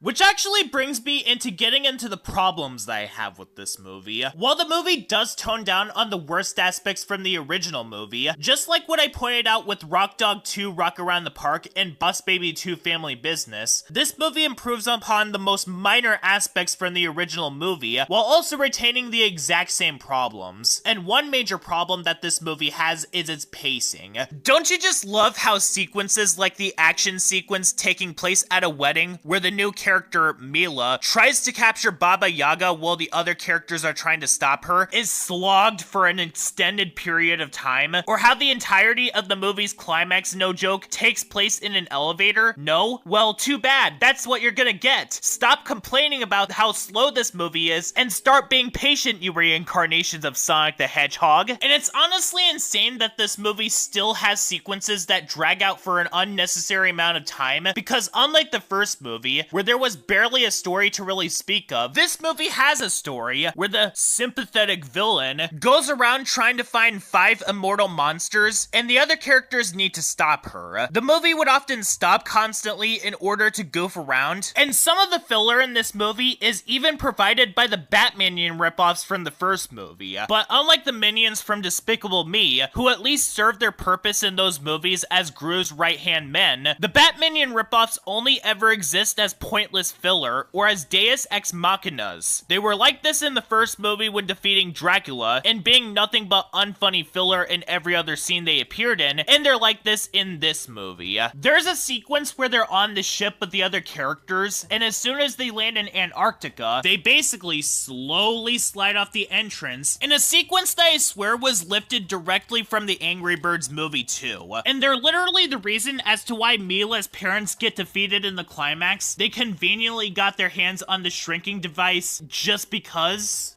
And speaking of that aspect of this movie, well, admittedly, this movie is more competently written than the original movie because the movie is actually more interested in actually doing things. That doesn't mean that the movie is not poorly executed. In my other videos, I've often talked about certain pet peeves that I had about TV shows or movies extensively, whether if it's a TV show using the 11-minute format, if the show in particular can't handle that well, movies that feel like 30 or 40-minute TV specials artificially lengthened to 90 minutes, the abusive best friend trope, or protagonists being more unlikable than those that the show or movie wants us to hate. But I come across a new trope that really irks me when they are very poorly handled: the antagonistic force that gets a redemption arc that had done nothing to deserve getting a redemption in the show or movie. Whether if the character is actually an antagonist, or if it's a character that had been antagonizing the main character throughout said show or movie, and they expect us to feel sorry for them because, weh, my parents are bad. Shows like Gravity Falls, Amphibia, and The Owl House worked in this case because their rich and snobby characters actually learn not to take advantage of the protagonist after a specific point. And Monster Family 2 decides to pull this with Mila. Throughout the movie, she goes around trying to capture monsters for her parents, despite the fact that she doesn't question why do they want to do this and what are they trying to accomplish. Like, in some respects, I can understand that she didn't realize that they were planning on replacing her with a more up-to-date model of herself, but at the exact same time, she decides to kidnap people that were in the main character's family. Also, her parents showing Mila a person that is covered by a blanket is incredibly suspicious, that it makes you wonder why she didn't catch on to them and ask who was under the blanket exactly. And due to the fact that this movie is now revolved around Max this time, Max develops a relationship with her that just reminded me of what happened during the events of the first movie. The only difference being that Mila is not the main villain, her parents are, and the only reason why they wanted Mila to bring them other creatures and monsters was so that they could basically replace her. Though, whereas in the first movie, Emma was unaware that Dracula was trying to manipulate her into being in a relationship with him, Max and the rest of them have seen what Mila has done, but yet they trust her way too easily. Max and the rest of them attempt to save her when she almost falls down a cliff, but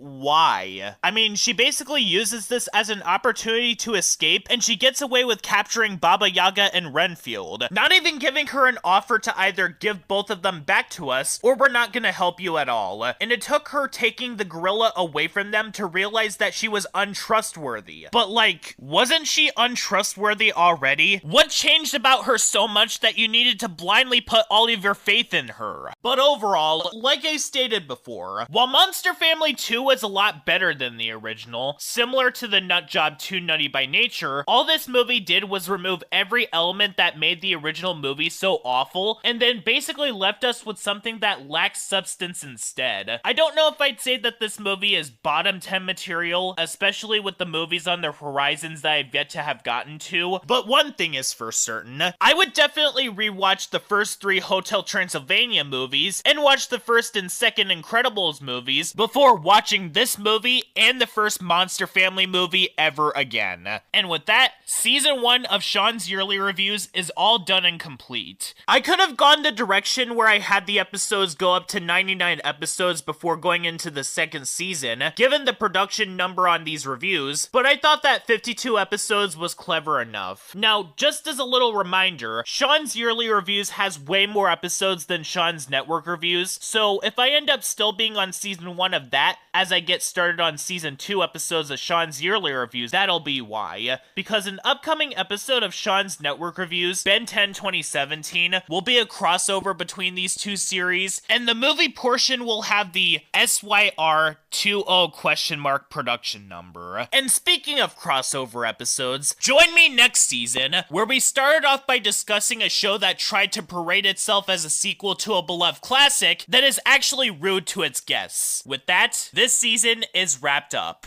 The Star is a 2017 Sony Pictures Animation animated movie, and one of the final animated movies released during that year, which, to get things started, I really don't have all that much to talk about. Now, you may have recalled that back during my review on Rock Dog, I had this idea that I was constantly talking about in my videos, where I would do a top 8 best and worst animated movies of 2017 list, but due to stress and running into copyright issues regarding the first part of that list, I had to take the video down, and by extension, cancel the list entirely, due to how exhausting it was to make. So to truncate my thoughts and feelings entirely, I said that 2017 was an absolutely terrible year for animated movies. Most of the movies that made my best list were just okay, and when I did end up liking them, the reactions from general audiences ended up being divided. There are even some movies that I've been revisiting lately that I felt that it was far too nice on, and are worse than I originally thought they were back then. The Boss Baby and Leap being the primary examples of this, where I had one opinion on those two back then, but rewatching them, I found that they were far worse than I initially believed they were. And there are others which my negative thoughts are still fresh on, and I am so looking forward to rewatching them in the future so I could tear them a new one, like Sahara, which has one of the worst protagonist characters that I've ever come across in an animated movie, whom is literally just Johnny from Hotel Transylvania but as a snake, and is far more dislikable, and Spark a Space Tale, which has genuine continuity issues and has one of the most generic and predictable stories that had ever been told in an animated movie. But,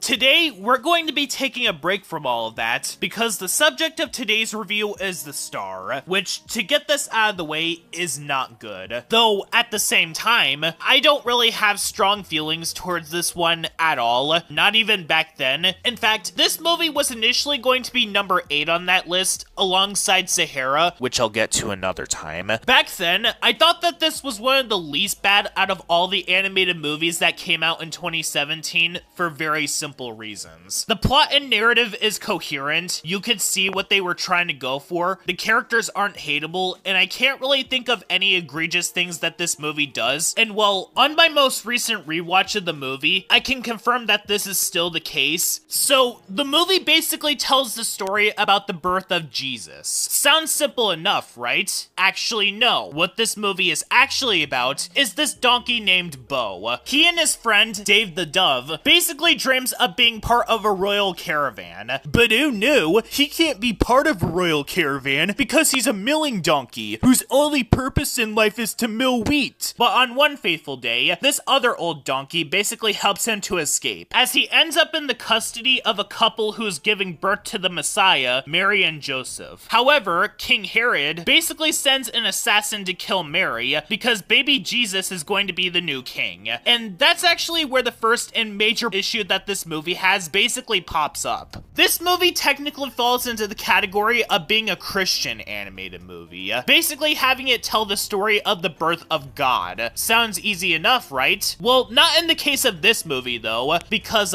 this movie came from Sony Pictures Animation. Sony Pictures Animation was in a terrible spot during this time. 2017 in general was not a good year for them in particular, whether if it was their TV shows. That Cloudy with a Chance of Meatballs show was not good. Them turning Surf's Up up into a WWE commercial, and the less said about the Emoji Movie, the better. And so, as a result of this, what happened to the star is that the movie literally became every single talking animal movie that you've ever seen. It honestly gives me vibes of those animated Titanic movies and The Magic Voyage, because why take the real-life events that we're depicting on screen seriously when we could just turn it into a talking animals cartoon? I mean, it's not like we should take anything seriously, and why would any audiences take this seriously? Well, I don't know. If you really don't want to take the real-life events seriously, perhaps don't try to tell a story where depicting these events would be like walking on eggshells, and just make your own story if you just want to do that so badly. The only difference here is that they're not trying to depict an event that makes the filmmakers come off as distasteful, but they're telling a story where anything that they do, which comes off as out of place, will end up making the filmmakers come off as insensitive. Now, to make this abundantly clear, I'm not against shows and movies trying to be lighthearted when it comes to telling a story about religion. I mean, VeggieTales is well known for this, and there was also that one Animaniacs episode where they basically spoofed Noah's Ark, which was a very funny episode. In fact, any episode where they mess around with historical figures were comedy gold, but there's a difference between spoofing something and just going through the motions while trying to portray itself as a funny comedy, and that's pretty much what The Star does. This movie does not spoof anything, it plays things entirely straight. Not to mention either, plays things incredibly safe as well. So this movie follows every single cliche that you'd expect from a talking animals comedy, like the humans not being able to understand what the animals are saying,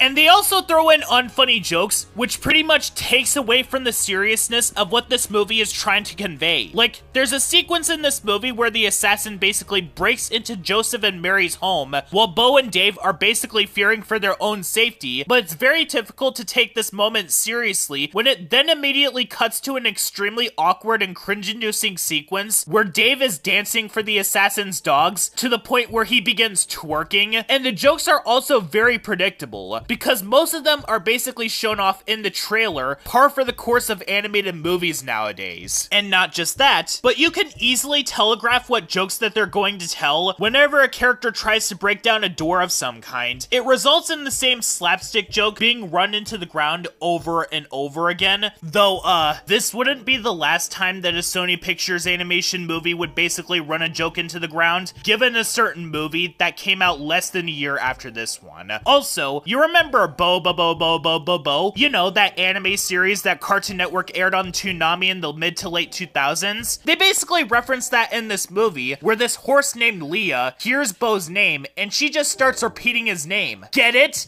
Because the donkey character is named Bo. Also, I could make a joke about Mr. Horse, but I can't because Leah is a female in this movie. Also, other jokes are so obvious that it physically hurts. Felix and Cyrus think that Deborah is crazy, so Felix talks down to her like she's mentally ill, resulting in there being no punchline outside of the fact that he's acting like a jerk towards her. And the other reason as to why I'm inclined to take this movie as seriously as possible when it comes to what it's trying to do with itself is because on top of playing things as straight as possible when telling unfunny jokes, they also go by the books with its storytelling as well. It has the I want to do this thing that people tell me I can't do story, as well as a second act breakup and uninteresting characters. Abby serves no purpose to the movie. Most of her sequences just involve her trying to find Mary to warn her about the assassin, despite the fact that it was already being taken care of. And what was the point of the camels being here in the first place if they were not going to even do anything until the climax? Oh, and the movie also decides to redeem the assassin's dogs at the last moment because he was willing to sacrifice them in order to save himself from falling off a cliff, but that doesn't change the fact that they were literally assisting him in trying to kill Mary. At least when the 2017 MLP movie did this with Tempest Shadow, she had a motive, and the most that she did was intimidation. That movie came out over a month before this movie, by the way, but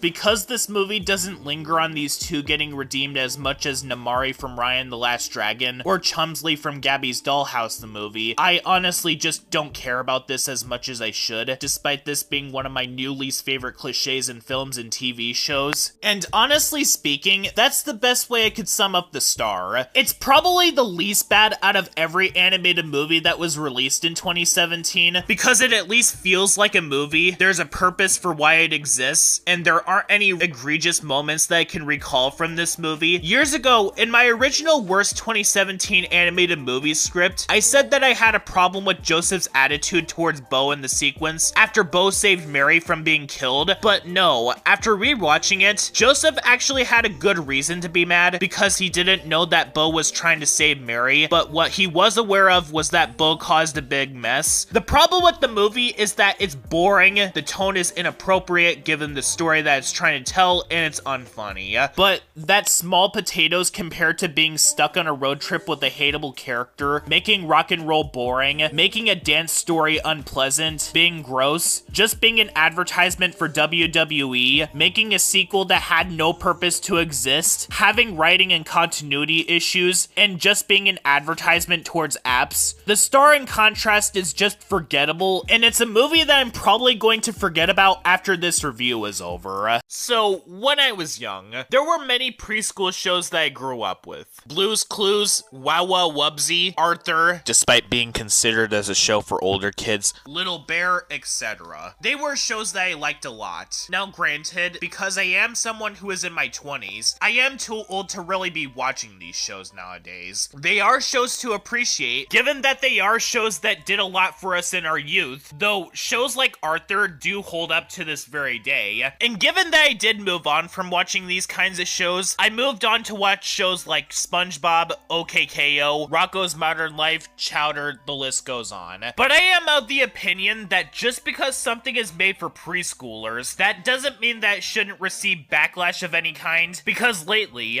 whenever I'd see people giving scorn to the Gabby's Dollhouse movie in any way at all, people would often swoop in to give the movie the defense that it being for kids inherently means that it shouldn't get criticized for its horribly executed message about growing up, and trying to give sympathy to the antagonist who tried to guilt trip the main character because he has abandonment issues. Which brings us to today's subject for Sean's yearly reviews, the Oogieloves in the Big Balloon Adventure, which is the brainchild of marketing executive Ken Wieselman, and I gotta say it right now, I know I've been saying this quite a few times as of late, to the point where I am gonna need to watch a film that is either just okay or good to balance it out sometime soon, but this film is yet another candidate for the bottom 10 for all of Sean's yearly reviews, and is certainly one of the worst that I reviewed for season 2. And we're only 2 episodes into the season so far. Good God. To the point where I could tell that the movies that were previously in the bottom 10 will end up being pushed into the bottom 20. Now, to start off this review, I'll give you the answer that you'll probably be wondering about if I don't bring this up. No, this movie is not as bad as Gabby's Dollhouse the movie, or especially the Rodfellows movie, because to this movie's credit, it was made from the ground up to be a movie for preschoolers, Even though it's loosely based on a public access series. as opposed to the Rodfellows movie, which was supposed to be for adults, and the Gabby's Dollhouse movie, which was wanting to tell a message that was wanting everyone to take seriously, but that is like the only things that I am willing to give this one over those 2 other films. Because a major issue that this movie has is that it is just obnoxious. And before anyone decides to jump in saying that the film is for preschoolers, I just want to remind you that shows like Blue's Clues and Bluey are for the exact same demographic, and yet those 2 shows are some of the most chill shows of all time. And I can guarantee that their movies, When or if they'd end up getting them, would treat their audience with more respect than this movie does. It's not as psychologically harmful to a child's mind as much as Cocomelon is, but it is just as bad in regards to it not giving the audience a break to breathe. Heck, even Dora the Explorer, despite being a topic that has been beaten to the ground, at least gives its viewers enough time to process what's going on, despite being slow and tedious. This movie constantly feels the need to fill its runtime with song numbers, and characters basically chanting something in the exact same way that a preschool preschool show would end up doing. In fact, the rest of the movie never putting a sock in it regarding its frantic tone is the exact reason as to why Rosalie Rosebuds, a character played by Toni Braxton, was the best part of the movie. Because she's incredibly talented, and unlike most of the other characters in this movie, she doesn't feel the need to constantly shout out her lines. And her song was definitely the most bearable sequence in the entire movie. But it's too bad that the lyrics and the name of her song is incredibly lame. Seriously, her song is about being stuck in bed and having a cold and sneezing. Which I gotta say is very, very embarrassing, and shows how much that her talent had been wasted. And according to Matthew the Prep, she was not feeling good during the production of this movie.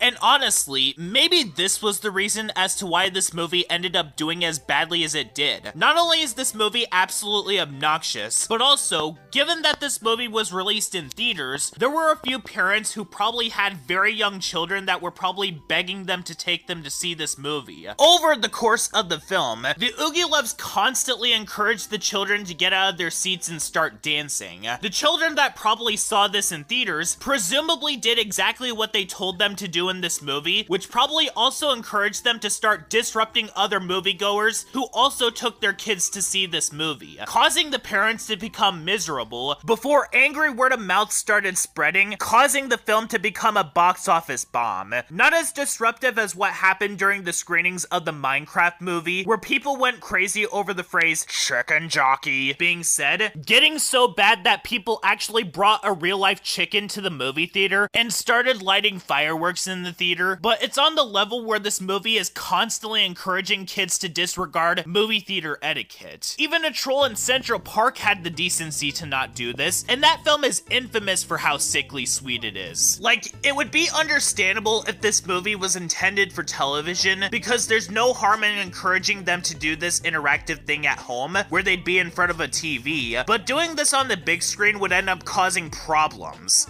And while we're on the subject of this problem, the movie wastes the talent of celebrities like Toni Braxton, Carrie Ells, and Christopher Lloyd. And I feel so sorry for them in this movie, because what this movie decides to do with them is that they decide to have them do some of the most embarrassing things ever, and I can imagine that they got embarrassed after this movie's release. The worst one by far being Carrie Ells' character, who plays a cowboy that moves around like he's a freaking hermit crab and tries to speak in a stereotypical southern accent. And the others don't fare any better. Like, why did they think that casting Christopher Lloyd to play a Mexican type of character would be a good idea, or be seen as anything other than racist? They didn't even bother getting actual Latinos to play either one of these characters. And as stated before, despite the fact that Toni Braxton was not feeling good during the production of the movie, they had her play the part anyway, and you could tell that she was feeling unwell. Because usually, a person who has a cold or something similar to that has a stuffy nose or sound very low energy. And yeah, she sounds very stuffy and low energy in this movie. To give a perfect analogy for this movie, this is like if for multiple shows you do for people, you basically do a rock song before all of a sudden in your career, you end up as a clown for a kid's birthday party. But I'd even argue that being a clown at a birthday party is less humiliating than being in this movie. Because at least in that case, you'd have your face be obscured by clown makeup, you'd just be cracking jokes to make the kids laugh, and that's it. And most importantly, it's as private as possible. Whereas in this movie, not only are these actors making an absolute fool out of themselves, especially Carrie Ells, who I feel incredibly sorry for in regards to his casting as Bobby Wobbly, but also, this movie was able to be released worldwide in theaters. And like,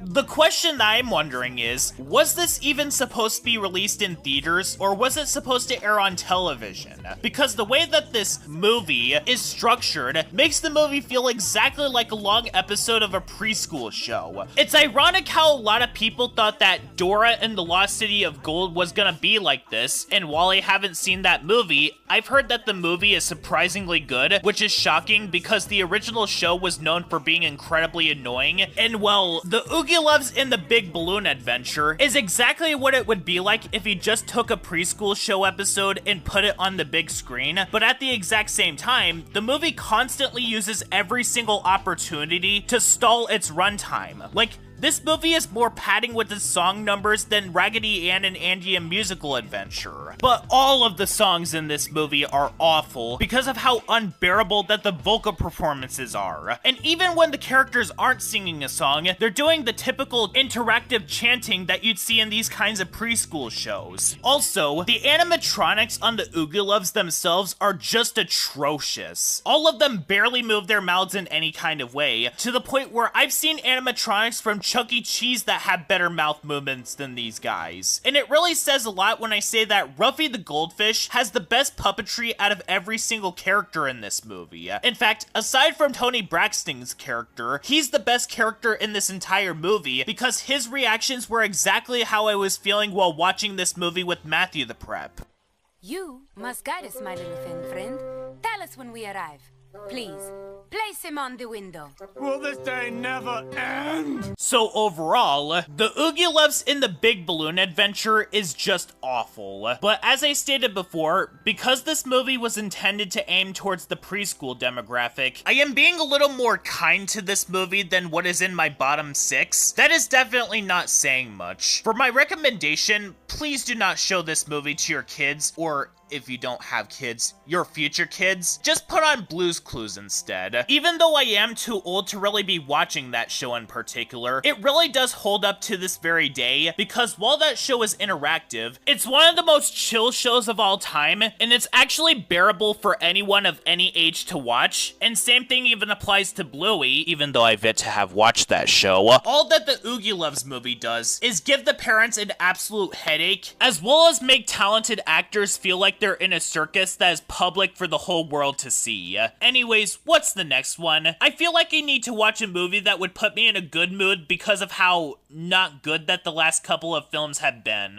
Sahara is a 2017 French/Canadian animated movie, which was released in theaters in its home country, but was released on Netflix in the United States, which was another candidate that was going to be on my worst 2017 animated movies list. So, back during my review of The Star, which was the previous Sean's Yearly Reviews episode in production order, I pointed out how Sahara was originally going to share the number 8 spot with that movie on that list in particular, which, looking back in hindsight, I think was a mistake to do because, well, The Star is completely harmless and it doesn't have any elements that are egregious. Meanwhile, Sahara does. But that'll be saved for later on in this review. But regardless, like what I stated during my review of The Star, this movie is not good. Now granted, this movie may not be as bad as either Rock Dog, Leap, The Boss Baby, or Spark of Space Tale, because I could see why someone would get something out of this movie, and from the reactions that I was able to see from people, they do seem to like this one for some reason, so this is more of a divided film,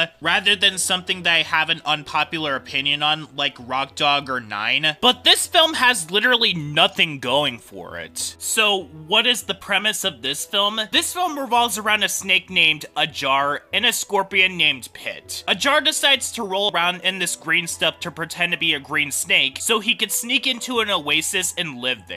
But he ends up meeting an actual green snake named Eva, who is basically the Disney princess who wants more outside of her little bubble, but her dad forbids her from going outside of the oasis. But after going down a waterfall, Eva gets captured, leading Ajar and Pit, alongside Eva's brother Gary, to basically go out and save her as she ends up making new friends. So, the best way to sum up the plot of this movie is that imagine taking the characters in Aladdin and basically put them into the plot of Finding Nemo. That is literally what this movie does. I mean, the main character named Ajar, alongside his friend Pit, basically steals food from any human that he comes across, and Eva is basically forbidden from going outside. And just like Finding Nemo, one of the main characters that we're supposed to care about is abducted because she disobeyed her father by going out on her own.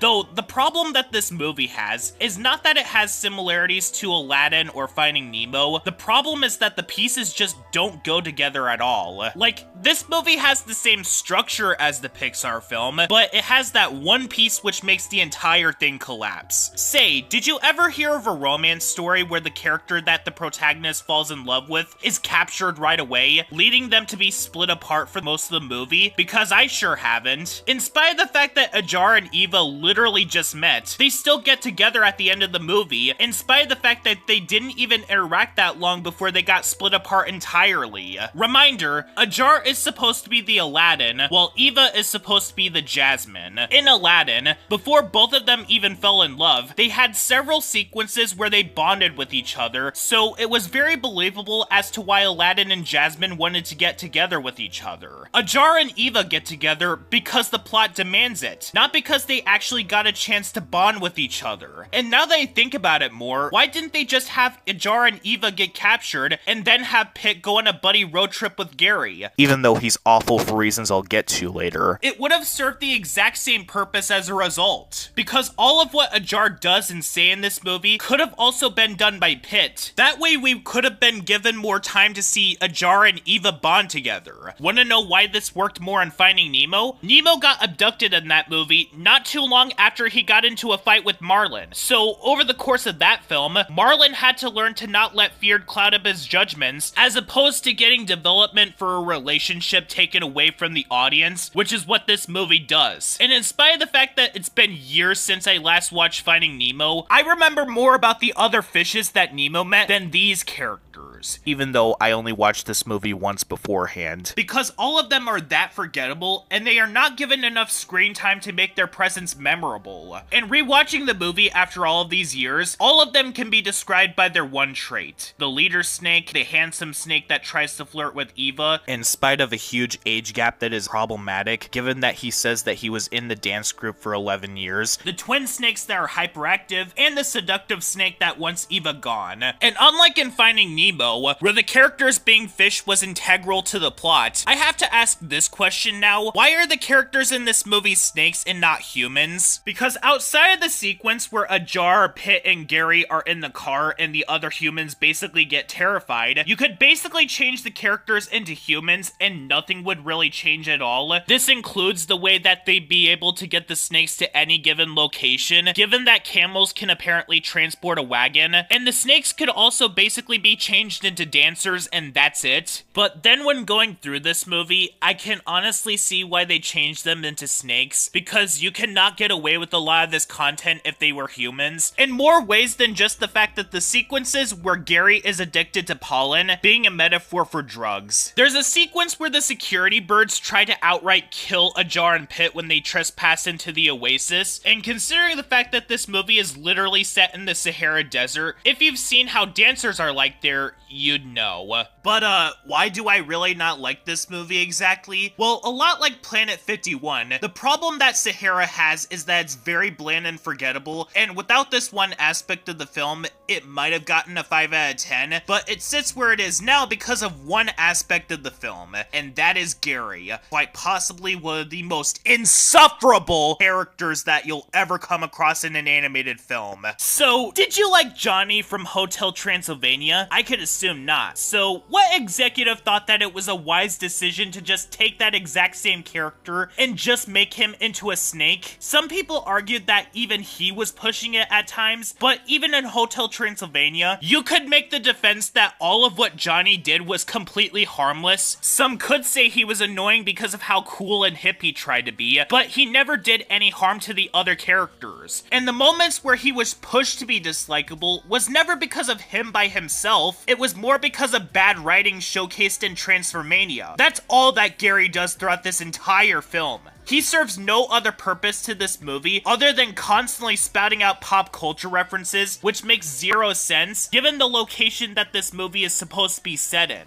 How does Gary even know what pizza is, or who Batman and Robin are, if he spent most of his life in an oasis? But no, the worst part of him is in regards to two things in particular. He's apathetic towards his sister in multiple sequences for no reason whatsoever. Like, I get that she hit him at the beginning of the movie, but he didn't even seem to care anyways. But he has resentment towards her for no reason, and he's literally just a scrappy do, basically getting Ajar and Pit into trouble throughout throughout the entire movie, making me question why he was even here to begin with. Yeah, I get that in Finding Nemo, you could argue that Dory also caused issues for Marlin, but what made Dory an endearing character was that she had an excuse, because she has a disability that causes her to constantly forget things. And you do get the impression that she didn't mean to cause problems for Marlin, because she truly does care about those around her. Gary is very much aware of what he's doing throughout the entire movie, meaning that he gets zero excuse at all. And why is he acting like this throughout the film? It's because Ajar and Pitt dragged him along in their journey, despite the fact that they did this because Eva is his sister, and they were also going to get killed if they didn't do this. So this tells me that Gary is very much aware of the problems that he's causing to Ajar and Pitt, and he doesn't care a single bit. And despite the fact that the other characters are very much aware that this guy is nothing but a nuisance, the movie continually has him being a nuisance anyway. There is a saying that we have for this: what I'm doing is wrong, I know it's wrong, but I'm gonna do it anyway. One of the only good things that I could say about this movie is its animation. Now, I know I recently got onto a lot of shows and movies for how they handled their animation with the cel-shaded 2D CGI, because they often look awkward and unappealing when not handled right, especially in regards to Tom and Jerry the Movie 2021 and Smurfs 2025, but Sahara actually handled this very well. Granted, it's not the Spider-Verse movies, but it's executed well enough to not become a distraction, because the animation feels polished enough to where it almost feels like a regular CGI film, but stylized enough to feel unique. The best moment personally comes from the music video while Eva was joining the dance with the other snakes, where it feels incredibly psychedelic and even switches animation styles. To the point where, if I'm being honest, I think that this is where most of the work in the film was put into, as that was prioritized over the story and characters, given that it's just Finding Nemo but with snakes, and all the characters except for Gary are either bland or add literally nothing to the film, which is honestly a big shame when thinking about it, because when I first heard of this movie back in 2017, I thought that this movie would have been at least good, given that I heard good things going into it, only to get this as a result. But alas, this movie is the definition of being a movie that is style over substance. So, when I was younger, I remember that me and my mom for a brief period of time went without cable for a few months. It basically went in a cycle repeatedly where we'd have cable again, and then we'd basically lose it for a little bit. To the point where in 2011, we went without having it for nearly half a year during the summer. Me and my mom basically spent a lot of time watching movies whenever I wasn't in school. One of the movies that we watched is the 2009 animated movie named Planet 51. And then I basically forgot about what happened in the movie, because getting this right out of the way before getting into this movie is not good. Now, a little bit of trivia before I talk about the movie in full. The film came out around the exact same time as another movie, the 2009 Christmas Carol movie. When I went to see that movie in theaters, my mom was asking me which one I wanted to see, A Christmas Carol or Planet 51, and I went with The Christmas Carol because, me being someone who was on the spectrum, back then,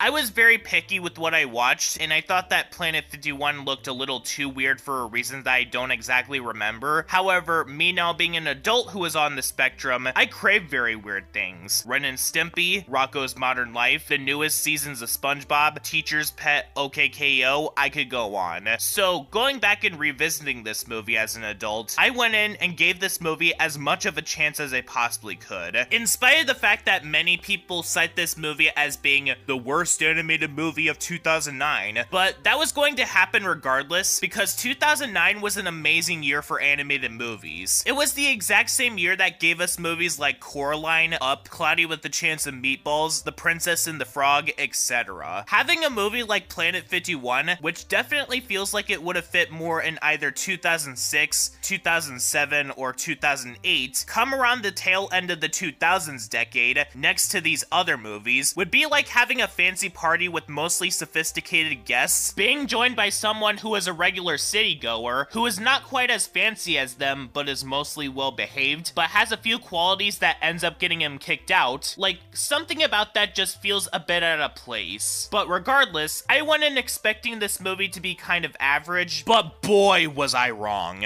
So, the first major thing that I should bring up about this movie is the reason as to why I ended up forgetting about a lot of what happened in this movie. And that is the fact that the movie is very forgettable and the characters are very uninteresting. The main character that we spend most of our time with, Lem, is very bland. I mean, before the astronaut comes into the picture, what do we really know about him? Well, he studies the galaxy and he works as a janitor at the job that he works at. That's about it. The movie establishes that he has a crush on this girl who goes through a few scenes where she hates him because he basically believes that aliens are inherently evil. But for one thing, this relationship between these two is barely even present, to the point where when it ends up coming back later in the movie, it comes back out of nowhere. Because most of the movie decides to put focus on the worst character in the movie, which I'll get to in just a bit. And admittedly, the rest of the movie is more middle of the road than anything. In fact, the movie is probably the most tolerable science fiction movie that I talked about so far in Sean's yearly reviews, even compared to other ones that I've yet to have reviewed. Escape from Planet Earth had a toxic sibling relationship, Lewis and the Aliens was incredibly mean-spirited and broken, Mars Needs Moms was directionless, and Ice Age Collision Course is absolutely obnoxious. So, if I considered this to be the most tolerable space movie that I reviewed so far, why do I really not like this movie exactly? Well, this is actually a very unique case for Sean's yearly reviews. Because in all honesty, for the first portion of the movie, it was just a 5 out of 10 kind of movie. Nothing special. But it was nothing to get mad over. But the movie just goes downhill as soon as it introduces Captain Charles, the human that lands on this alien planet. Good God, I hate this guy. He's single-handedly ruined this whole movie, in that he's the sole reason as to why this movie got bogged down from a 5 out of 10 to a 4 out of 10. I could look past the fact that as soon as he enters this movie, he does nothing but make pop culture references. He legit says that he wants to attend the Kids' Choice Awards to get slimed. I'm not even kidding, but that is the least of my worries in regards to this guy. Bear in mind, the movie actually expects you to care about this guy. He's basically this movie's equivalent of Boo from Monsters, Inc. This is a problem that I'll get into in just a bit. He's a character that the product expects you to sympathize with. But I'm sorry, that sympathy went out the window the second that he decides to try and guilt trip Lem into taking him back to his ship. And put this into perspective for a second, Lem is a minor in this movie, something that Captain Charles knows is the case, and yet he decides to try and manipulate this minor into doing this anyway. And he also attempts to try and manipulate Lem into committing a crime that could get him arrested. But yet, this movie is trying so desperately hard to make us feel sorry for him when he ends up getting stuck on this planet after the other aliens make it hard for him to return to his ship. But throughout the entire time I was watching this movie with Matthew the Prep, I was rooting more for the other aliens than this guy. Because if the other characters didn't know that he's harmless, he could have ended up getting Lem arrested. Because a guy on the news said that anyone who assisted the alien will be under arrest. To the point where I question, why does Lem want to save this guy? He absolutely deserves to get captured in this movie because he's so much of an idiot that it would be better to just let him get captured because he's so much of a lost cause that it would be better to leave him behind to suffer than risk suffering right beside him. Because by basically antagonizing people's theories about him in this movie, he's basically bringing those who help him down with him. A little fun fact about this movie, by the way, this film is what caused Escape from Planet Earth to get delayed even more than it already was. They had to make the aliens blue in that movie because the filmmakers thought that the aliens looked too similar to the aliens here. But the problem is that this movie is already very unoriginal in of itself. This movie shares a lot of similarities to something like Monsters, Inc. Both movies revolve around humans coming to a world of otherworldly creatures. One of them forms a bond with the human, and they end up trying to get said human home by any means necessary. Except with Monsters, Inc., Boo is a little girl, so it's understandable why there are points in that movie where she unintentionally makes things harder for Mike and Sully, and the movie ends up being more sweet because of this, as it ended up bringing out Sully's soft side. Captain Charles in this movie is a grown man who should know better. Because he's more capable of understanding what's going on around him more than Boo, what he does becomes more infuriating as a result. And you know, all of what he does throughout the movie would be completely avoided if he were to say the words, words, "I am an astronaut and I come in peace." And that's it. Instead, he makes all the aliens double down on thinking he's a danger to those around him. And that's not even getting into some of the more uncomfortable aspects about him. There's one sequence in this movie that happens long after it was made clear to him that Lem is a minor. He tries to force Lem into doing the tango with him before he tries to kiss Lem. And then when Captain Charles sees a picture of Lem's crush, he basically says that, "Your crush is a hottie." And finally, there's a sequence where he's completely naked. Instead of keeping the blanket around him entirely, he basically gives the aliens a full view of his body and does nothing about it. Movie, think through your implications. And there's also other issues with this movie as well. I get that the joke that this movie is trying to push is that, haha, the aliens think that aliens are trying to invade their world. But like, there's no self-awareness at all in this movie. There's a sequence where the aliens try to arrest the hippie alien for being an alien, but the joke doesn't work if they're already aliens. And this joke makes less sense once you realize that the aliens know what astronauts are. It's not like in Monsters, Inc., where children's screams powered the monster world, while also making it clear that children are completely toxic to monsters. The aliens never really realize that they themselves are aliens, so you just get a joke that essentially boils down to saying, "Why did the chicken cross the road?" without the punchline. So overall, Planet 51 is pretty bad. I wouldn't go so far as to say that this is the worst movie that I reviewed on my channel, or is even the worst space movie that I reviewed. That would still go to Lewis and the Aliens, but this is one of the biggest examples of a movie that was so close to being average, but turned out bad at the last second that I've ever seen. And while I don't know if this is my pick for the worst animated movie released in 2009, because I've yet to have seen that CGI Astro Boy movie, this movie really does stand out because of how great that 2009 was for animated movies. The only thing notable about this movie is that it's another movie to throw into the pile of animated films that got incredibly unlucky with how it was as a space movie. So, back then, when I was basically watching as many animated movies as I could from 2017 to do my top 8 best and worst animated films of 2017 list, one of the candidates for the worst list, today's subject, Spark a Space Tale, was a very easy candidate for that list. In fact, this movie right here was in like the bottom 4. The only films which I found worse than this one were Surf's Up 2 Wave Mania, Tom and Jerry Willy Wonka and the Chocolate Factory, and the Emoji Movie. And I did watch this one on my own, without anyone on the outside influencing any of my opinions, before you ask, and well, I knew that I was not the only one who had this sentiment in saying that this was a bad one, because not only is this movie one of the most infamous ones, but some have even said that it's the worst one out of every animated film from 2017. Some have even said that they thought that this film is worse than the Emoji Movie. I don't think I'd go as far as to say that it's worse than the Emoji Movie, considering the fact that I've yet to have rewatched that film, but I can certainly confirm that I really did not like this movie. Back in 2017, when I first watched it, I said that it was because of how cliche it is, and for other reasons that I'll be getting to in just a bit, but in retrospect, I was glad that I didn't put that list out, because I went too far into the intricate details about how cliche it is, to the point of commenting on Chunk's species, as if pig characters have never been done in retrospect. But when revisiting this movie after several years of being occupied with other things, this movie only soured upon rewatch because it's bad. And I mean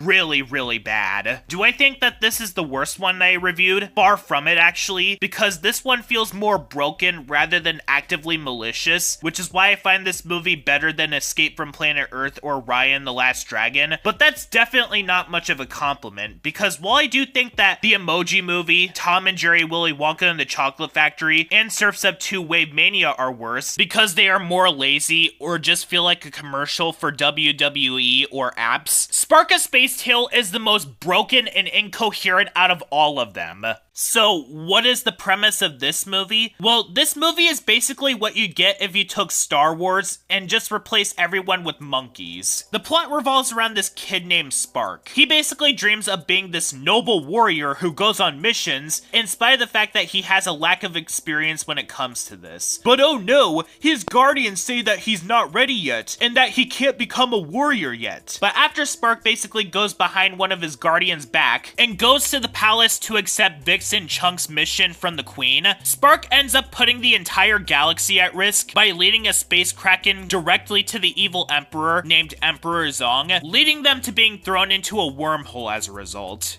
To really get started on pointing out the issues that I have with this movie, it's actually something that is so major that I even noticed it when I first watched this movie when I was 15 years old. This movie has just as many plot holes in it as Swiss cheese. There are a lot of questions that are raised in this movie that either don't get explained at all, or the movie doesn't even make things clear to the audience what even happened in the middle of the prologue and when we first see these characters. Instead, the movie decides to occupy itself with nothing but boring and useless filler that could have been used to patch up the plot holes that are left behind. As the movie goes on, the movie introduces plot points that just make the opening sequence of this movie so much more confusing than it already is. I know that this is going to go into heavy spoiler territories, but I doubt that anyone is going to care about spoilers for the monkey Star Wars mockbuster anyway. The queen that assists Emperor Zong is Spark's mother, so where was she in the prologue then? The movie explicitly states that all of the kingdom was sucked into a wormhole, which also includes the king, whom was in the wormhole for so long that he ended up passing away in there. By the movie's own logic, shouldn't the queen also be in there? Once again, the movie does not explain this in the slightest, and anything that it does explain to the audience is not shown at all. I know that I'm harping on this part of the movie way too much, but the backstory is what carries the weight of the story, and because the plot began like this, it leaves the movie with these unfixable holes that are never patched up at all. Like the equivalent of poking a hole into a pool, causing it to leak water out. Let's think of a hypothetical scenario real quick. Imagine if in, say, Finding Nemo, instead of letting the prologue finish, it just cuts to the beginning of the film after the Barracuda knocks Marlin out after it fades to black, and then just mention the backstory in passing instead of actually showing it. That would have caused some serious issues because it gave the logical explanation as to why Marlin became overprotective towards his son, and well, we got a ton of context to what happened regarding Coral, as well as her and Marlin's kids. And I didn't even start getting into the actual contents of the movie yet, and the movie is already a jumbled up and broken down mess. On the surface level of things, this movie doesn't really seem like it's going to do anything all that egregious. The movie is incredibly cliche and predictable, as just like Rock Dog leaped in the star, this is yet another "I dream of being someone, but others tell me I don't have what it takes" story that had been done so many times in 2017 alone. And the film is literally just Star Wars but with monkeys, and for most of the film, barely anything of interest really happens. They take the most basic and straightforward narrative that you could imagine and stretch it out as much as possible, and the characters are the most cardboard cutout and stock character types that you could ever think of. Vix and Chunk are barely given any sort of development in the movie, and Spark's only character trait is that he wants to go on an adventure, but he doesn't know what he's doing most of the time. But that doesn't sound too different from what we've seen in movies like Rock Dog or The Boss Baby. However, the thing that makes this movie skyrocket to become worse than those two is how incoherent that this movie is, and how none of the characters' motivation feel like they're justified or make any sense. I already proved this just a second ago with how this movie fails to explain anything that it lays out in the prologue, but this movie is incoherent in other ways. You know, for a movie that is set in space, it seems to not understand the basic idea of space in general. This garbage dump asteroid that Spark, Vix, and Chunk live on is not a planet in the slightest. When you basically walk around on an asteroid, it's not going to have the ability to show daylight like how Spark's planet is now. In fact, it's going to look like how you are when you stand on the moon, especially since part of Spark's planet have now been separated into fragments, so it should not be able to show daylight at all. And with how much time that this movie wastes, it's honestly bewildering that they didn't use any of that time to flesh any of its characters out. Chunk's only personality is that he likes to eat. That is the beginning and end of his character. And Vix is basically just the strong girl. That is literally it. And the humor is also completely non-existent. One joke that has run into the ground, which was not funny in the first place, is characters constantly saying that they're going to kick some asteroids. You see, the joke is that they're saying the word that is related to the large rock that killed the dinosaurs, rather than the word that is used to describe something that is being a donkey. This is the peak of our comedy, and you are simply a dunce if you don't find this joke to be comedy gold.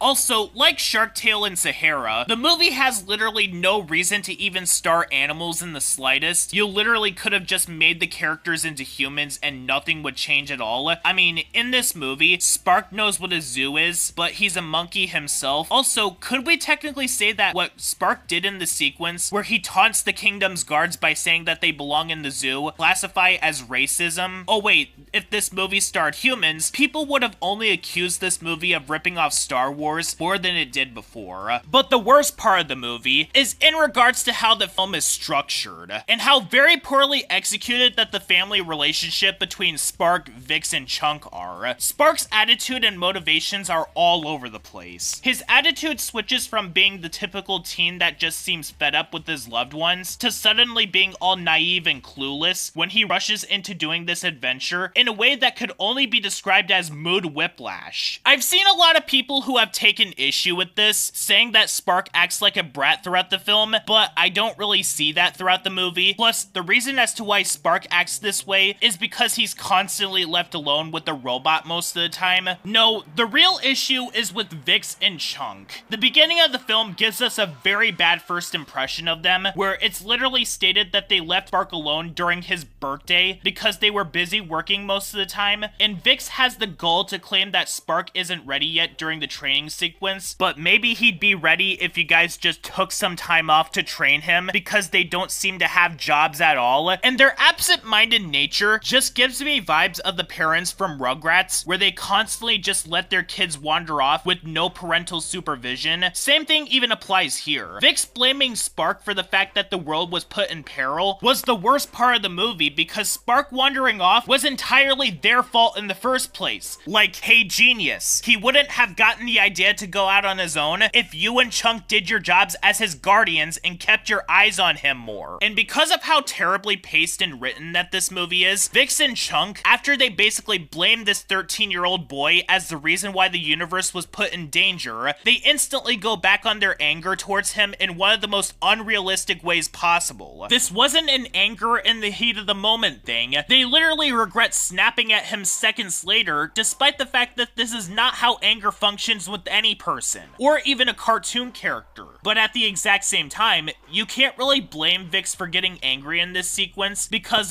what Spark did was also very stupid, because he essentially doomed the entire galaxy by running off and finding the space kraken with the Kraken Finder, instead of taking it to Vix and Chunk, where it will be put in safe hands. But it's also Chunk and Vic's fault, because they didn't keep their eyes on him, and left all of the work to an elderly robot that doesn't have the energy to be able to be his guardian. And while it was incredibly stupid of him to bring the Kraken back with him, he also didn't know that Emperor Zong was gonna end up finding the space Kraken to begin with. But like, this sequence where Vix puts all the blame on Spark is resolved so fast that it legitimately doesn't feel like it's genuine at all. There's no scene where Vix apologizes to Spark. They're on good terms with each other again just because they are. Was this movie written in one draft or something? Because the film doesn't feel like they had any sequences rewritten at all. I mean, Rock Dog may have felt like a 30-minute special that was stretched out to movie length, but this movie straight up feels unfinished. And just like what I pointed out with Lewis and the Aliens, the fact that this movie was able to be given a theatrical release just makes it a lot worse. And being someone who does live in the United States, I can confirm that this movie did play in theaters over here, and it was even advertised. I remember back in 2017 when I watched new episodes of Harvey Beaks, which I recorded on my DVR when the show was moved to Nicktoons, and advertisements for this movie played during the commercial breaks, apparently, in spite of the fact that the movie's release was probably very limited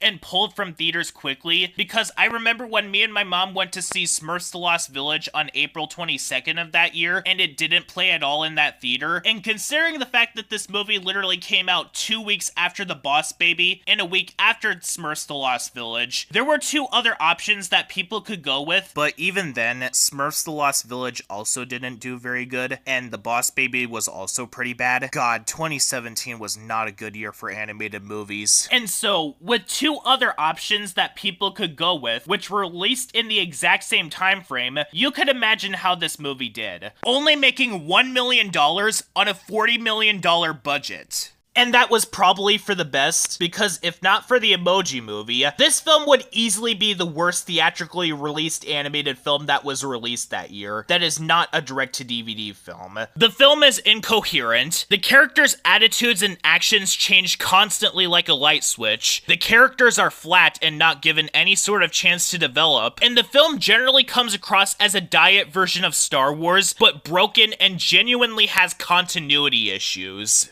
Ruins is a 2022 French/Canadian animated series that was aired on the French channel Canal Plus in French and released on the streaming site Benki in English, and was removed from that service that it was released on, which, getting this right out of the way, is very mediocre. So, during the Sean's Yearly Reviews episode on Ryan's World the Movie, I mentioned the fact that the new editor of mine, Matthew the Prep, who previously also edited for my reviews of Riot and the Last Dragon and of course the Ryan's World movie, suggested that we do a watch along on Runes, which prior to this review, I've actually never heard of, though around the end of 2022 and going into 2023, I didn't really pay much attention to what was going on in the animation industry, given that the reviews of Monster Family and Robot Boy were taking up so much of my attention, to the point where after I finished the Robot Boy review, I decided to get caught up with shows that I fell behind on or have yet to watch, such as The Owl House, The Ghost and Molly McGee, Moon Girl and Devil Dinosaur, etc. Then when I was starting to get interested in talking about animated shows again, and my series reviews started to take the exact same straightforward direction as Sean's yearly reviews, I was able to start pumping out Sean's network reviews episodes on a more regular basis. So when I decided to do a watch along with Matthew the Prep on this show, we went in completely blind, and let me tell you, this is without a doubt one of the blandest shows that I reviewed yet. In fact, during our watch along, we got so bored that we ended up dozing off and doing other things because of how dull and generic that this one was.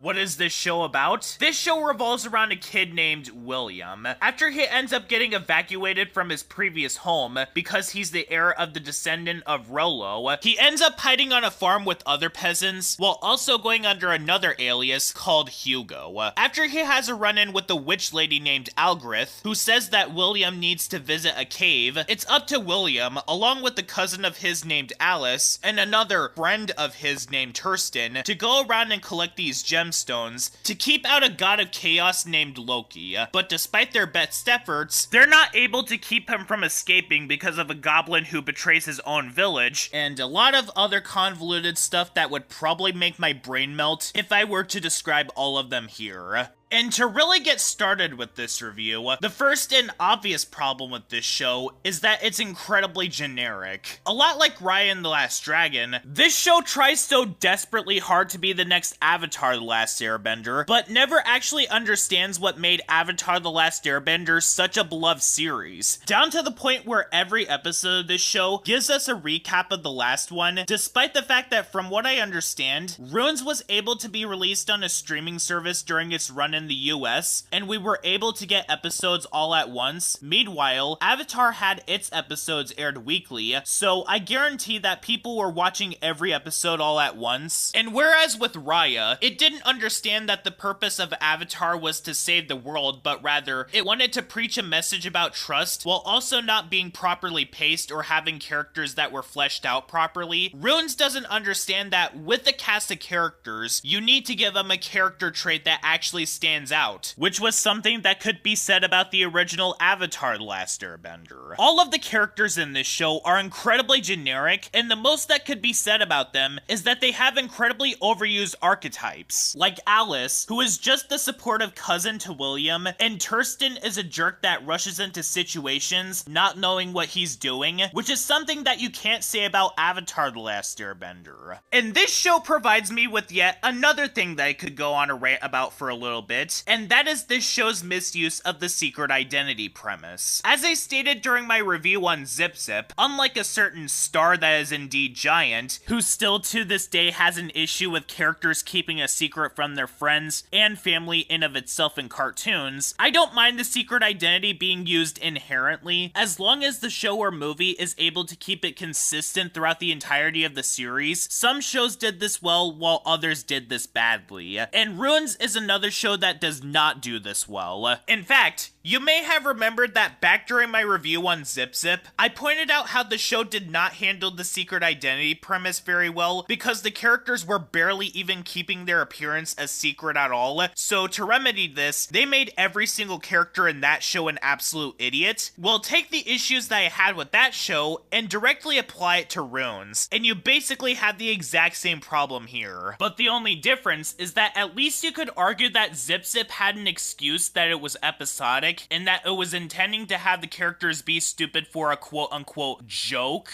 even though they take the threat of others finding out about the secret incredibly serious. Ruins is supposed to be a serialized show, where it wants us to take it as seriously as possible, so it now has no excuse when it ends up throwing in writing decisions that are so baffling that you wonder if they proof-watched it or not. Though, this might be exclusive to only the English dub and not the French dub, I don't know, but I sat through more than 8 hours of this series, and I'm not gonna go through the slogging process in order to find out if this is true for the French dub. But regardless, in the English dub, the characters do such a bad job at keeping Hugo's identity a secret and laying low, to the point where some of the people at the kingdom end up finding out that Hugo is actually William, but due to how overly stuffed and convoluted this series is, that aspect is dropped entirely. And they don't even try to obscure William's appearance to make him look like a completely new person. Legit, how he was at the beginning of the first episode is how he is for the rest of the series, and that's a major problem, because the kingdom's guards and the queen herself might be able to recognize his appearance immediately, and so as a result, it could end up getting him captured. And apparently, now in order to fool these characters into thinking that William is a different person, they just need to call him Hugo and that's it, despite the fact that his appearance is exactly the same. At least in Oban Star Racers, when Eva was hiding the fact that she was Don Wei's daughter, years have gone by to the point where he doesn't recognize her, so she kept her name a secret to prove herself that she can be a good racer. But what this show does to combat this is that they made every single character in this show an absolute idiot, making decisions that not even people with the most basic common sense would do, such as William selling his bow and arrow to a random person instead of keeping it in a place where it's safe, and then entering a competition where he could get discovered, as well as Tursten going to his dad to tell him that he wants to make a sword that could cut through stone, while the village is under severe surveillance. Or even Hugo's trainer encouraging him not to go and save Neil from getting eaten by a wolf, even though this is just going to agitate the queen even more, or our main heroes not thinking that it would be a good idea to destroy the dragon skull when they come across it deep in the forest. And unlike with a show like Code Lyoko, the characters don't even do anything to save the show either. William, for example, is one of the biggest Gary Stews that I've ever seen in the history of Gary Stew characters. In fact, William is what you'd get if you took Rey from Star Wars and just gender flipped her. He just has these random magical powers just because he's the descendant of Rolo. But that doesn't make him interesting as a character. Like, he literally starts out the series being gifted with these powers. He didn't have to work in order to earn these powers because that would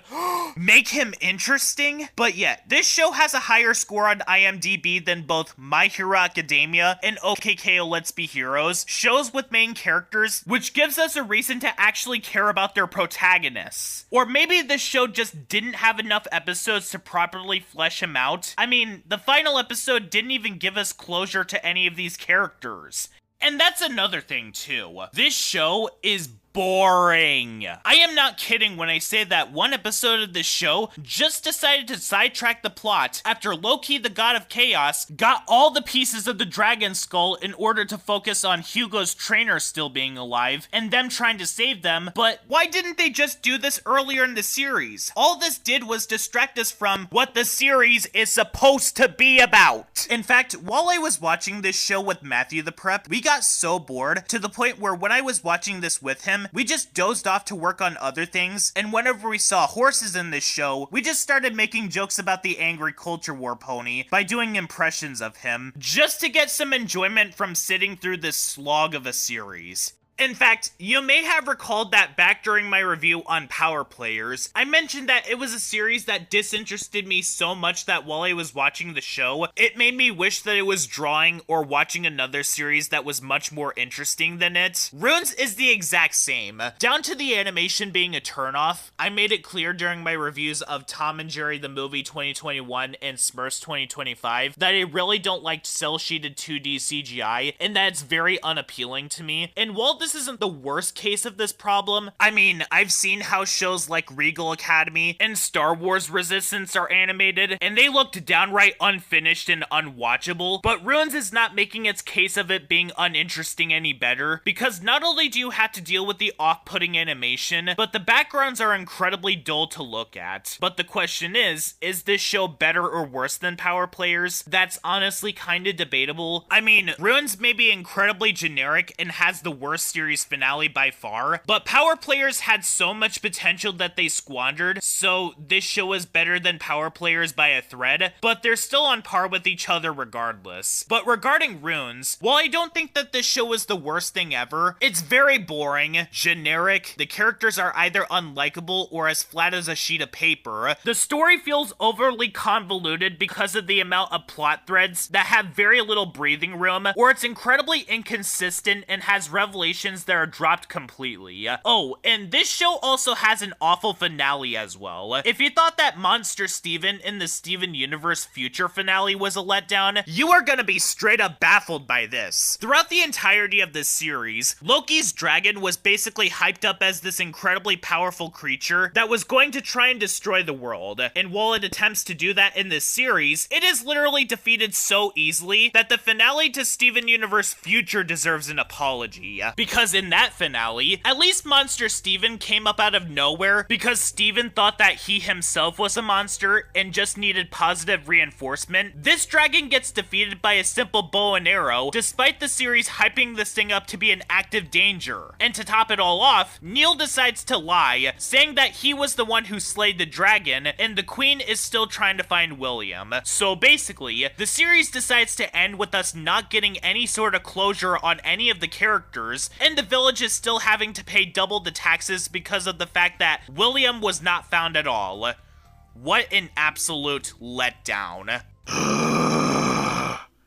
Let's just get this done and over with. Rent-A-Girlfriend is a 2020 anime based on a manga done by Reiji Miyajima, which, going in, I was absolutely dreading. Because back in 2022 or 2023, I was on Twitter, now known as X. I heard many horror stories regarding this series. One individual was answering a question on if this show was as bad or worse than Powerpuff Girls 2016, and said that Powerpuff Girls 2016 was the worst one between the two, which was a sign that this was gonna be a painful one to sit through. And to be quite honest, the title of this anime alone is enough of a red flag for me to not look forward to this one, because of the fact that the title just sounds like objectification of women, because there's such a thing as renting a movie or even renting a car, but renting a girlfriend? That just sounds wrong. Anyways, when Matthew the Prep decided to hold a poll on my server, which is the same one that included Oshi no Ko, the 2025 and Shirley anime, and I got a cheat skill in another world. Oshi no Ko did come in first place, but Anne Shirley and Rent-A-Girlfriend were tied. I put both of them on a wheel of names, and Anne Shirley won.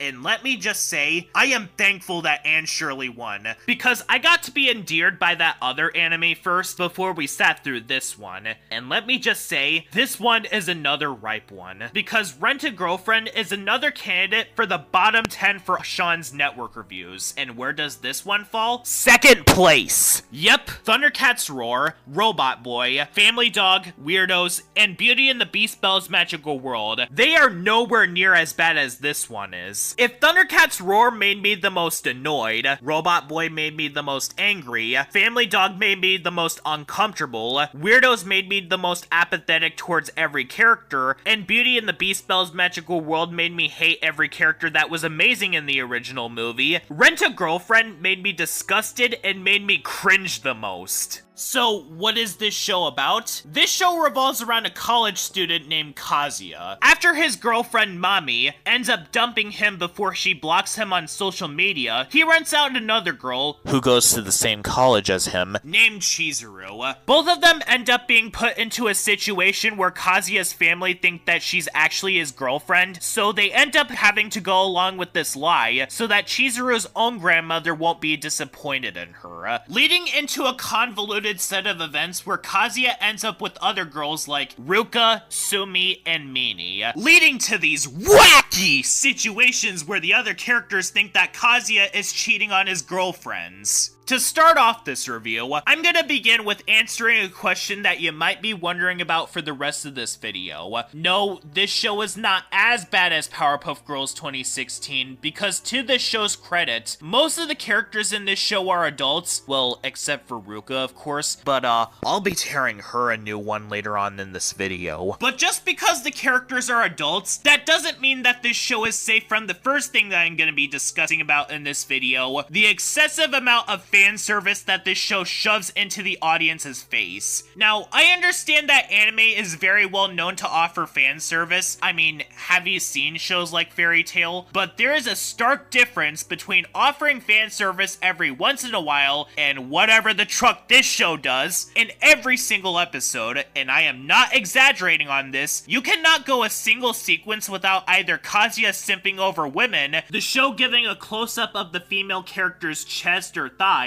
or even having fantasy sequences where Kazuya imagines them wearing either a swimsuit or something that just makes me feel dirty thinking about. The problem is not that the show is inherently having fan service, the problem is that the show cannot go a single sequence without having it. Where with Thundercats Roar, that show constantly had loud noises, this show on the other hand feels the need to have Kazuya go into explicit detail about how he loves Chizuru, and showing close-up shots of her or the other women's chest or skin in general in nearly every single sequence. And the thing is, this show does not earn this at all. The show just comes across as extremely desperate a lot of the time, thinking that people in the audiences are just gonna call these characters their waifus or hispandos. But the thing is, in order to have people say this about any of these characters, you need to make them good. Do you want to know why a lot of people call characters like Samus Aran, Shantae, or Jessica Rabbit their waifus? They are characters and they actually earned it. I don't know why anyone would ever want to call these girls their waifus, because not a single one of them are likable. for the most part. I mean, the female characters that we get in this show is an unsympathetic main female character that dragged herself into this mess in the first place, the ex of Kazuya, who embarrasses him in the second episode, and basically tries to blackmail Kazuya and Chizuru in season 4, a manipulator and abuser who tries to guilt trip the main character into a relationship with her, and an actual stalker who pokes her nose into Kazuya and Chizuru's business. The only girl that is actually likable in this show is Sumi, because she has what the other girls in this show lack: dignity, a moral compass, and she's the only one that seems to be doing something for this show. In fact, whenever she appears in this show, she actually makes the show feel like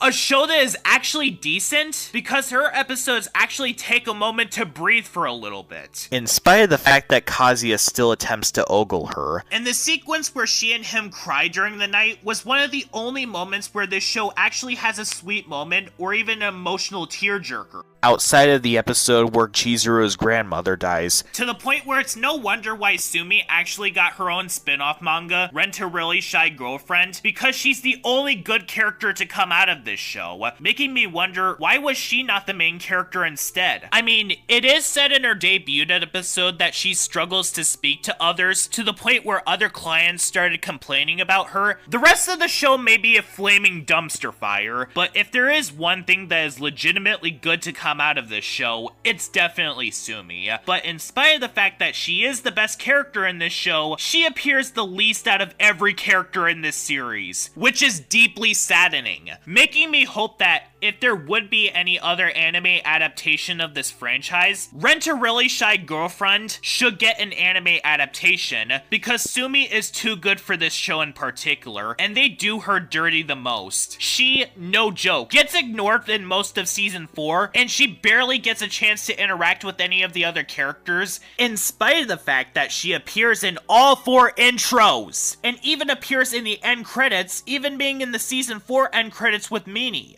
And we still had to go through 10 straight episodes of absolute agony in order to get to our first appearance. And even then, there are much better shows out there that have characters like her, like Naruto, Kappa Mikey, and MLPFIM. All of the other characters in this show are vile in contrast. Let's start off with Kazuya. He is the worst main character that I've come across for all of Sean's network reviews. Congratulations, Ollie Allen from Ollie's Pack. You can rest well, because there's a new bottom of the barrel in regards to main protagonist characters for this series. How do I want to describe him? Well, take Johnny from Johnny Bravo, Wile E. Coyote from Looney Tunes, and Ataru from Urusei Yatsura, and basically suck all the charm out of them. That's Kazuya in a nutshell. Only difference is that with Kazuya, there's not a single moment in this show where he's either redeemable, nor does he ever get any consequences for his actions. All this guy does, throughout all 48 episodes and onwards, is think about women and doing the deed with them, and that's about it! There's having a thing for women, and then there's doing what Kazuya does in this show. He can't even eat food next to another woman without having these lustful thoughts. Not to mention, his apartment is always depicted as messy, almost giving off Chris Chan vibes. Wanna know what made Johnny from Johnny Bravo such a great character? Hitting on women was not all that he thought about, and he wasn't so obsessed with women that he began doing this with all of them. He actually had restraint. He never decided to hit on Bunny Bravo or her next door neighbor because he had this little thing called dignity. Not to mention either, whenever he did go too far in the show, he got consequences for his actions by getting beaten up by them, which is what made that show as funny as it was, and Johnny Bravo himself was an endearing character. There is nothing endearing about Kazuya at all. In fact, he's the reason as to why this show is so cringe-inducing to watch, because he does nothing but have these depraved thoughts about other women. He has as much charm as toxic waste. Anything that he touches, or any episode he appears in at all, are immediately tainted by his presence. One episode, we get a flashback to Chizuru's childhood and how her grandfather died, and just as we were about to get an actually decent episode for once, Kazuya comes in and decides to taint it at the last possible moment. And Kazuya's sad love quest in this show is on the same level of depraved and makes you feel as dirty as when you get done watching a documentary revolving around Chris Chan. It's just as mind-numbing and gives you a bad feeling from watching it. And the worst part of it all, he has an absolute lack of dignity in this show. It's one thing to think about women in the privacy of your own home, but this guy does this everywhere. And can someone please tell me, why instead of just telling Chizuru that he has feelings for her, does he decide to stand in silence, delaying his opportunity to tell her that he has feelings for her?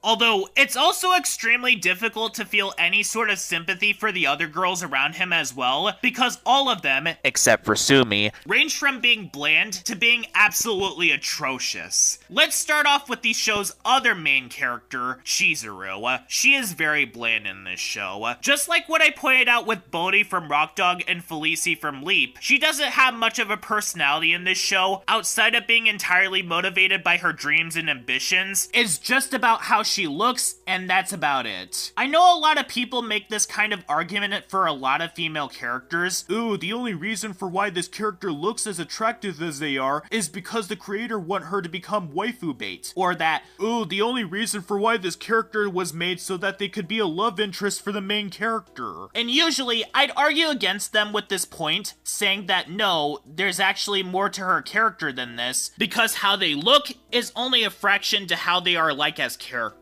But no, That is legitimately the only reason as to why Chizuru looks like how she is in this show. The amount of praising from the other characters in this show is really telling about how this show wants you to feel about Chizuru. She only exists as a love interest, and that's about it. I mean, her feeling great for her grandma passing away was a tear-jerking moment, but that doesn't make her a character. And during me and Matthew the Prep's watch-along in this show, while we were watching the first episode of the show, I was about to feel bad for Chizuru because Kazuya basically badmouths her in front of everyone in the first episode, but my sympathy went out the window for her as soon as she dragged herself into the situation by coming along with Kazuya to the hospital, because she essentially got herself into this mess in the first place. She could have chosen to just go home and not follow Kazuya, but she decided to follow Kazuya anyway. And may I ask, why lie about the rental girlfriend stuff in the first place? I mean, this isn't a superhero show where the hero in particular would be put in danger if everyone, including the villain, found out that they were a hero. This is something that could have been cleared up easily if Kazuya just said that he needed a rental girlfriend so he could feel better, and Chizuru said that she did this because she needed the money. But instead, they decided to not be truthful towards their friends and family to overcomplicate things, making me ask again, why not make Sumi the main character instead? I guarantee that her version of the story would be more cohesive and make more sense if she was the one who the show was about instead. But to overcomplicate things even further, this show also decided to, on top of having its main characters lie about the rental girlfriend thing, they threw other girls into the equation. Yep.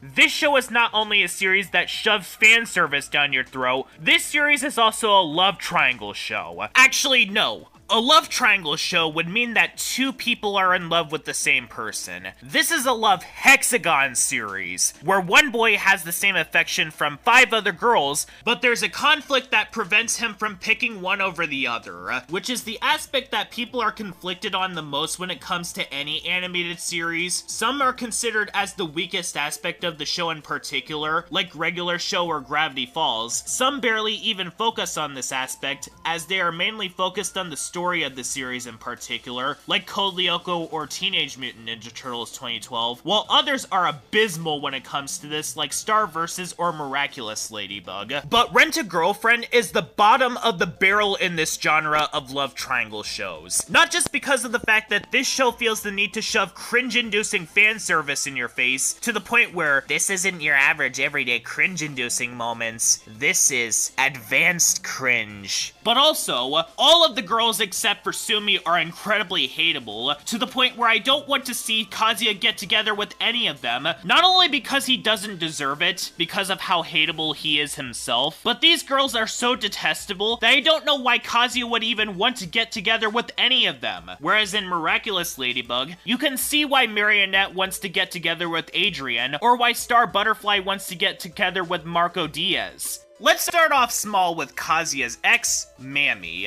Funnily enough, when Matthew the Prep started this watch-along with me, he was initially gonna root for Mammy, like how Jeff Dew, aka Mother's Basement, did whenever he discussed this show, but her actions in episode 2 instantly made me and Matthew the Prep throw out any respect for her. She basically discusses Kazuya's embarrassing thoughts and fantasies in front of everyone, because apparently, the words dignity and restaurant etiquette are not in this show's dictionary. And in spite of the fact that she had already broken up with Kazuya, a lot like Meanie, she tries to stick her nose into Kazuya and Chizuru's personal business, to the point where she tries to use the fact that she knows about Kazuya's family as a way to try and blackmail them. She specifically tries to use the fact that she doesn't like Kazuya as leverage to try and get Chizuru to get away from him, when none of this is any of her freaking business! Last I checked, she doesn't know whether or not if Kazuya is even abusing her or not, but yet, she's making all of these assumptions that Chizuru is the victim of Kazuya, but she doesn't know that. For all we know, Kazuya is just a client of her. And why is she even still in the show in the first place after the prologue if she dumped him in the first place? And speaking of Meanie, she is literally a stalker. That is the beginning and end of her character. Just like Mammy, Meanie constantly likes to stick her nose into Kazuya and Chizuru's business. Such as one episode where she basically tells Chizuru Chizuru that Kazuya has a crush on her, basically trying to ruin Kazuya's relationship with her as a result. And also pretending to be sick so she could bail out on shooting the final scene for Chizuru's movie, which was on purpose, by the way. But none of these other female characters come close to who is actually the worst female character in this show,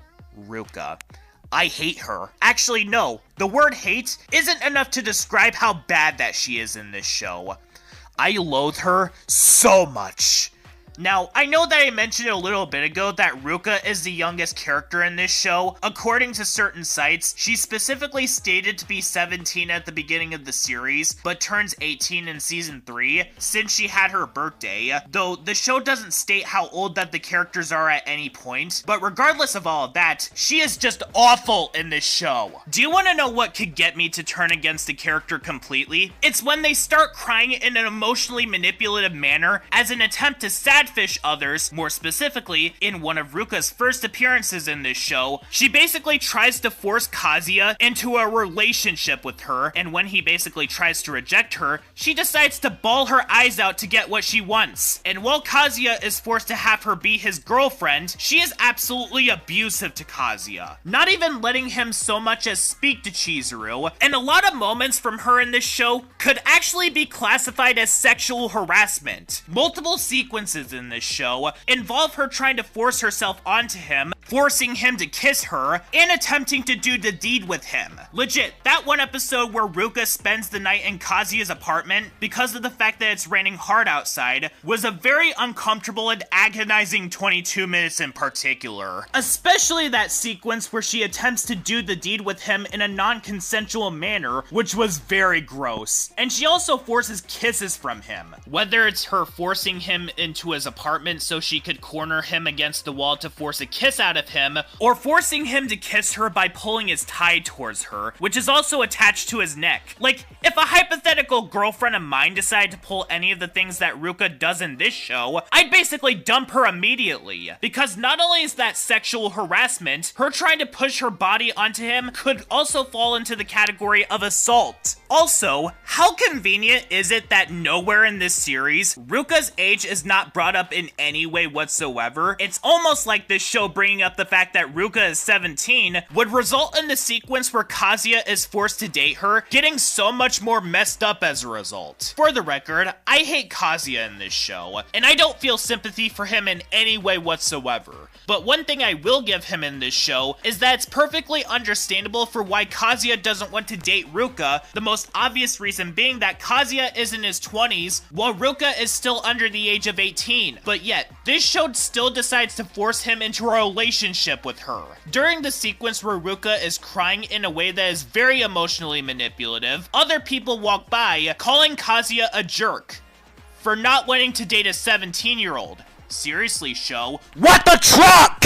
And then Chizuru thinks that it's a bright idea to talk Kazuya into dating her just to get this brat to stop crying. But we all know that it's not genuine. She's just crying so that she could get whatever she wants. And even if you want to look past the fact that this show has no dignity or tact, and this show has no likable main characters whatsoever, there is barely anything else that is really salvageable about this one. There are more characters that I hate in this show that I'm not even gonna bother to discuss, such as Kazuya and Chizuru's grandmothers, whom constantly try to trap both of them together, and one moment that is legitimately disgusting is in the episode where Kazuya is at his parents' house for his birthday, and Chizuru and Ruka are there with him as well. Chizuru's grandmother decides to play a prank on Kazuya and Chizuru, getting them worried sick that she's actually dead, basically playing a sick joke on them. And I could see this moment offending people, especially those who actually lost a loved one, and also, Chizuru, at least in the first 3 seasons of this show, is voiced by Lizzie Freeman.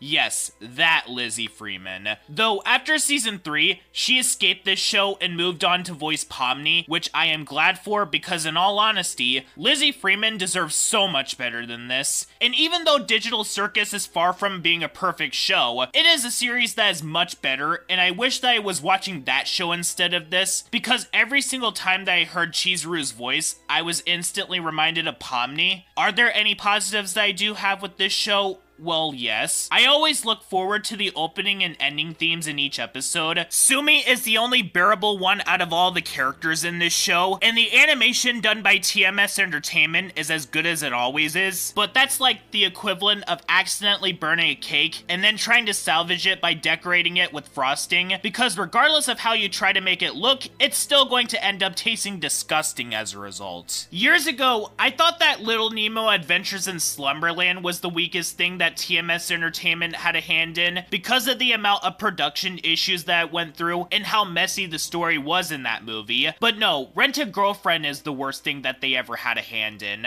My recommendation for this show is to stay as far away from it as humanly possible. Even if you do have a thing for fan service in any type of series, it is just not worth it in the end. Though, unlike PPG 2016, Thundercats Roar and Robot Boy, considering the fact that this series is not done yet by the time that I'm scripting this review will definitely have to act as part 1 of a full potential review, but I digress. You know, I take back what I said about The Adventures of Bernie being the worst thing that I reviewed in Sean's thoughts, because even though I do think that that show is bad as well, shows like this come by to remind me that things could have been so much worse. And so far, if I were to do a list of the worst cartoons of the 2020s decade, I'm not sure if this would make number 1, considering the fact that everyone and their mother knows about how Velma is like. This show would most definitely be a candidate for that list. And if this show, for some reason, ends up lasting up until the end of the 2020s decade, I am legitimately going to scream. And considering the fact that there's an infamous pool scene in the manga that had yet to be adapted, this show does not look like it's gonna get better at all. And if by some miracle it does, I doubt that it would last that long. Considering that Season 3 was a slight improvement from Seasons 1 and 2, only for the show to then relapse starting in Season 4. Like, I've heard that Teen Titans Go got better later on, but I dropped that show by Season 4, and didn't even bother to watch anything from the show since, because of how truly bad that I thought that the episodes were in that season. Not to mention either, that Opposite Titans ratings trap that they did was just ridiculous, not only because of the fact that the title of the episode gave away what the twist of the episode was, but they hyped it up as being way more important than it actually was. And that event also overstayed its welcome too, but back to Rent-A-Girlfriend. Even though the show is not over yet, I can definitively say that this is one of the worst shows that I reviewed so far. I'm definitely not renting this one anytime soon, because even though this show is not something that you can eat, I felt like I got food poisoning after watching this show. This show is like a non-stop dumpster fire. No matter how many times it seems like it's gonna die down, it keeps finding new ways to flame up again. And,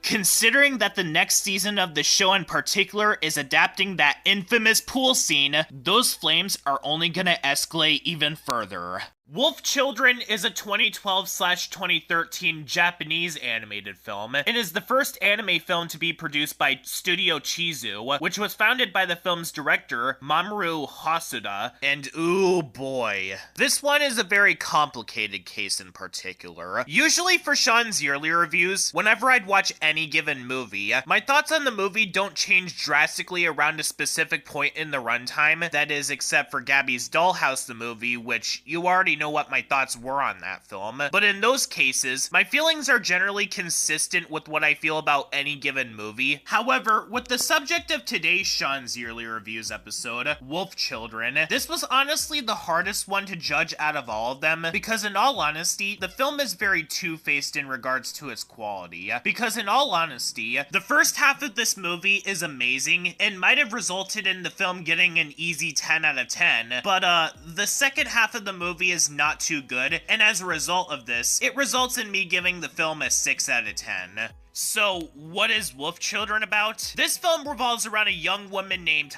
Hannou. One fateful day, she falls in love with the guy who is half man, half wolf. She gets into a relationship with him that results in both of them having children with each other. However, shortly after they have children with each other, her husband ended up tragically drowning when he was trying to get food for his children, as the garbage men put him in a trash bag as they think he's roadkill, leaving Hannou to take care of their new children, a girl named Yuki and a boy named Ame. However, because these two children are half animal, they end up having to move to the countryside. The best way to sum up this movie is by saying this. The first half of this movie can be summed up with one word in specific. This movie is absolutely adorable. And not just that, it's also very wholesome. And the first couple of minutes remind me of the opening sequence of Up, showing the life of a very happy couple who ended up having a child before the parent tragically dies, before the other parent ends up having to take care of them. Like, this movie was very close to getting a 10 out of 10 score from me personally, with the first half basically showing the struggles of being a single mother and the wholesome scenes with Yuki and Ame. I think the sequences which basically shows the wholesome vibes of this movie off the best is definitely the subversion of the male and female children. Usually in fiction, shows or movies like to portray the male as being strong and aggressive and the female as being incredibly timid, but in this movie, it's actually the other way around, and I'm actually okay with this. It shows that not all guys are overly masculine and that they can be vulnerable too. And while the second half of the movie admittedly takes a bit of a nosedive, for reasons that I'll be going into later, it does admittedly start off as good as the first half, with Yuki unintentionally hurting her classmates in a sequence that, no joke, almost made me cry while watching this with Matthew the Prep, because you can see that she didn't mean to hurt him. It's just that she was going into panic mode when he mentions that he smells a wolf, and she felt that she needed to avoid him because of that fact. And well, that's a part of life as well. And to be honest, if the movie kept itself at this level, where it goes through the struggle of adolescence, and maybe even touches upon the struggles of being a teenager, and was on the same emotional level as the beginning and the sequence where Yuki unintentionally hurt her classmates, this would have probably gotten a 10 out of 10. So what went wrong in regards to this movie? Well, the second half of this movie is what went wrong with this movie. So the point where things start to take a nosedive is the part where Yuki and Ame get into a fight about going to school or learning how to embrace their wolf side. And from there, the film starts to show its cracks. So you remember the ending of Ralph Breaks the Internet, Toy Story 4, and the Lilo and Stitch remake, where they decide to have two or more of its characters that were friends with each other split entirely? Well, that's pretty much what Wolf Children does. Now granted, it's not as bad in this movie as it was in those three, because to an extent, I can understand what this movie is trying to go for. Yuki and Ame are half human and half wolf, so what the movie is trying to showcase is that they both have two different paths in life, but at the exact same time, the way that it's handled in this movie is very poorly executed. I think that it might have been handled better if they had Ame trying to go through with taking his sensei's place immediately, but Hana tries to stop him, but instead, we get a reason that straight up feels like parody. You know how in Lilo and Stitch, Lilo was made fun of because she thought that a fish can control the weather? Well, here's Wolf Children doing that exact same thing that the other kids in Lilo and Stitch made fun of Lilo for believing. Apparently, according to this movie, wolves are what controls the weather? And Hana is absolutely right in this movie. Ame is only 10 years old. Now yes, 10 years old is enough to be considered an adult in wolf years, but Ame is still half human, so he's still too young to be going out by himself. I mean, if we were to get technical for a second, Steven from Steven Universe, despite being a half gem himself, is also still a human that needed time to develop throughout the series. And Shantae from the Shantae series, while she doesn't have a confirmed age, She was confirmed by the developers to be an adult. in spite of the fact that genies are known to be immortal, is still half human. And Ame didn't even, like, apologize to his mother for leaving her deeply worried, nor did he even apologize to Yuki for causing the fight between them in the first place. So, as a result, it left this movie on a downer note. Which, honestly, is an absolute shame, because this movie was close to getting a 10 out of 10. But as it stands right now, if you do want to watch this movie, go right ahead, because I do know that my thoughts on how they handled the ending of this movie is entirely subjective, and I think we could all agree on one thing: the romance story at the beginning of this movie is executed much better than the entirety of the Twilight trilogy combined. Oshi no Ko is a 2023 anime series that is based on a manga by Aka Akasaka and Mengo Yokiyari that is basically part of a poll that Matthew the Prep started in my server, alongside Anne Shirley, Rent-A-Girlfriend, and I Got a Cheat Skill in Another World, which, getting started, is one of the most surprising shows that I'd come across so far, given that, admittedly, the show started off on an extremely rough note before gradually picking itself up from there. Though this review in particular is using the Sean's Thoughts branding because it's going to be going into its third season, which is going to be licensed by Crunchyroll as opposed to Sentai Filmworks, who handled the first 2 seasons that will be covered in this review, at least by the time that I'm scripting this one, given that this review is labeled SNR 143 and started production on November 8th, 2025. So, what is the premise of this show? Well, did you ever want Hatsune Miku to have her own anime entirely? Well, that's the closest that we get in regards to this show. This show revolves around the children of the legendary idol named Ai Hashino, named Aqua and Ruby.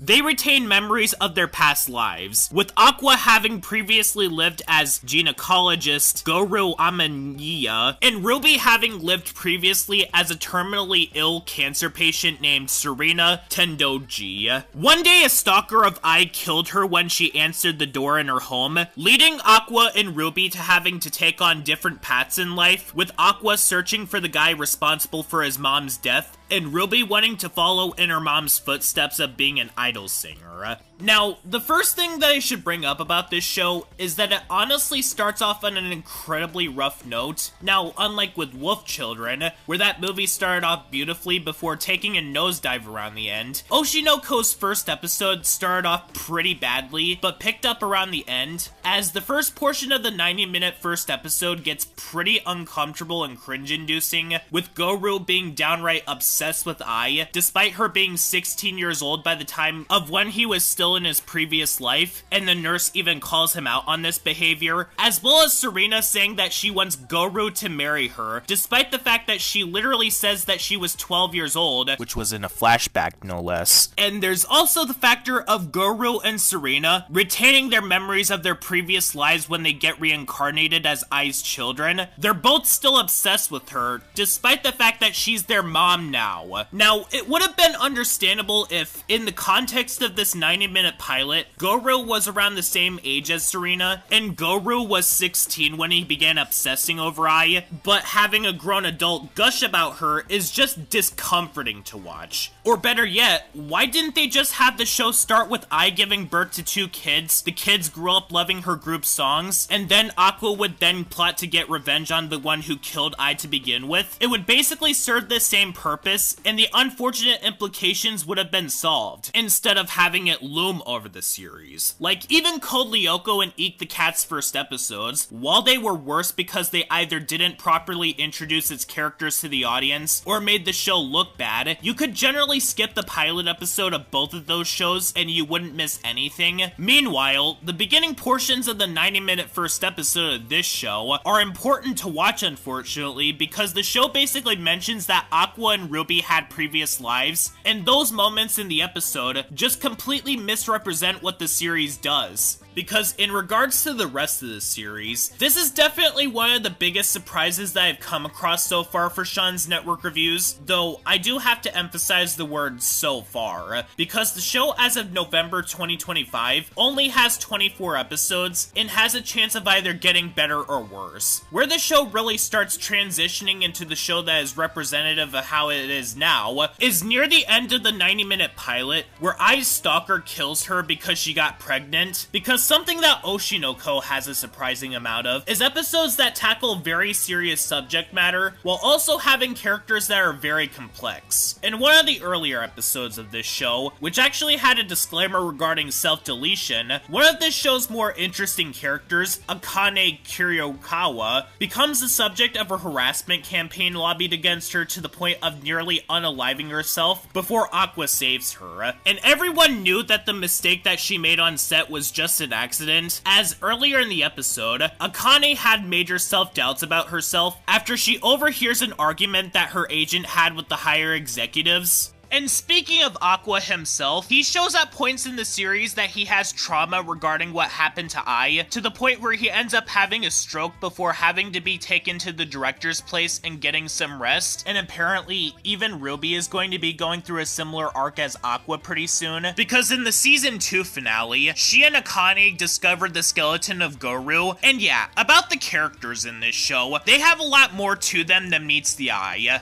Kana, on the surface, is basically the stuck-up child actress that you'd basically see in any other series of its kind, where the rich and snobby character basically targets the main character because they're not as popular as them. But in actuality, Kana is basically a has-been, and she's basically trying to hold on to whatever she has left, due to the fact that she's looked down upon because she's not as naive or innocent anymore, which is what leads her to joining the new Bikamachi with Ruby and Memcho. That one flashback, where it's revealed that the actress that Akane has looked up to is not actually what she appeared to be, really does hit hard emotionally. Not just in regards to Kana, but also with Akane. Because imagine if at a young age, you looked up to this person that you perceived as being kind to her fans, only for her to reveal that she's actually cold-hearted and nasty. And speaking of Akane, while she's not as interesting as Kana, because we get less screen time dedicated to her than Kana, I can see many people resonating with her on a personal level, because as stated before, a lot of people in real life do make impulsive decisions when they're under a lot of physical and emotional stress, which is what ended up happening in episode 6. And season 2 is where she ends up shining the most, though this season is not nearly as good as season 1 for a reason that I'll get to shortly. But I do like what they did with Akane in this season, as they basically had her help Aqua when he ended up getting a panic attack, and they also established a rivalry between herself and Kana, though I am a bit worried that this will result in the show going into the direction of having a love triangle between Aqua, Kana, and Akane, and there have already been hints that this is where the show is gonna go, with Aqua frequently going out with both of them.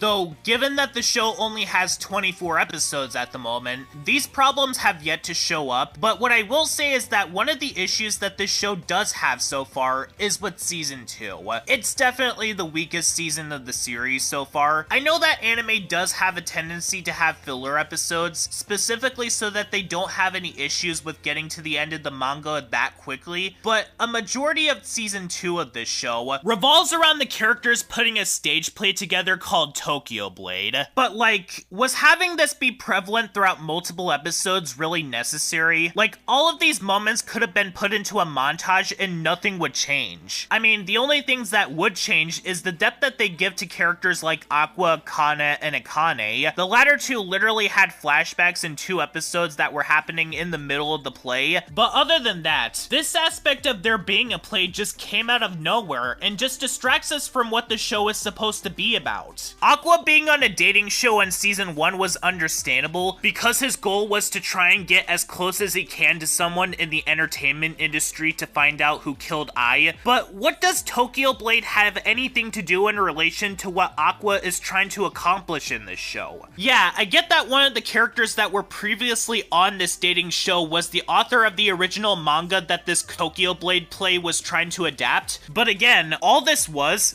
pointless filler that could have been cut down.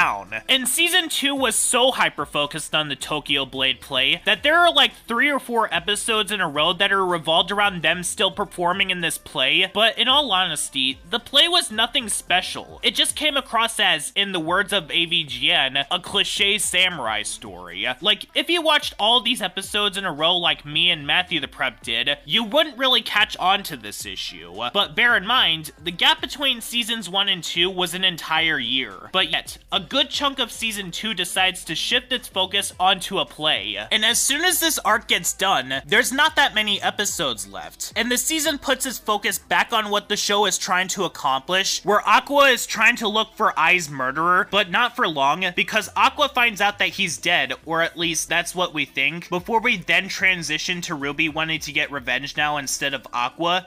Though, regardless of that, I was pleasantly surprised with this show. I wouldn't say that Oshi no Ko is the best show that I reviewed so far. The series does only have 2 seasons so far, but the series is definitely enjoyable, especially when compared to the previous 2 shows that I and Matthew the Prep, regarding runes, marathon in preparations for reviews. And while season 2 is definitely the weakest season of the series so far, unlike what I did with Eek the Cat or Code Lyoko, I can't exactly point to it as a jumping the shark point, or if the show went off the rails just yet, because of the fact that it's still ongoing and has plenty of time before it either gets better or jumps the shark. The Amazing Digital Circus, by the time that I'm scripting this, has released 2 amazing episodes in a row, and I presume that this series is only gonna get better from episodes 7 to 9, and considering the fact that season 2 of this show ends on a cliffhanger, where we find out that Ai's stalker might not be dead after all, can only mean that things are only gonna escalate in season 3, but the show is on hiatus at the moment, but season 3 will premiere at the beginning of 2026. I look forward to what they will offer, but due to writer's block that I've been having while scripting this video, this review will now have to come to a close.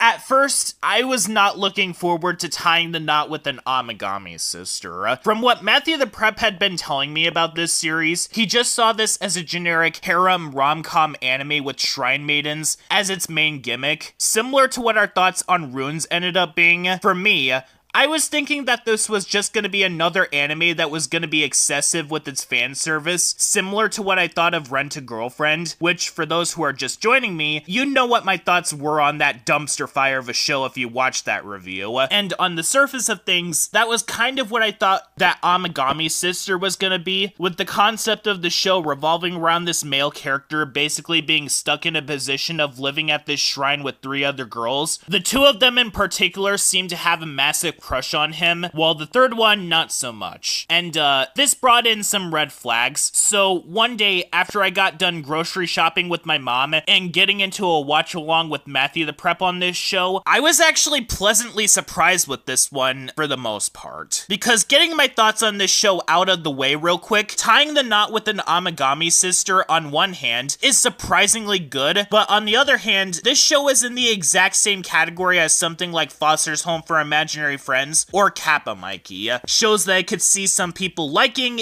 and other people not liking, because with every good part that this show provides, there's also a bit of annoyance that comes along with it. So, like I stated just a second ago, this show revolves around a high school student named Uryu. He basically gets tricked into living at the shrine, which he wanted to stay at so he could study in order to get into Kyoto University's medical school. But much to his surprise, he also ends up having to live with 3 other shrine maidens named Yai, Yuna, and Asahi. One of them is 3 years older than him, one of them is the exact same age as him, and one is 3 years younger than him. But as the series goes on, Uryu ends up developing a lot more feelings for them than he thinks, in spite of the ways that Uryu is treated in this show. So to begin this review, I'm going to start off with discussing the thing that was a bit worrying going into this one, and that is its fan service. So, back during the Rent-a-Girlfriend review, I pointed out that fan service is not inherently a problem as long as it's used sparingly and not excessive, which,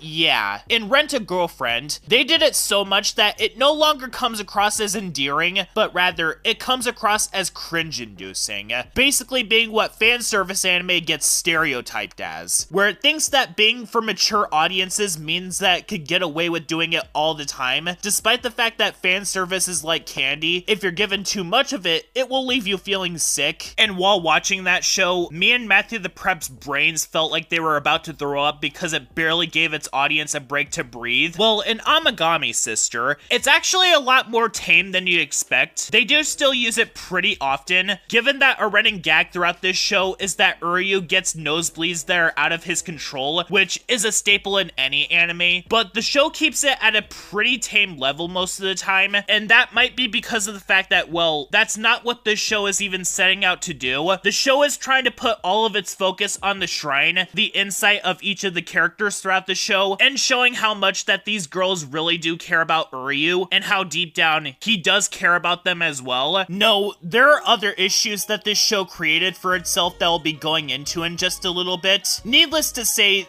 the show feels pretty lopsided in terms of its content. You know how I described the earlier episodes of Primos as starting off pretty rough, but the quality suddenly changes to make up for the rest of the episode? That's kind of what this show does most of the time. And this also applies to the characters, to be honest, specifically the Shrine Maidens. One of them I like, one of them I dislike, and one I feel in the middle on. Yae is my favorite of the three because of how tragic that she is as a character, where for most of her childhood, she's been discouraged from making her own decisions. That's until Uryu came into her life to help her, and as a result of this, she was disowned by her mother when she said that she wanted to make her own decisions, and then she went to the shrine where she grew up. But in spite of this, you could see the long-lasting effects of what this did to Yae, where she often has a lack of agency, which results in her having a hard time making decisions for herself. And when you do take away a lot of the annoying and frustrating aspects of this show, there are a lot of things to appreciate, such as the heart of the show, where deep down, you can see that Uryu really does care about the Shrine Maidens, and I do like the festival arc where they end up successfully saving the shrine. But unfortunately, just like what I did during my review of Eek the Cat, the rest of this review is going to be spent going over the problems that this show had. The first problem is that the first couple of episodes are rough, and I mean really, really rough. Like, it's basically in the exact same category as Eek the Cat and Primos, where I could see someone going into the show and writing it off because of how this show started out, because it started off very badly. Now, I know that throughout this review, I've been pointing out how this show, like Rent-A-Girlfriend, basically has a male character being surrounded by other women, basically making the show into a love triangle series. But there's actually one show that this reminded me more of, and that is The Loud House, which also had a male character living under the same roof as a bunch of other female characters, only in this case, the male character is a lot older and he has a no-nonsense personality. Also, the male character is not related to any of these female characters, but like The Loud House, this show has a major problem with how it treats the male character in particular. I really don't like how this show treats Uryu a lot of the time. The problem is not so much the fact that he gets beaten around like Lincoln is, or that the show is saying that men are inferior to women. The problem is the way that these girls treat Uryu verbally. Play a drinking game for how many times that these girls basically label Uryu as either a pervert or a narcissist. Actually, no, don't do that, because they do this so many times in the show that you'd basically pass out. Them doing this as many times as they do in this show really bother me for two specific reasons. One, Uryu is anything but a narcissist in the show. I mean, I personally like to refer to him as a no-nonsense kind of guy, given that he wanted to move to the shrine specifically so he could study to get into medical school, and he almost never smiles in the show. But narcissism is not the word to describe him, because the definition of narcissism is someone who talks highly of themselves, such as saying that they were someone's best editor or constantly praising themselves. I mean, them saying that Uryu is a narcissist would have some ground to stand on if they actually gave Uryu narcissistic tendencies, like having him act smug, which they do use in some episodes, but like, those are only a few sequences and that's it. That's not enough to say that he's a narcissist. But that second thing, them labeling Uryu a pervert, is what bothers me the most. Being someone who is a guy myself, this running gag can go jump off a cliff for all I care, because it enforces a very harmful stereotype that I am going to go on a rant about for a little bit. You know how a lot of TV shows, movies, or even commercials like to make the claim that if someone is a guy, that means that all they want to think about is doing the deed with another woman? I wonder how much money he makes. I wonder if he loves his mother. I wonder if he'll lose his hair. I wonder if he wants kids. I wonder if he's the one. I want to sleep with her, I want to sleep with her, I want to sleep with her, I want to sleep with her, I want to sleep with her, I want to sleep with her. I want her Pepsi Max, I want her Pepsi Max, I want her Pepsi Max. Not a chance. Damn!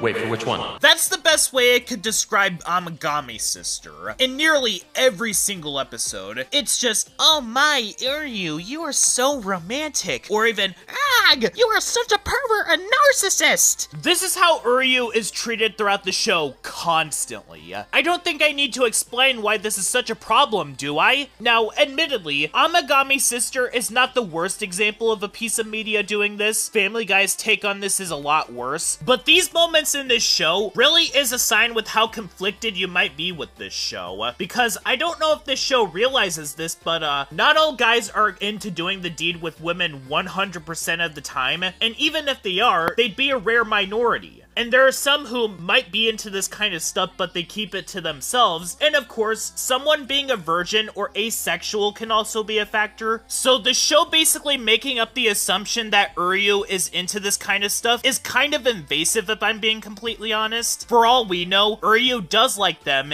and them constantly sticking their nose into things is not exactly making him want to come out about how he feels about them. Especially with Yuna. Throughout the entire series, she is constantly acting like the harsh tsundere archetype, specifically when she sees Uryu doing something with Yae and Asahi. Despite the fact that Uryu tries to tell her that it's not what it looks like, she beats him up anyway. And do you want to know why Yuna, as well as Yae and Asahi, think that Uryu is a pervert? Oh, that's an easy one. It's because of a sequence in the first episode where all three of them open the door to the changing room while they're still in their underwear, which causes Uryu to get a nosebleed, but that was not Uryu's fault at all. It was their fault for opening the door. And allow me to ask this particular question. What woman just decides to open the door to any room while they're still in their underwear? I mean, in the show's context, they literally live with the guy, which is their grandpa and also the head priest of the shrine. Do they just do this with him as well? If so, then that doesn't make Uryu a pervert by the show's own logic. Realistically, how this scene should have played out is that they apologize to Uryu for the awkward situation, but instead, they decide to hold this one incident over his head, depending on which one of the sisters it is. Yuna, because of course she would, and Yae and Asahi because they constantly feel the need to tease him about either having corn or having romantic feelings towards either one of them.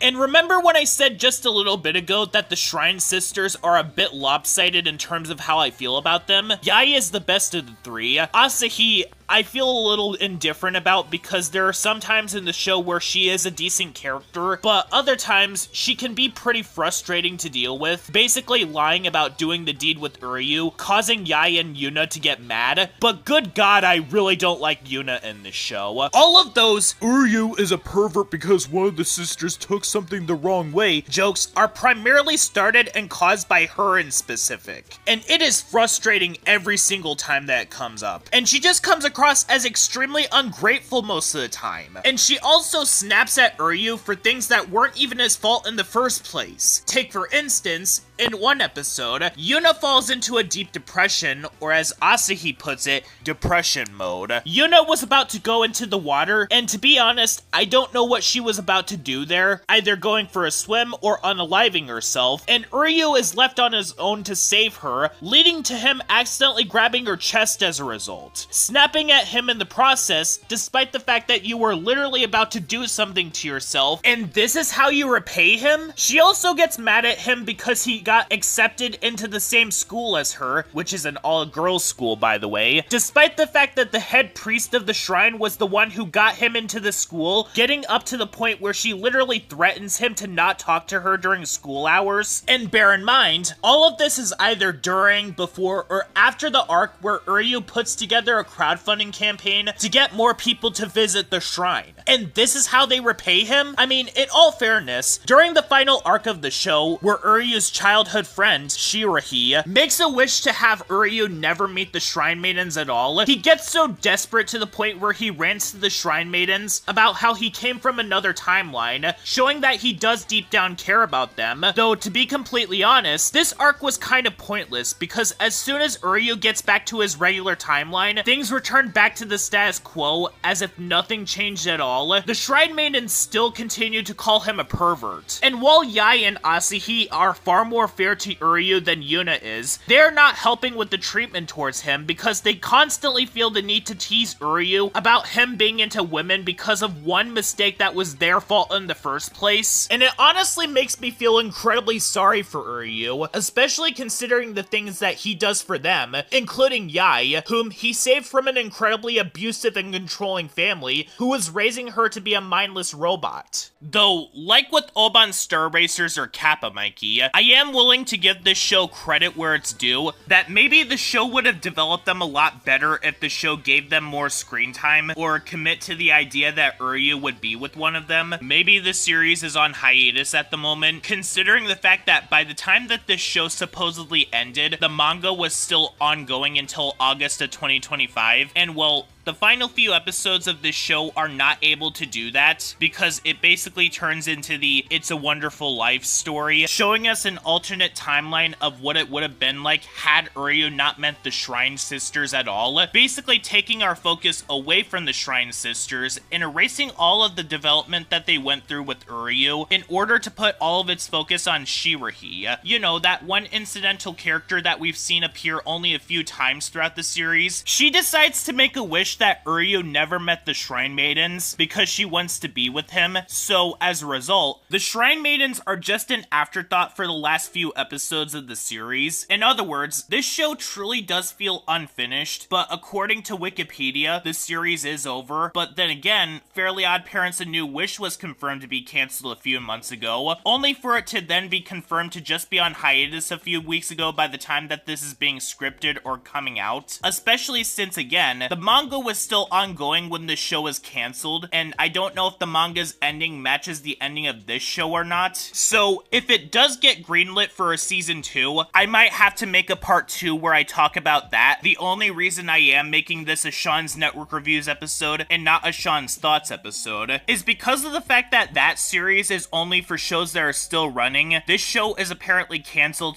/ on hiatus for the time being. But yeah, in spite of the fatal issues that I do have with this show, I really do like it a lot. Some moments like the revelation that Yae was saved by Uryu and the general heart of the series does make all of the problems worth it in the end. Though, while the finale didn't really feel satisfying as a finale, this finale is definitely not Kappa Mikey's The Wizard of Ozu or the Runes finale levels of bad, at the very least. And one thing that I absolutely adore about this show is the first theme song.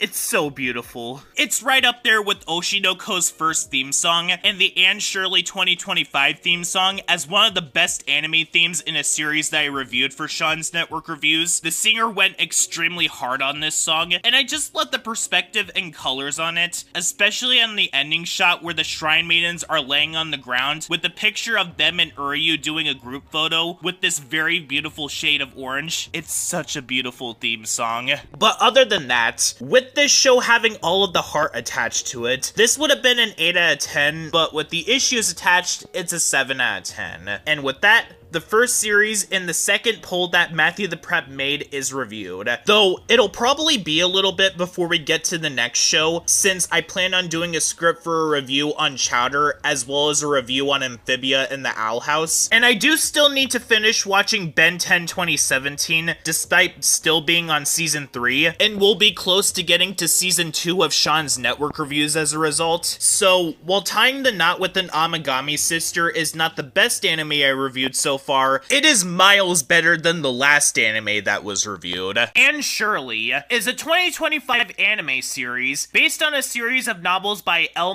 Montgomery, more specifically the first 3, which, getting started, is an absolutely wonderful show, and is definitely a candidate for the top 10 for all of Sean's Network Reviews so far. At least, in terms of shows being reviewed as of episode 44 in production order, not counting the Season 2 premiere, but Season 2 will come at a later date, given that I'm still trying to catch up with Sean's yearly reviews, since Sean's Network Reviews episodes aren't as easy as the Sean's yearly reviews ones. Anne Shirley 2025 is not the first adaptation of the Anne of Green Gables series of novels. In terms of anime adaptations, that honor would go to the Nippon Animation's 1979 adaptation as part of their World Masterpiece Theater series. And I also haven't heard that there was another anime adaptation of Anne Shirley, which was made at an earlier date until writing this review. Given that this review was also part of the same poll that my colleague Matthew the Prep had held in my server, along with the previous review in production order, Oshinoko, as well as a potential bottom 10 candidate, Rent-a-Girlfriend, along with I Got a Cheat Skill in Another World. Yeah, that title is too long, so I'm not gonna bother reading the whole thing. But back on topic. What is the Anne Shirley 2025 adaptation about? Well, if you already read the original novels, you'd already know what it's about. This show revolves around a red-headed girl named Anne Shirley. She's an orphan girl who gets adopted by a brother and sister, Matthew and Marilla Cuthbert. Marilla was expecting that the child that they adopted was going to be a boy, but when Marilla was wanting to send her back, Anne Shirley is absolutely upset by this, to the point where Marilla and Matthew feel sorry for her, so they end up keeping her anyway. As the series would go on, Anne would become friends with the black-haired girl named Diana Barry, and there would be a potential love interest with the pink-haired boy named Gilbert Blythe. As the series takes on sort of a mix between a slice of life series and a series that also progresses as it goes on. Now, to start off this review, one thing that I really do love about this show that's been missing in some of the other shows or movies that me along with Matthew the Prep have been watching lately is that, well, not only is this show incredibly wholesome, it's basically like this all the way through, regardless of how old or young that the characters are, and that this is exactly what I think that a movie like Wolf Children should have done, basically showing the characters getting older without feeling the need to basically turn it into a parody of itself. But also, it still holds on to the fact that the characters in said show can still feel sad or happy at the same time, while retaining its quality as a result, regardless of if said characters are a child, a teenager, or even an adult, while also having a specific maturity about it that, while is tame by anime standards, does still happen from time to time, and this isn't just in regards to the fact that the characters are seen dying. One episode has Anne accidentally drugging her friend Diana by accident, resulting in her not being allowed to play with her anymore, until Anne ends up saving Diana's brother during a winter snowstorm. And the show even has themes of body image, as Anne absolutely hates how she looks, to the point where she tried dyeing her hair black by buying hair dye from a con artist, only for her hair to end up turning green instead. And Anne even has several moments in this show where she does act out against those who get onto her for her appearance, whether if it's her neighbor Rachel Lynde or Gilbert Blythe,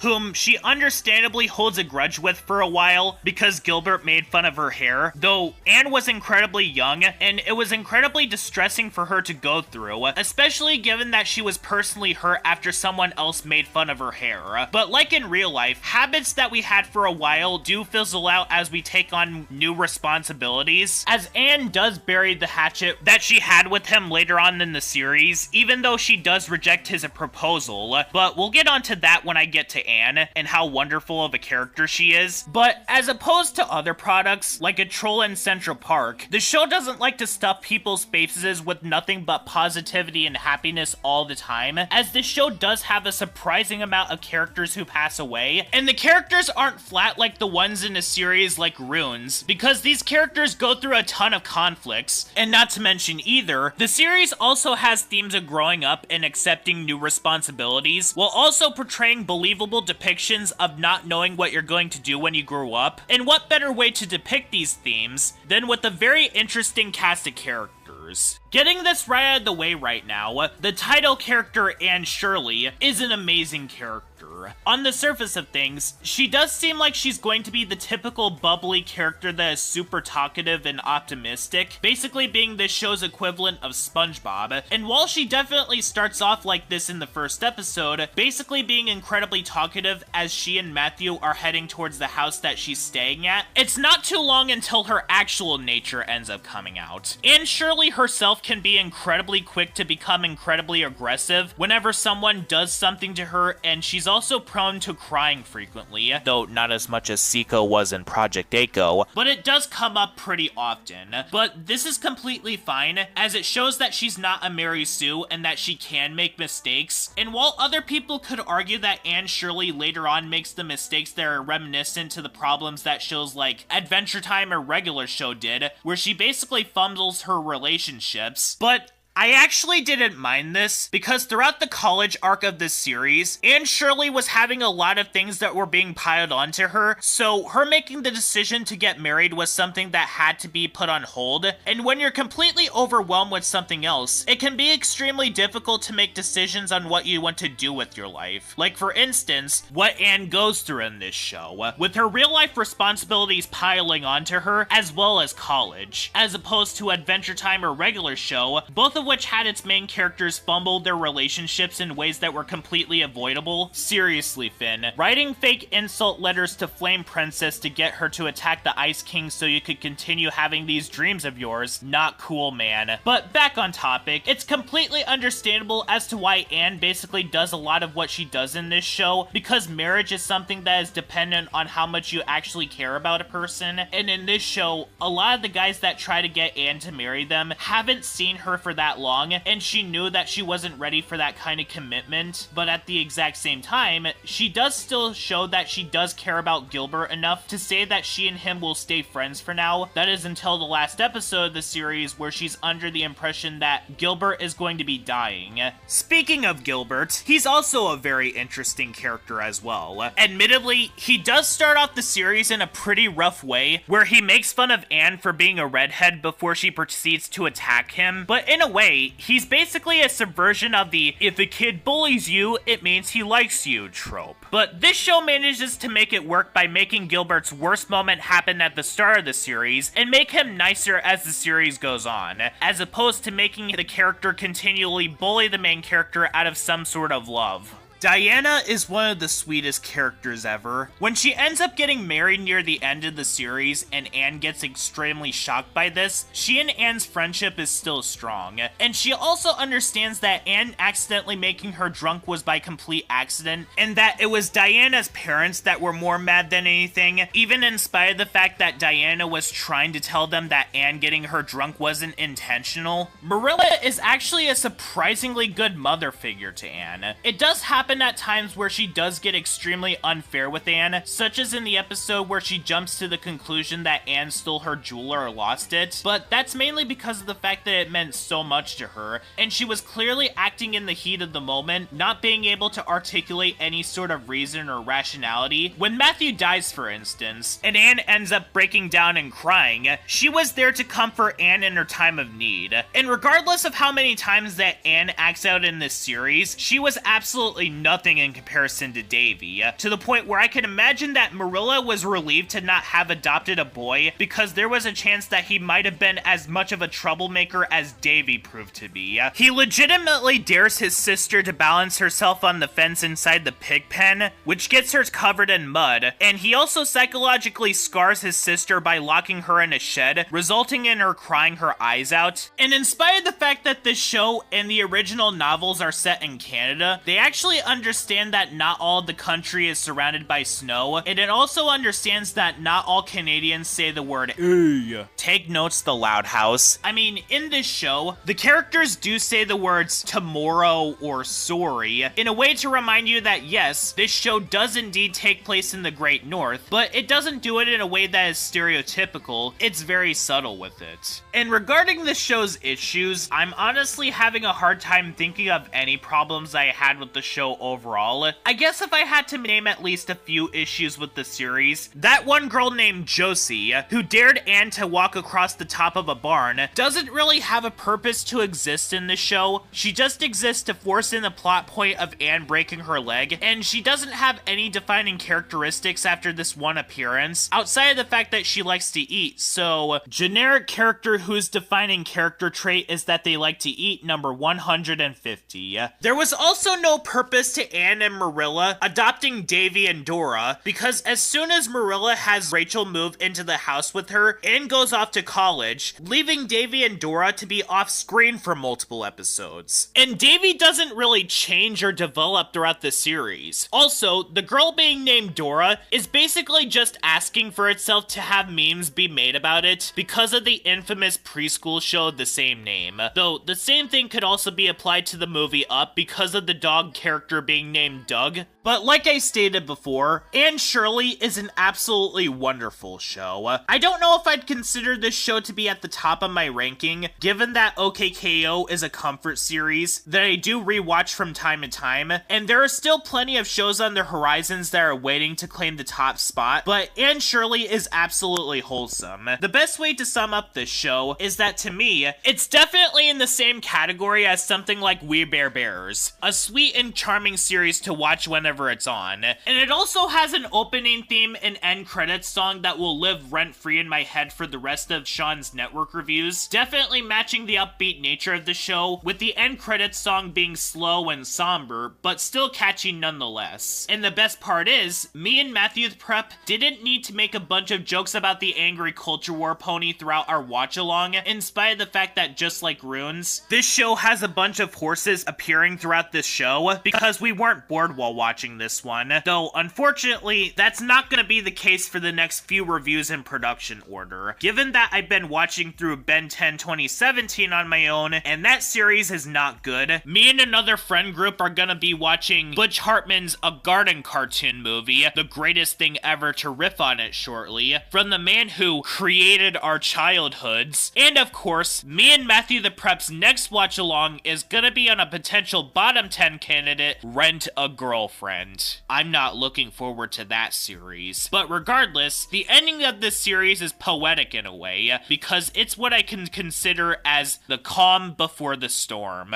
Ooh boy, do I have a special treat today. After 4 straight episodes of going through pretty lousy and straight up garbage movies that would make the top 10 worst animated movies I reviewed for Sean's yearly reviews, with only one of them just being a 4 out of 10 bad, to the point where there are probably gonna end up being a few movies going forward that'll push some 2 out of 10 movies into the bottom 20, I finally came across a movie that is not just good, but generally speaking, is another candidate for my top 10 animated movies reviewed for Sean's yearly reviews, which is Project Eiko. According to Matthew the Prep, Project Eiko was one of the earliest animes to see a wide release in the US during the anime boom in the 90s. This is obviously not counting Marine Boy, Kimba the White Lion, Speed Racer, and Robotech, all of which were released in the US prior to the 90s, and was also one of the first titles offered by the now defunct Central Park Media. Project Eiko is one of the game changers in terms of anime. There have been others that you could consider game changers before Project Eiko, like Astro Boy or Urusei Yatsura, both of which were what shaped the anime that we see today. Project Eiko is a different kind of game changer. This movie is what led us to getting shows like Fooly Cooly, Panty and Stocking, and most famously, Kill la Kill. And while I've yet to have watched any of those shows, I've seen a few clips, and the work that was done in those shows are absolutely phenomenal. But back to the main subject at hand, I watched this movie with Matthew the Prep. He was asking if I wanted to watch Legends of Oz Dorothy's Return with him, and I told him I was gonna be pretty busy at night, so we ended up watching Project Eiko instead. Though,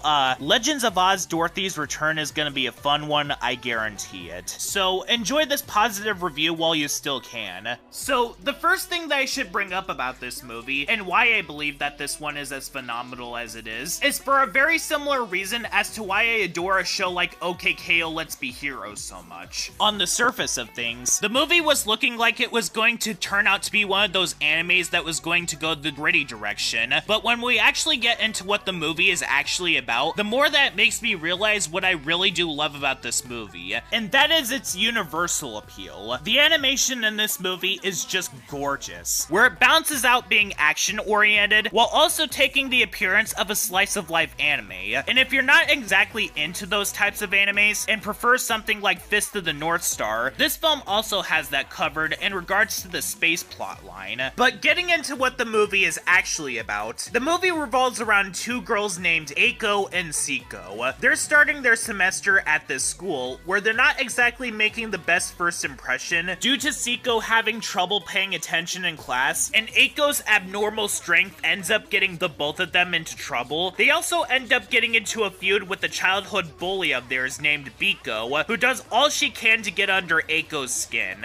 The plot of the movie does sound very simple, yes, but in execution, it is absolutely phenomenal. You can absolutely see where the influences for Kill la Kill came from in regards to the friendship between Eiko and Seiko. Both of them remind me a lot of Ryoko and Mako in having the tough one be paired with the more bubbly and energetic one, and the movie gives me a reason to care about these two. The dynamics between the both of them can't be described with any other word than being pure. The flashback that this movie does made me think in my head, aww, where it reveals that Biko, regardless of how she wants to paint it, was actually a pretty toxic friend to Seiko, making her cry constantly because she made fun of her, teased her, among other things, until Eiko came along to help her. And yeah, needless to say, the montage in the movie where Eiko and Seiko are basically hanging out and having fun were incredibly wholesome. This movie also has what you could technically consider as a villain redemption, where Biko basically agrees to help Eiko save Seiko temporarily. A lot of movies that I've been watching recently for this series have all done this horribly, because they basically redeem someone at the last second, despite the fact that the character didn't deserve it at all. Namari from Ryan the Last Dragon and Chumsley from Gabby's Dollhouse the movie come to mind, but Project Eiko actually handles this pretty well, because what Biko says in one sequence gives things a little more nuance than, oh, I'm good now because I helped you, or we accept you now because of your tragic backstory. Biko says that she'll only help Eiko after she gets captured by people from space, because at the end of the day, Biko throughout the entirety of the movie was only antagonizing Eiko because of their petty squabbles that Biko chose not to let go of, to the point of making Eiko late to class again because she couldn't let go of her grudge. Not to mention either, she tried to steal Seiko away from Eiko as soon as she ends up saving her, and I am absolutely thankful that they didn't go through with the redemption for her. But even though Project Eiko is definitely one of the best movies that I've taken a look at so far, especially in comparison to the last couple of movies that I've taken a look at, it definitely has its rough moments that, in all fairness, does get ironed out in other products in the future. Like I stated beforehand, this movie was what inspired Kill la Kill. Given that the main protagonists of this movie are the inspirations for Ryoko and Mako from that show, Eiko is the inspiration for Ryoko, and Seiko is the inspiration for Mako. And even though I haven't seen that show yet, I can guarantee that they did iron out the issues that the inspirations had, because the biggest problem that I do have with Project Eiko is actually in regards to Seiko. Now, I get that people do take longer to stop with their habits that they had when they were younger than most other people. Heck, being someone who is on the spectrum myself, I used to have this habit of crying whenever I got upset with something quite frequently, which I didn't stop doing until I was like 14 years old. But